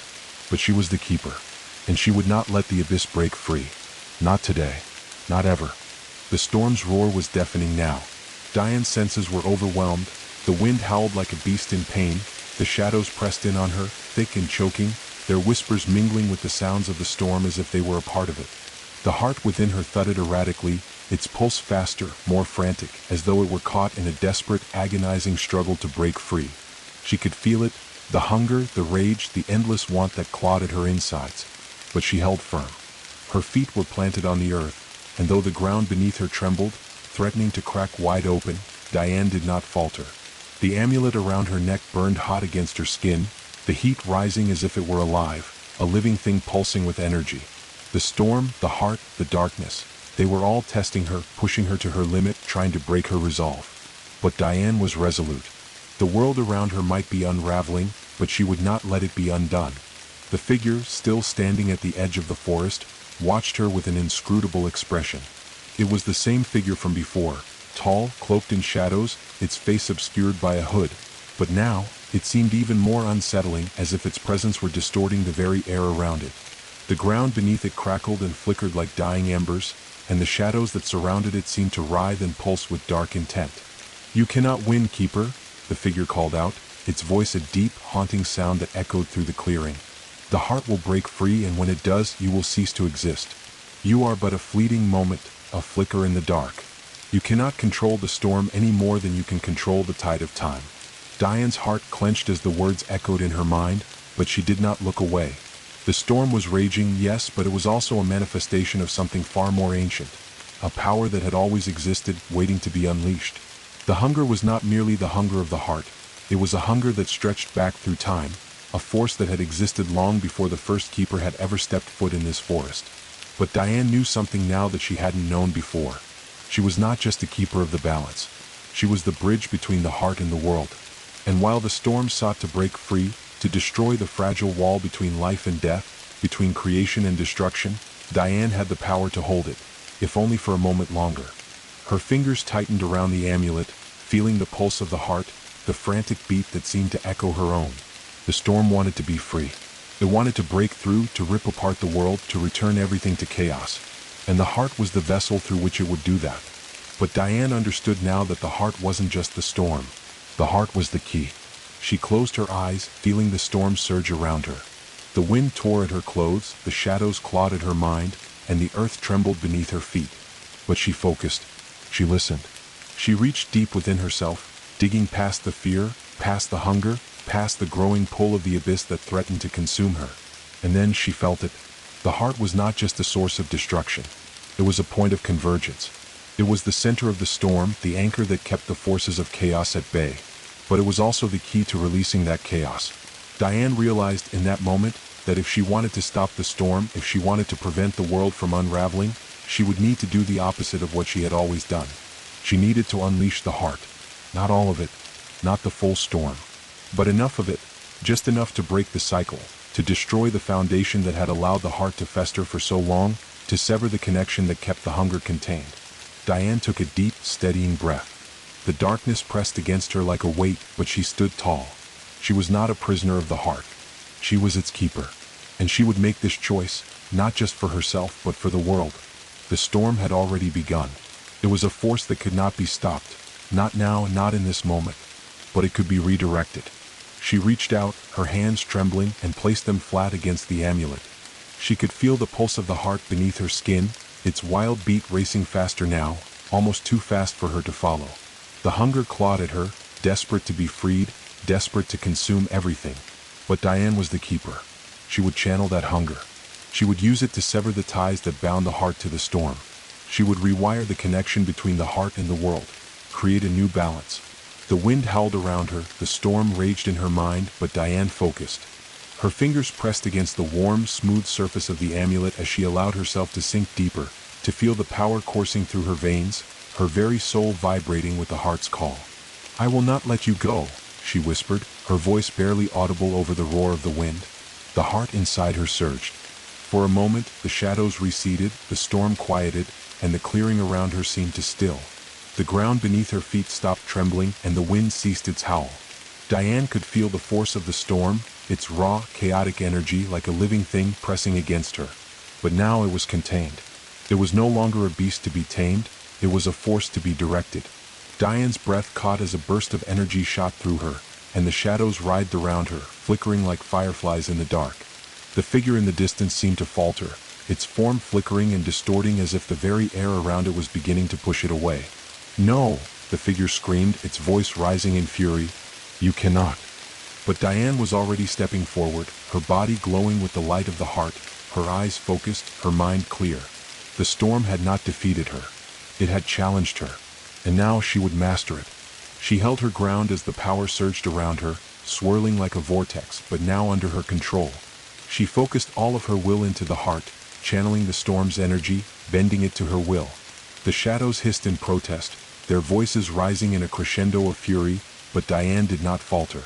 For the first time she felt the true weight of the heart, the true power of the storm. It was hers, and she would rein it in. The storm's fury was far from spent, but Diane could feel it shifting. The pulse of the heart within her was no longer an uncontrollable force. It had become a river, flowing in her direction, moving with her will rather than against it. She focused, her entire being tethered to the heart, grounding herself in its power, molding it like clay. The air around her hummed with raw energy, every molecule of the atmosphere vibrating in tune with her focus. The wind that had once howled and torn at the earth now danced, wild but not unruly, like a storm contained in a bottle. But the shadows, the figures in the dark, were not giving up so easily. The figure that had spoken earlier, the one who had taunted Diane with words of defeat, stood a few paces away, its form flickering, twisting, as though it were straining against the very space it occupied. The storm surged around it, attempting to pull it into its embrace, but the figure resisted, its face still hidden beneath the hood, its posture now rigid with a barely contained fury. "You cannot control the storm, Keeper. It is a force beyond you," the figure growled, its voice like the scraping of nails on stone. "Even if you think you've tamed it, it will break you. You are playing with powers that were never meant to be contained.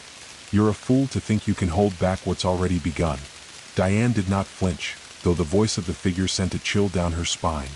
She had heard those words before from the first Keeper and others who had failed, and though they had carried weight then, they no longer had power over her. She understood now. The storm was not something that could be held forever, but it could be guided. And if she could bend it, if she could use the heart's energy not as a tool of destruction, but as a conduit for change, then perhaps there was a chance to bring the storm into balance, even if that balance was temporary. She stepped forward, her boots crunching on the dry leaves of the forest floor. The shadows twisted and recoiled, as though even the darkness itself was afraid to touch her now. The storm raged, but it was becoming more like a whisper, something contained rather than an all-consuming roar. With each step, Diane's resolve grew stronger.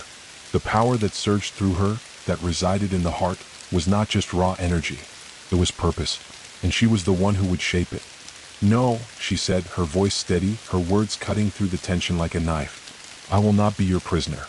I will not let this storm take what is not its own." The figure's form shuddered, as though the word struck something deep inside. The shadows around it writhed in violent anger, their movements erratic, desperate to break free. But Diane pressed on, her mind and heart focused on the task at hand. She raised her hands, palms open, and with a deep breath, she began to pull the storm closer to her. The wind picked up again, but now it obeyed her. The energy swirled around her, a tempest of power, but it was hers to command. She could feel the heart's pulse as if it were a part of her very soul, and with it, she began to reshape the storm, pushing its chaotic energy into the earth beneath her. The air around her grew heavier, but the ground seemed to stabilize, the cracks that had formed beneath her feet now knitting themselves together, the tension in the atmosphere ebbing slowly. For the first time since the storm had begun, the forest was silent. The storm itself was still there, but its fury had been quelled, its energy redirected. The shadows that had once seemed like tangible threats now wavered, their forms disjointed, as if the storm's energy was pulling them apart. Diane could see them now, not as creatures of terror, but as remnants of the past, trapped in a cycle of power they could no longer control. The figure watching her faltered, its gaze narrowing beneath the hood. The energy around it pulsed, but it did not move forward. Instead, it seemed to be watching her, as if testing the strength of the heart's new direction. Diane took a steadying breath, her eyes never leaving the figure. "You don't understand," she said, her voice softer now but full of an unshakable resolve. "This isn't about control anymore. It's about balance. The storm doesn't need to destroy, it just needs to be guided. I will guide it, and the heart will be the anchor. Not a weapon, not a prison. It will be the force that brings change, that allows the world to survive this storm." For a moment, the figure remained silent, and Diane could feel the weight of its gaze. The storm still raged in the distance, the dark clouds above swirling in endless circles, but they were no longer as threatening as they had once been. The energy that had been threatening to tear the world apart was now being channeled, held at bay, reshaped by Diane's will. And yet, even as the balance settled, Diane knew this wasn't the end. The storm would not be held forever. The heart's hunger could not be completely silenced. It would return, it always did, but now Diane knew that she had the power to face it. She would learn to live with it, to shape it, to use its energy for good, until the day came when it would threaten again. The figure spoke, its voice now tinged with something close to admiration, or perhaps something darker. "You think you've won, Keeper?" it sneered. "You've only delayed the inevitable. The storm will break free, and you will be swept away in its wake, just like the others before you." But Diane's eyes did not waver. She could feel the heart's pulse, steady now, and with it, the power to shape the world around her. The storm was not over. It had not been defeated. But Diane had learned the one thing that mattered. She didn't need to control the storm. She needed to understand it. And with that understanding, she would protect the world, not from the storm, but by within it. As the figure stepped back into the shadows, the storm above began to shift again, its fury now tempered, its energy contained within the force of the heart. The wind that had once been a monstrous beast was now like a whisper in the trees, gentle but wild. The night around Diane seemed darker, yet somehow clearer, as if the very fabric of the world had been altered, and in that change, something new had been born. The forest was still, the storm holding its breath. Diane stood tall, her body aching, her mind stretched thin with the power she had called upon, but she was not broken. She was not done. The balance had been restored, for now. And Diane knew that no matter what came next, she was ready. The storm, though subdued, still lingered at the edge of her mind. Diane could feel the energy hanging in the air, a taut thread stretched between her and the storm, pulsing softly as if it too was waiting for something.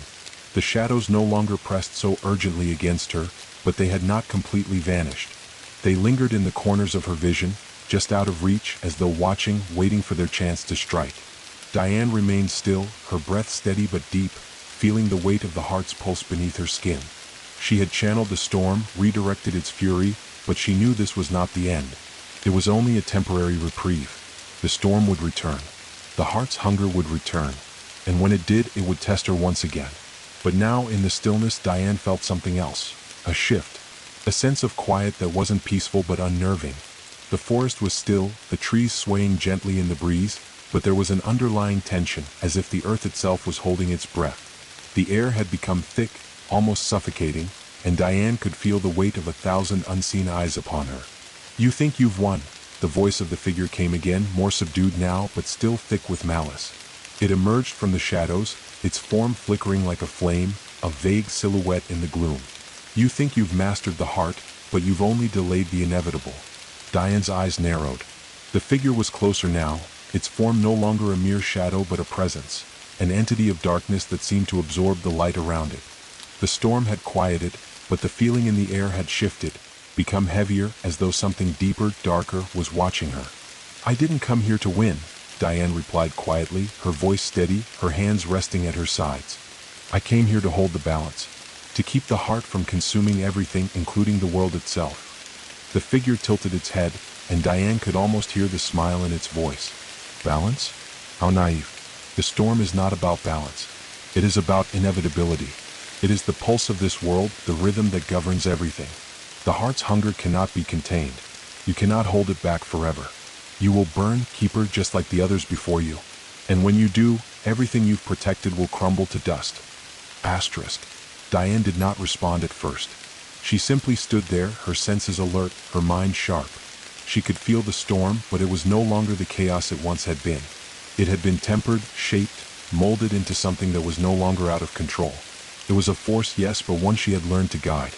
The hunger of the heart was still there, still alive within her, but it no longer consumed her.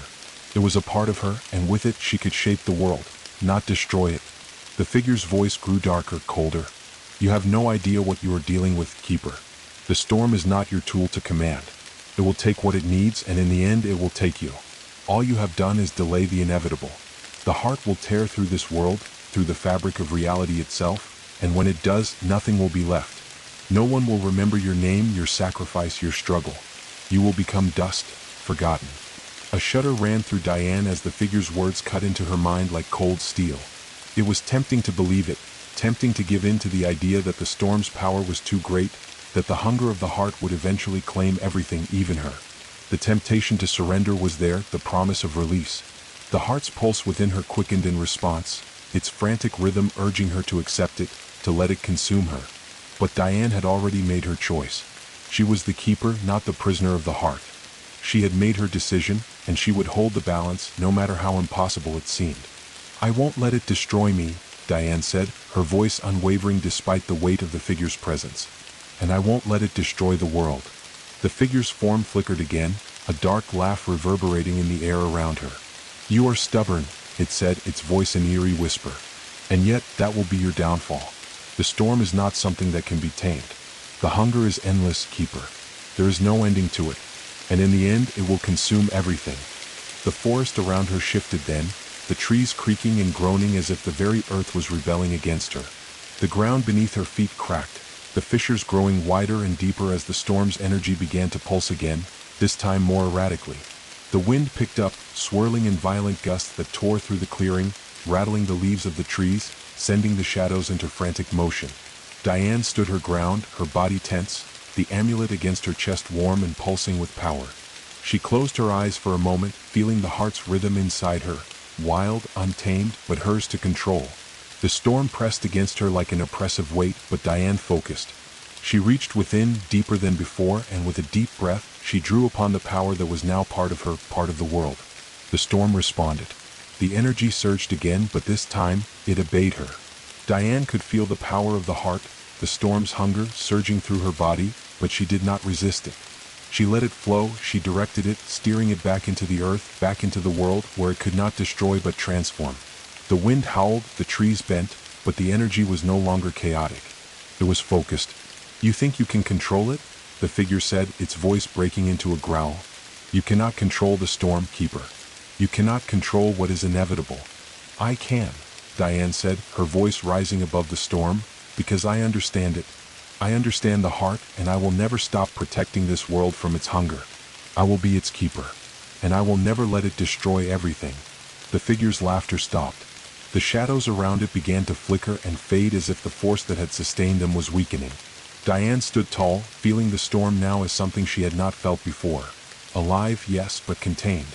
The energy that had once threatened to tear the world apart now flowed through her, under her control. She could feel it pulse with life, a force of nature that, though hungry, could be channeled. The storm would never leave. It would always be part of the world, part of the heart, part of the hunger. But it did not have to be a force of destruction. It could be a force of creation.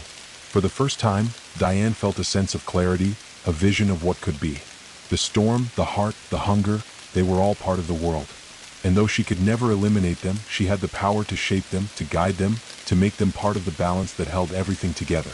The figure, once so powerful, now seemed to falter. It began to fade, its form disintegrating into the shadows, its whispers growing softer, less certain. The storm had quieted, its fury tempered by Diane's will. The forest, though still tense, seemed to breathe a little easier. The air was thick with energy, but it was no longer the oppressive weight of chaos. It was a living force, pulsing with potential.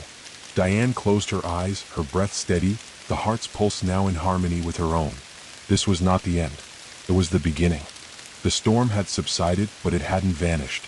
The air around Diane hummed, charged with an almost imperceptible force that made the hair on the back of her neck stand on end. The world had shifted, but whether it was for better or worse, she wasn't yet certain. The figure had dissolved, its darkness dissipating like smoke in the wind, but its presence remained in the edges of her mind, a lingering reminder of the ancient forces that would forever be entwined with her destiny. She opened her eyes, feeling the weight of everything that had happened, of everything she had yet to face. The clearing before her was still, the trees now casting long shadows in the pale moonlight that filtered through the clouds. The night was quiet, but it wasn't the serene kind of quiet. It was the silence that comes just before a great change, before the earth shifts and cracks open. The storm had settled, but it had not been fully extinguished. The heart within her still throbbed, its hunger still present, but now it was tempered. It was as though a lock had been placed on it, not to imprison it, but to hold it in check, just for now. But Diane could feel the pressure building, the energy swelling beneath the surface, ready to burst out again. The question was no longer if it would return, but when. She glanced at the horizon where the clouds still churned, rolling across the sky like a dark sea. It was like the world itself was holding its breath, waiting for something. Her grip tightened around the amulet, her fingers tracing its smooth surface, grounding herself in the familiar sensation. The pulse within her, the heart's thrum, was no longer a chaotic thing. It was steady, constant, and she realized it was no longer just the heart's pulse she felt, but something more, the pulse of the world itself. Diane could feel it now, the way the earth beneath her feet seemed to breathe, the subtle vibrations that echoed through the trees. The storm, the hunger, the very storm that had once seemed like an uncontrollable beast was now part of her, and part of everything. But it wasn't the storm that had changed. It was the world. For the first time, Diane understood. The storm was a reflection of the balance between life and death, creation and destruction, light and dark. It had always been there, a part of the cycle that governed the flow of the world. She had merely been the one to hold it, to guide it for this fleeting moment in time. She looked around, her senses heightened, aware of the faintest shifts in the air, in the shadows. The trees seemed to whisper among themselves, the rustling of their leaves like a low murmur of conversation, as if the very forest were speaking to her. And then, from the distance, she heard it, a soft, almost imperceptible sound that made her heart skip. The first bird call. A single note, floating through the stillness like a signal, as though the forest itself had awoken from a long, troubled slumber. Diane blinked. She had not heard a single bird since the storm had begun. No animals, no signs of life. But now there it was, life in the form of a single note breaking the silence. It echoed through the clearing, an invitation, a message, something alive in a world that had felt consumed by the storm. She stepped forward, the earth soft beneath her boots. Her thoughts were heavy, swirling like the clouds above. The hunger within her heart was still there, but it was quieter now, less urgent. She could feel it pressing against the edges of her mind, but she knew she had learned how to hold it back, how to live with it. Yet something nagged at her. Something beyond the heart, beyond the storm. As Diane moved deeper into the forest, the trees seemed to shift around her, their ancient trunks twisting and creaking as if they recognized her, as if the forest itself was acknowledging her presence. The shadows no longer felt threatening, but aware, alive in their own strange way. The heart within her pulsed again, and Diane paused, her breath catching as a realization washed over her. The storm had not only changed her, it had changed the world. The land itself, the trees, the winds, everything that had been touched by the storm had shifted. The storm wasn't just a force of destruction, it was a catalyst. It was the beginning of something new, something bigger than herself. For the first time, Diane felt the true weight of the heart's power. It wasn't just a force that connected the heart to the world, it was the anchor that tied everything together. The storm was not a destructive force, it was the energy of creation, and it was always in motion, always seeking balance. She looked up at the sky, the clouds shifting above, and for the first time she felt the stillness of it all. The storm was not over, it would never be over. But it was not the end. It was the beginning of a new cycle, a new understanding. Her journey had only just begun. The storm is not just a force to be controlled, Diane whispered to the wind. It is a part of this world, a part of life itself. The heart inside her thrummed with agreement, its pulse steady now, as though it had understood the truth she had only just discovered. She was the keeper, yes, but not in the way she had thought. She was not just the one who controlled the heart. She was the one who would help the world live with it. A rustle behind her caught her attention, and she turned to see a figure emerging from the forest, a silhouette in the moonlight. At first, Diane tensed, instinctively reaching for the amulet around her neck. But when the figure stepped closer, she saw the unmistakable outline of a person she had once known. A smile tugged at her lips. It was Aziel, the one who had always been there, even in the darkest moments. His eyes were wide, the same as before, but now they held something more, a quiet understanding, as if he had witnessed the changes in the world as she had. "Aziel," Diane said softly, her voice a mixture of relief and exhaustion. "You're here." "I'm here," he replied, his voice steady and calm, a slight warmth to it. His gaze flickered toward the storm, still rumbling in the distance, but not as menacing. "You did it. You've changed everything." Diane shook her head slowly, her eyes still fixed on the horizon. "No, not yet. I've only just started. The storm is still there, and the hunger will always be with me. But now I understand it's not about stopping it. It's about living with it. We have to live with it." Aziel nodded, his gaze drifting to the same storm, his expression unreadable. "And you will. The heart will never stop calling. But now you know what to do with its power. What the world needs." Diane looked back at the forest around her, the trees swaying gently, the air still thick with energy. The storm would return. The hunger would always be there, pressing against her, testing her. But she had learned something more important than control. She had learned balance. The heart was not a burden to carry alone. It was a part of the world. And with it she could help shape the future. For the first time since she had arrived in this forest, Diane felt the stirrings of hope. The world around Diane seemed to breathe with her, as if it too were learning to adapt, to find its place within the shifting balance that now defined this land. The forest, once a place of dread and darkness, now felt alive in a new way, a world in flux, where the old laws no longer applied and where the potential for something new stretched out before her like an open road. The trees swayed in the gentle breeze, their leaves rustling like whispers of long-forgotten secrets. The ground beneath her feet seemed to hum with life, the earth itself vibrating in sync with her heartbeat, her breath, the pulse of the heart inside her. Aziel moved to stand beside her, his eyes scanning the horizon, his face unreadable. The silence between them stretched on, but it wasn't uncomfortable. It was the quiet of two people who had seen too much, who understood what could not be spoken. They both knew what Diane had done, but they also understood that the storm, the hunger, was not over. It was a cycle, one that would continue to ebb and flow, always present, always testing the limits of those who sought to protect the world from it. "I never thought I'd see the day," Aziel said finally, his voice low and thoughtful. "You've done something no one thought possible. The storm was supposed to destroy everything, but you've made it part of the world. You've tamed it in a way." Diane shook her head slowly, her gaze fixed on the shifting clouds in the distance. "I haven't tamed it, Aziel. I've redirected it. I've made it part of the world, but I've only just begun to understand it. The storm's hunger is still there. It's still a force, something that can't be controlled completely. But now I know, it's about learning to live with it, not fighting it." Aziel's expression softened, though there was still a shadow of uncertainty in his eyes. "And what now? What happens when the heart begins to hunger again? When the storm returns in full force?"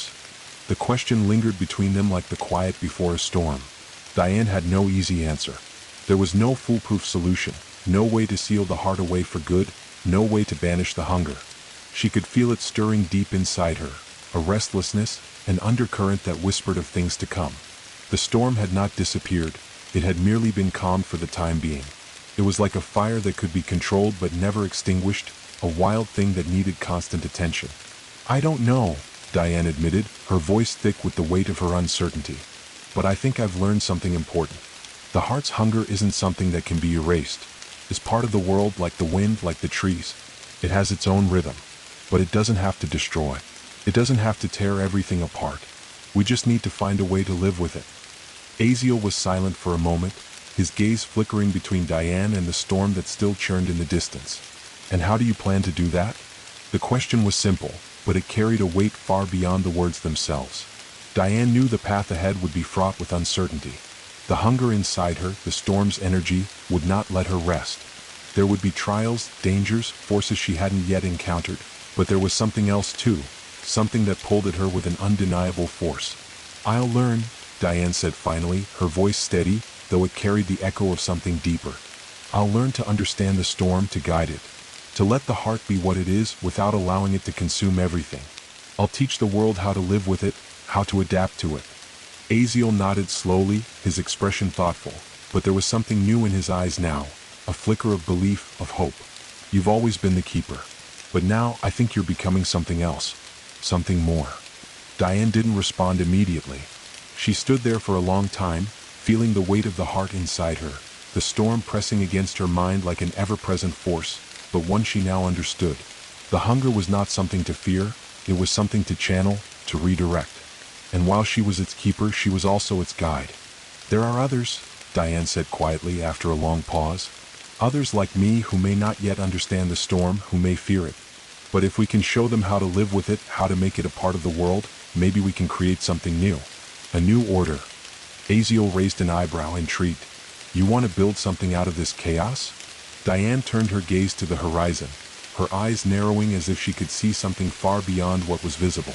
"Yes," she said, her voice full of conviction. "We can't stop the storm, but we can learn to live with it. And maybe, in time, we can use its power to change the world for the better." Her words hung in the air like a promise, a vision of something yet to come. But as Diane looked at the storm, still swirling in the distance, she knew that what lay ahead would not be easy. There would be challenges, battles, internal and external, test after test to see if she truly had the strength to keep the balance. The hunger of the heart would always be with her, always testing her resolve. But Diane was no longer afraid. The storm was not her enemy. It was a part of her, a part of the world. And as the keeper of the heart, she would learn to live with it. She would guide it. And when the time came, she would stand ready, her heart steady, her resolve unwavering. "Let's go," Diane said, turning away from the clearing and toward the path ahead. "There's much to be done. And the world won't wait forever." Aziel fell into step beside her, his gaze lingering on her face for a moment before nodding. "We'll walk this path together, then?" The two of them moved forward, the storm's echoes still in the distance, but now no longer a threat. The world around them was quiet, but it wasn't a dead silence. It was a living, breathing quiet, an anticipation, as if the very earth itself was waiting to see what would come next. Diane's heart beat in time with the world, the pulse steady and strong. The storm would return. The hunger would return. But she was ready. And the world, for the first time in a long time, was ready too. As Diane and Aziel walked side by side, the forest seemed to change with every step they took.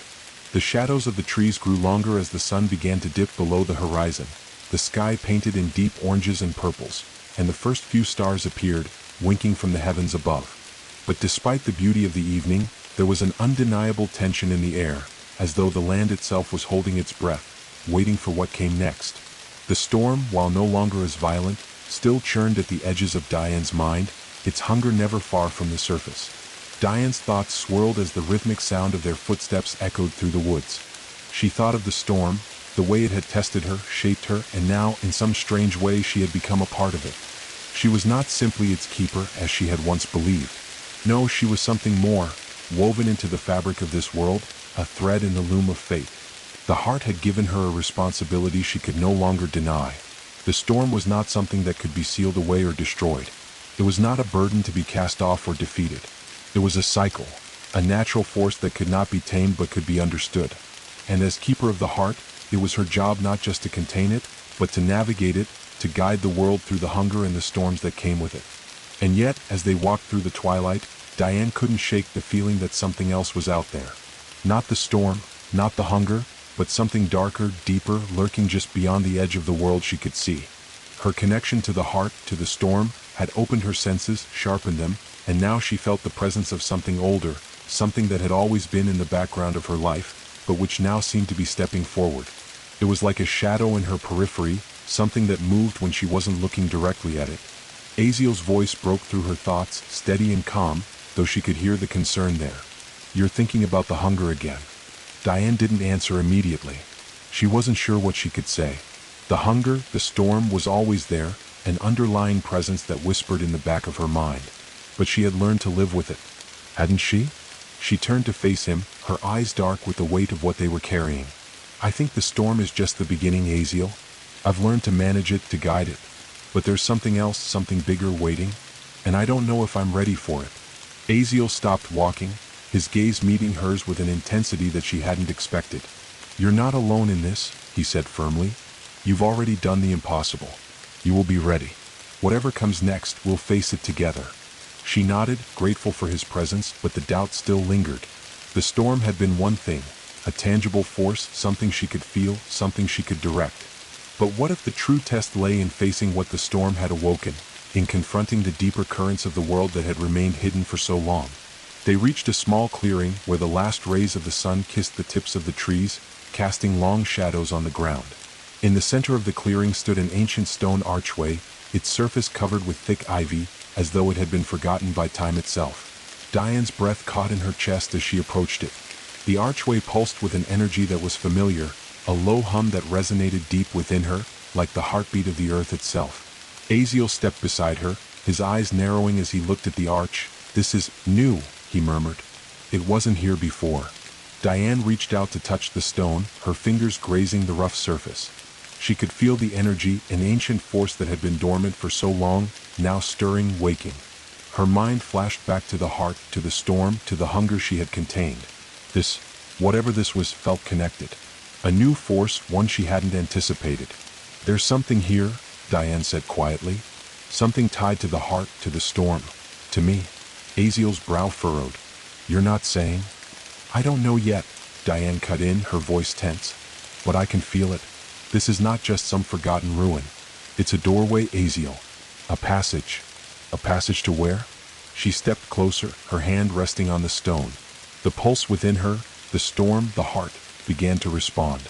She could feel the power of the stone seeping into her, mingling with the energy of the storm, the hunger. It was connected. But how? The ground beneath her feet trembled, just slightly, as if the world itself was shifting. A low, rumbling sound echoed from the depths of the earth, rising up through the stone, and for the first time, Diane understood what had been tugging at her all this time, the feeling that something was always watching, waiting. Without warning, the air around them thickened, the shadows in the clearing stretching and bending unnaturally.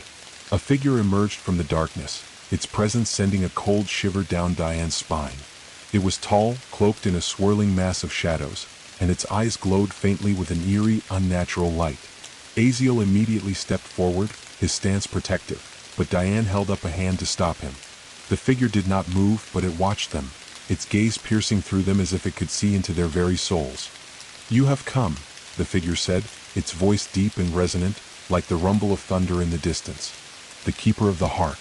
Diane swallowed, her heart thumping in her chest. "Who are you?" The figure's form shimmered, its cloak flowing like liquid darkness, and its eyes burned brighter. "I am the one who has waited, who has watched. You were meant to come here, Keeper, to find this place. The storm you control is but one thread in the tapestry of fate. There are others, other forces you have yet to understand. Forces that will demand your choices." Aziel took a step back, but Diane stood firm, feeling a surge of both fear and curiosity. "What do you mean? What forces?" The figure's eyes locked with hers, and Diane felt a shiver crawl up her spine. "There are powers greater than the storm. Ancient powers that slumber beneath the earth, beneath the stars. Forces that seek to unmake the balance you hold. The hunger you control is but a shadow of what lies ahead." Diane's chest tightened. The hunger, it had always been part of her, part of the storm. But she knew deep down that the storm was not the end of it. It was just the beginning. "Then what am I supposed to do?" Diane asked, her voice barely a whisper. "How do I face what's coming?" The figure did not answer immediately. It seemed to contemplate her words, as though considering how much to reveal. Finally it spoke, its voice thick with ancient wisdom. "You will need to learn, Keeper. To adapt. To grow. And when the time comes, you will face the greatest choice of all. To remain the Keeper or to embrace something more." The figure's form began to fade, its dark presence slipping back into the shadows of the clearing, its final words echoing in the stillness. "Your path is not yet written. But remember this, the heart you hold will shape the world. And the storm you guide will shape you." As the figure disappeared, the energy in the clearing receded, leaving only the silent pulse of the stone archway behind. Diane stood there, breathless, her mind racing. The path ahead was no longer just about the storm. It was about something far greater, something that would test her in ways she could not yet comprehend. But for the first time, Diane felt something stir deep within her. A quiet strength, a resolve, a certainty that she could face whatever lay ahead. And whatever this new force was, whatever this ancient power wanted, she would be ready. The storm had not ended. It had only just begun.